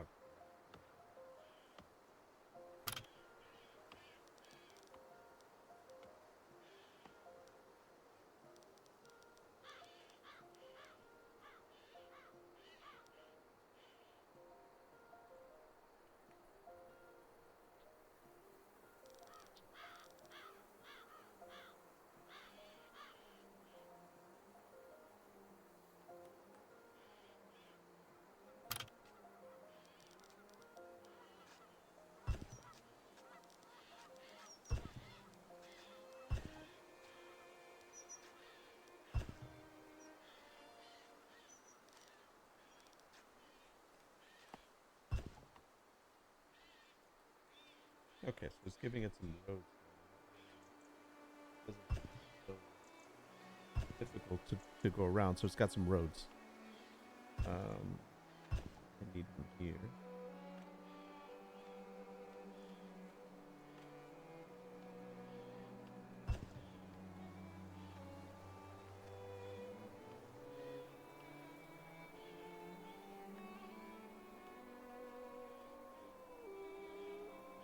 Ooh.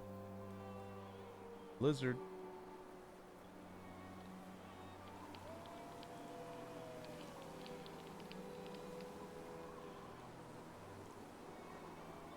Hopefully we don't lose anybody.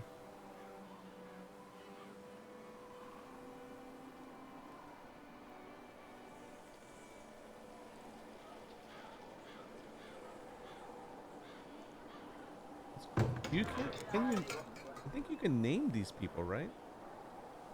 I gotta go through and name them.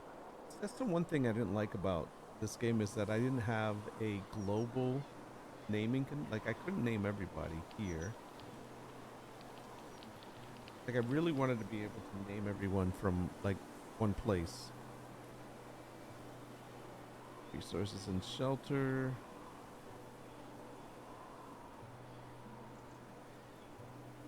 We don't have militia.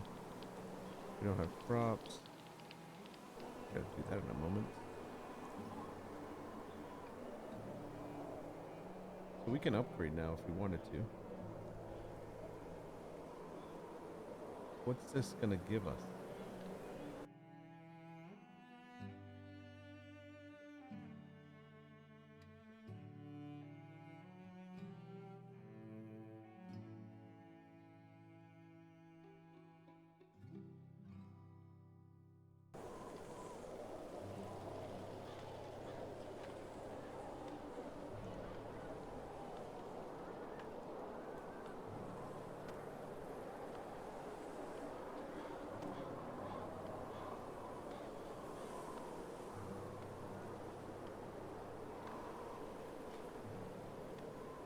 More houses. I'm gonna set up the road first.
We're good.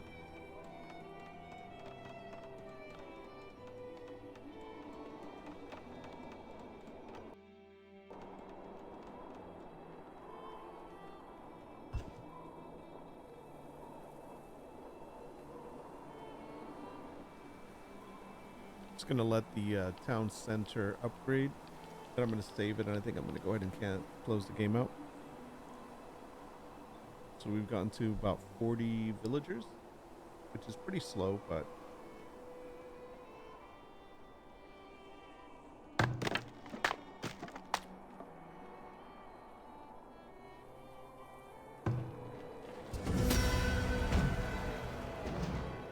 so we're at tier 2.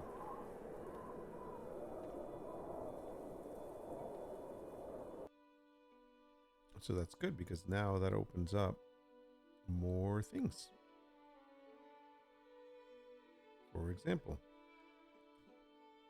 unlock chicken coop, goat barn, hay crop. Interesting.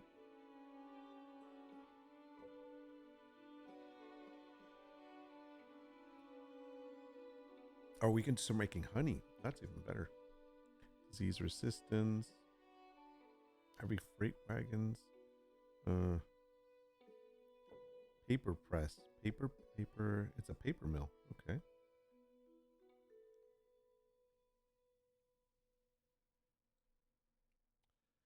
Midwives.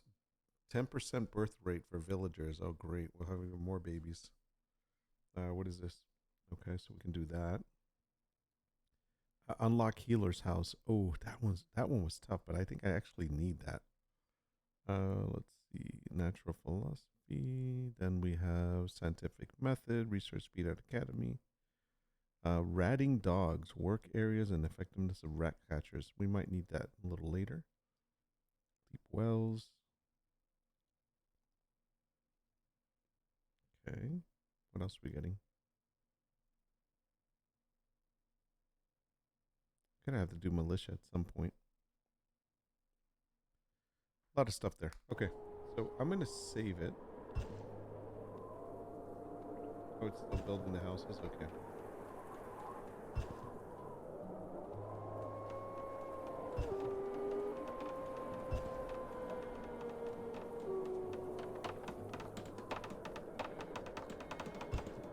I don't know where those wolves are. I keep hearing the wolves, but I don't see them.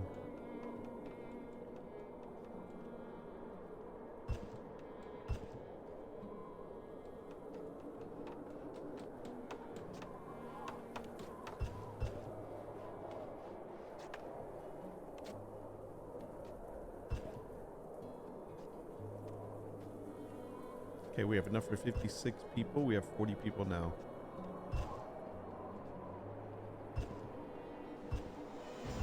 Year 4. We are still producing more than we consume. That's a good thing.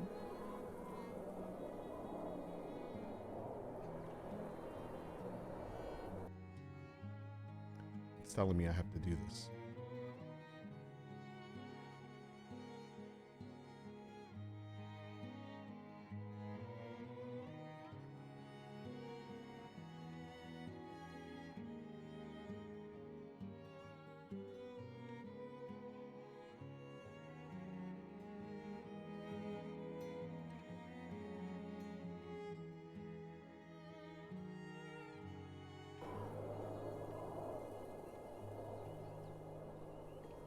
We'll deal with that later. Let's go ahead and save. Save.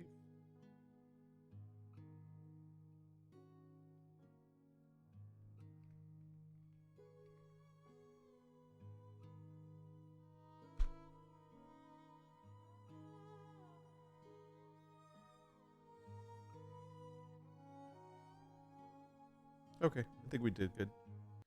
I'm just here for about 10 minutes before I shift. Oh, that was good. I actually got a lot done there. I got 40 people. That's good. So it's not bad. I need to find this Doki Doki. What is this Doki Doki thing that they keep talking about? Doki Doki.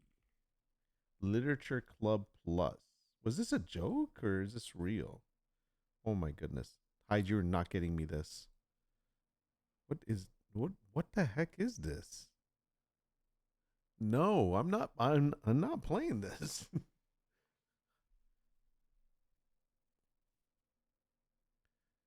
What the hell is this thing?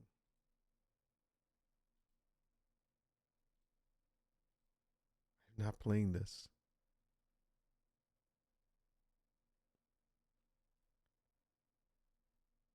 She is not. What the hell? Psychological horror, visual novel, anime, dating sim. What?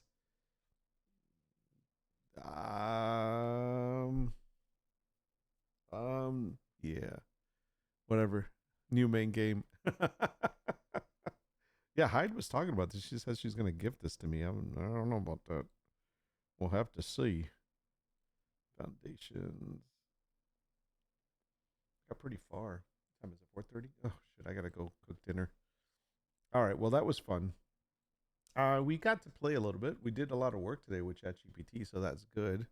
And actually got to play some, so that's a good day. It's always a good day when you get to play some games. My tailbone is killing. I don't know what I did, but I've got a freaking pain. I literally have a pain in my ass. Literally. It's not in space, so I ain't playing it. I'll make sure they put a skin for space games so you can play it. Let's see. Did I get any new stuff? Spices of Life, start a trade route. Haven't done that yet. Achievements unlocked. Nice. This foundation. Did I get any new? No, I did not. I like unlocking the little trading cards. So when you play, I have 3 trading cards so far for this game. There's 1, 2, 3, 4, 8, 9, 10. There's 10 of them. I have 3. That's pretty cool. Ow. Pain in the butt. Anyways, 4.7 drops today. No other games exist. That's right. So you're Star Citizen.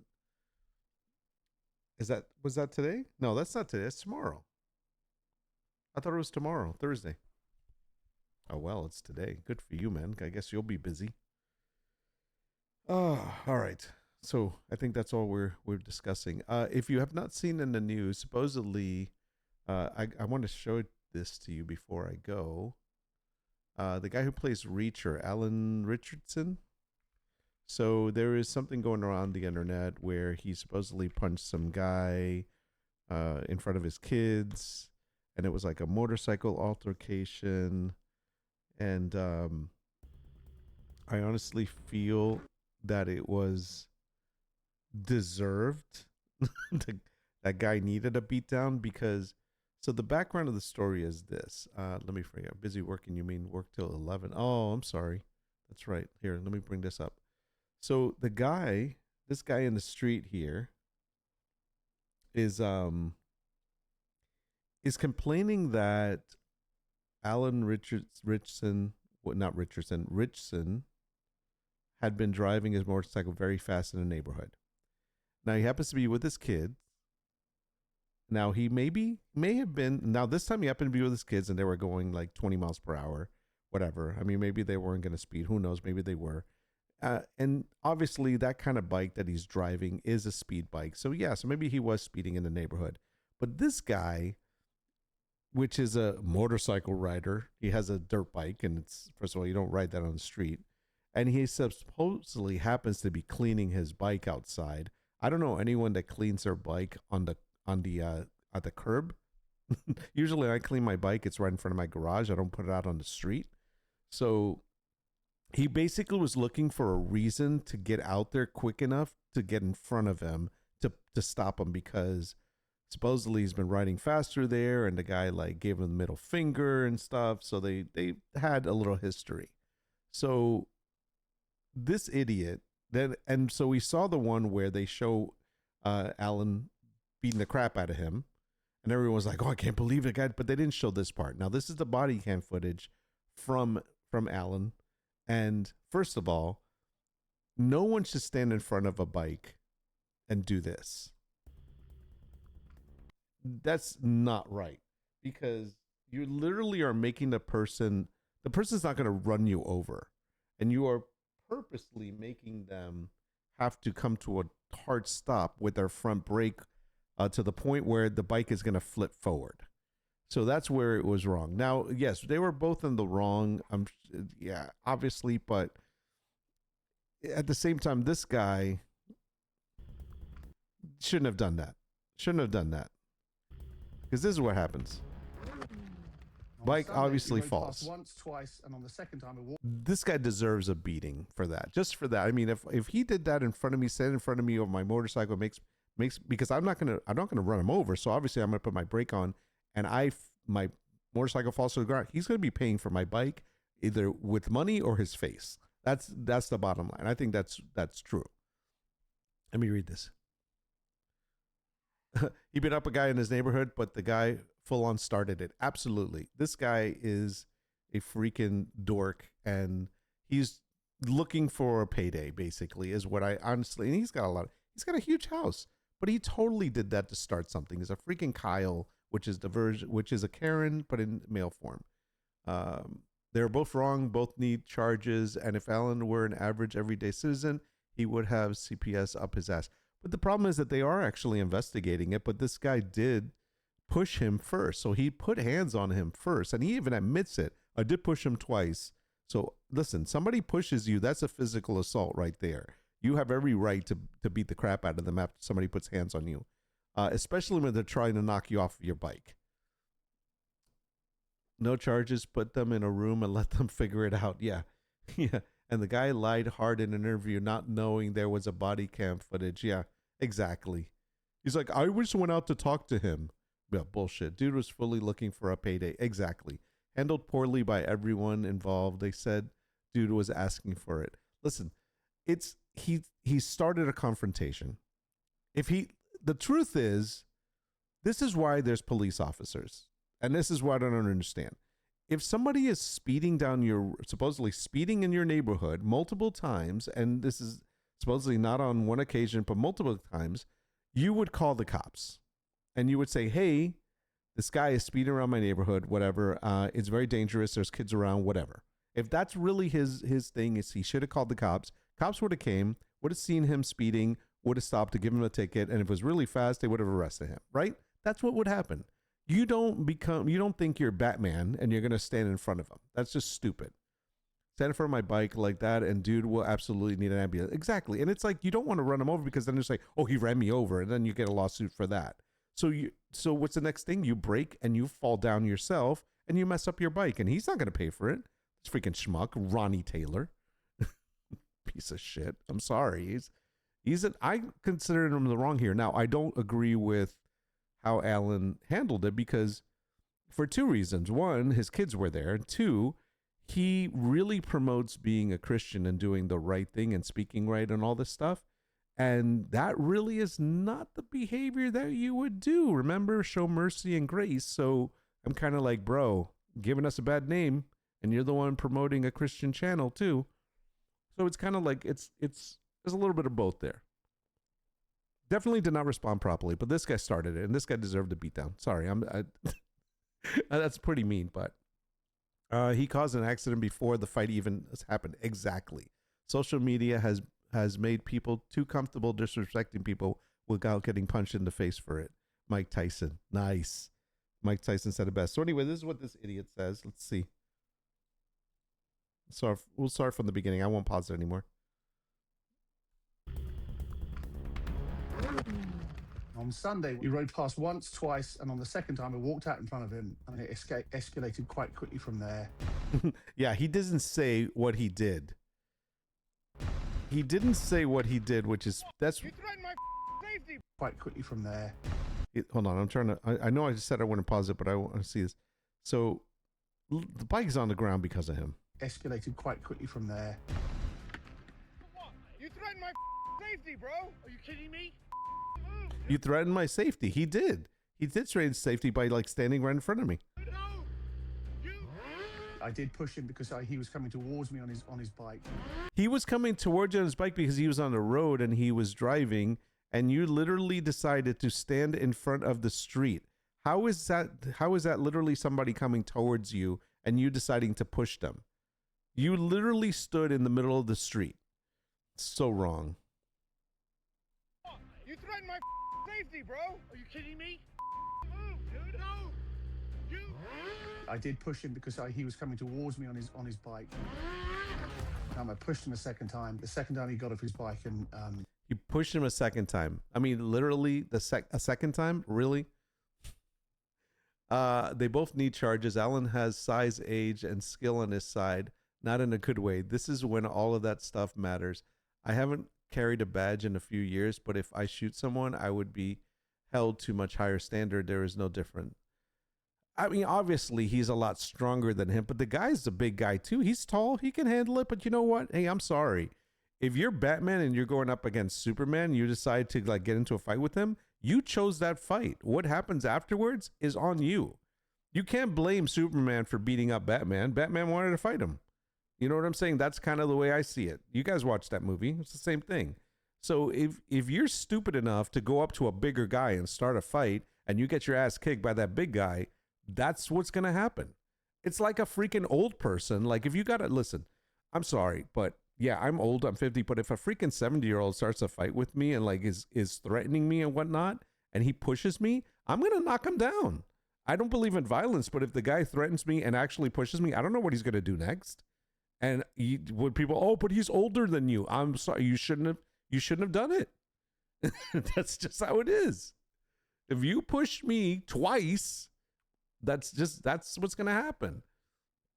Obviously, I had to say somebody in their 70s and stuff because of the fact that I am 55. I can't say like a 55. I'm 55.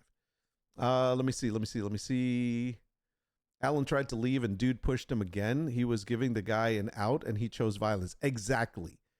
Probably controversial, but maybe it was good for his kids to see the real world has consequences. No, and I think that is actually the truth. It's true, Clever. I agree with you. He's like, dude, if somebody steps up to you like that and bullies you or pushes you down, you have the right to respond. And you know what? He gave his kids.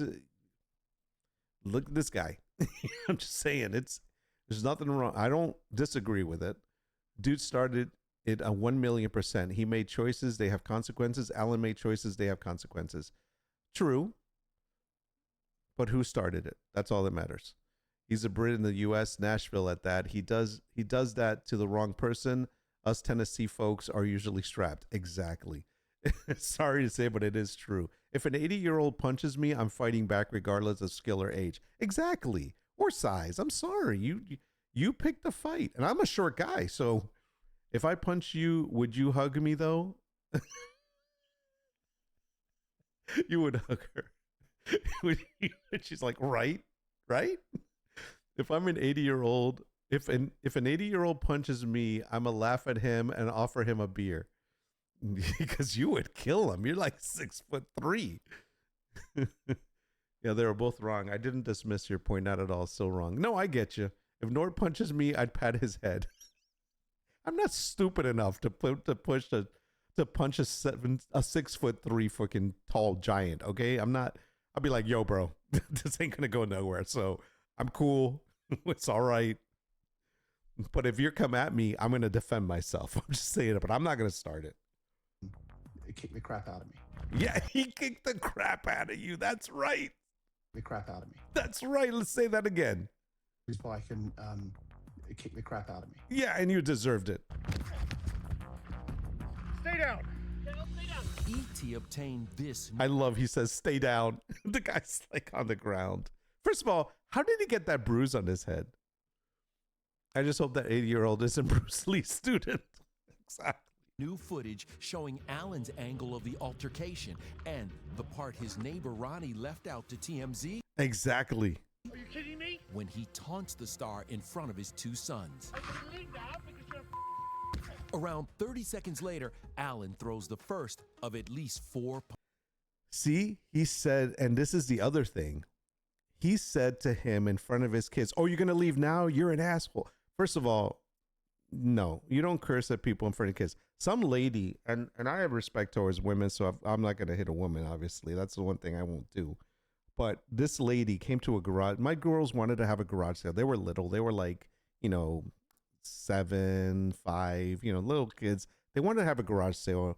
And I'm like, we're not supposed to. And then one year, my community at the time said we were all going to have a garage sale, community sale. So fine. So we put stuff out there and we had like a PlayStation out there with games or whatever. And this lady comes over And I can't remember what, I think I had $50 for the whole thing. And it was like the PlayStation, it was a PlayStation 1 with games, controllers, everything was good. And it was like $50 or something. We were going to sell it.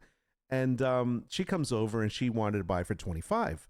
And I said, no, I'm sorry, it's too low. She wanted the whole thing for 25. It's like, no, I'm sorry, we're really firm at the 50.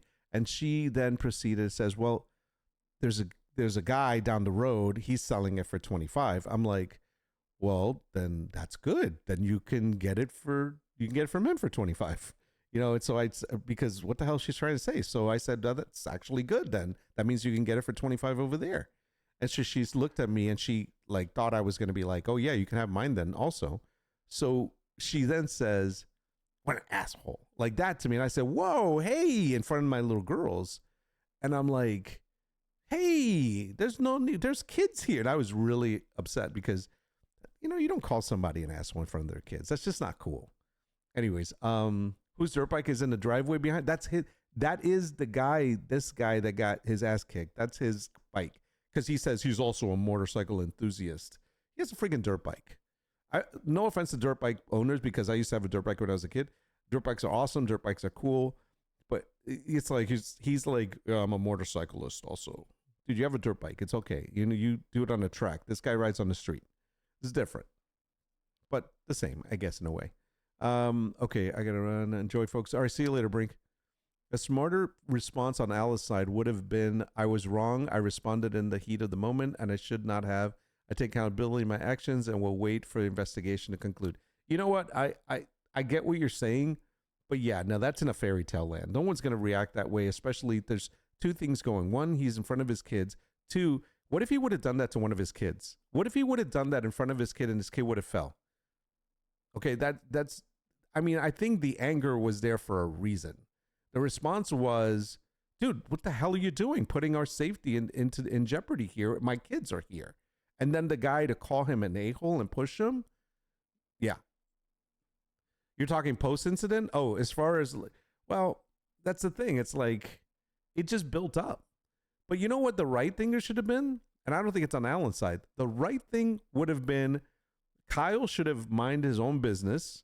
And if he had a problem with somebody doing something in their neighborhood where he felt it was dangerous to the community, he should have called his HOA and he should have called his freaking police department.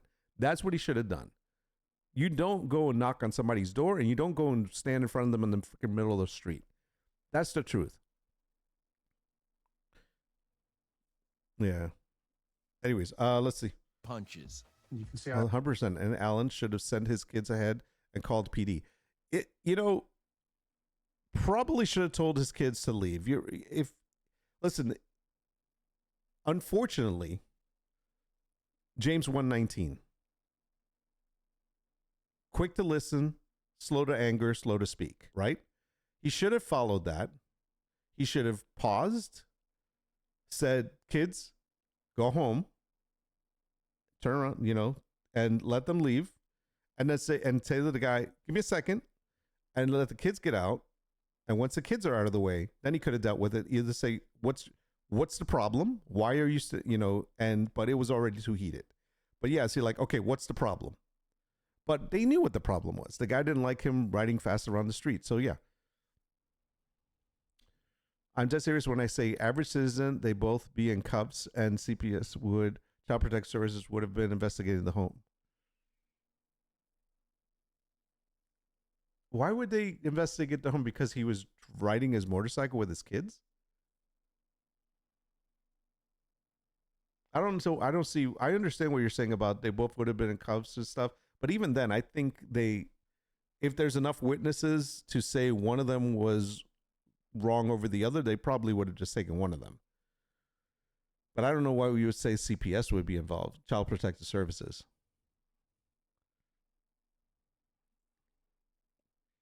That's a little bit too much.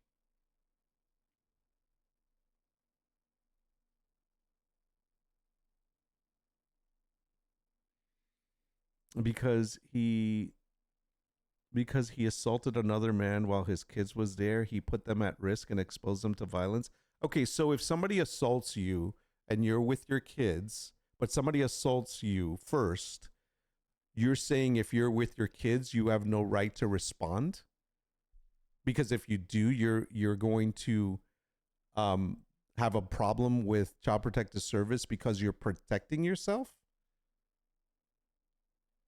I understand if he would have gotten off the bike and swung at the guy first, but he didn't do that. The guy pushed him twice, knocked him off his bike, didn't let him leave.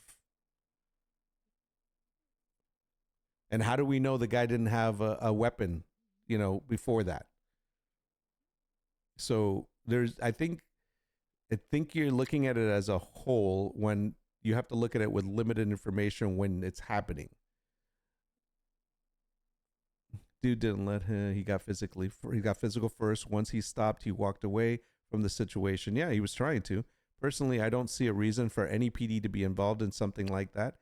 He did call the PD after his whooping that he started. He was handled as it should have been. Yeah, I mean, and honestly, I think if it's inside of a neighborhood, the police don't have real jurisdiction on the streets inside of a community. Inside of an actual gated community, they can't ticket you in there. At least that's the way it is here. I know this because I have made many arrests just like this. No, I'm not saying that it's not the case, but I'll be honest though. I think that, and I'm not judging you or you as that kind of position that you were in, but I got to be honest. Sometimes the police just take both of them just because they don't want to deal with sorting it out, and it's easier to just put two people in the freaking car, take them to down station, and then deal with them there. So yeah, there are cases like that, but in truth, sometimes it doesn't work that way. Sometimes they deal with it there, and they're like, there's no need to take both. We know who's at fault here. We know what the situation is. So I know that there are cases where they're not dealing with this on the street. They're just putting both in handcuffs and taking them out. But that's just, I don't want to say it's lazy, but I think it's just like they just don't want to deal with this on the street, and that's the easiest way to do it. In my honest opinion, he didn't go overboard. If anything, he was reserved. Could have put the guy in the hospital. That's what I'm saying. I think that he made his point. Let me let the rest of this play out for a second so we can see. So he got his ass kicked. Around 30 seconds later, Alan throws the first of at least 4 punches. And you can see he only hit him with 3 I went times. to the ground and covered myself. As for what was said next, Stupid. That's assault. That's assault. the Brentwood Police Department tells He says that's assault, but he assaulted him first by pushing him. That's assault.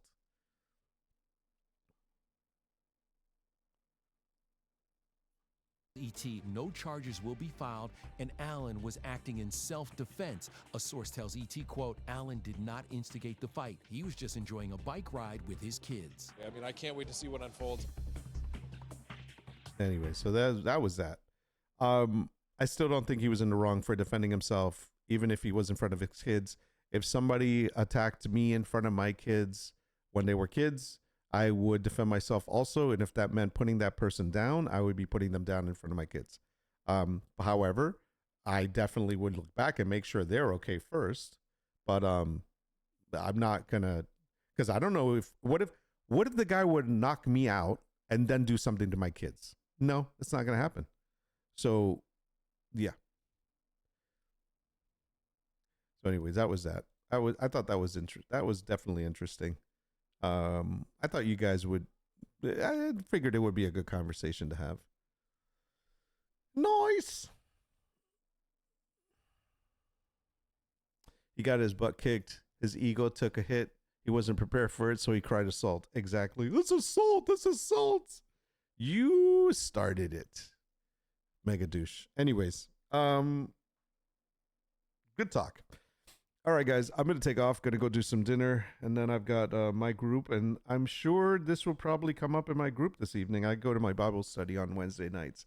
And, sometimes we talk about things. And this is one of those, like I said, it's like I said, James 1:19 is basically quick to listen, slow to speak, slow to anger, slow to speak, which means take a pause. Don't let emotions rule your decision that you make before you move forward. So that's something we all have to try to work towards. And it's not always easy. Anyways, last comments. He's probably on the HOA.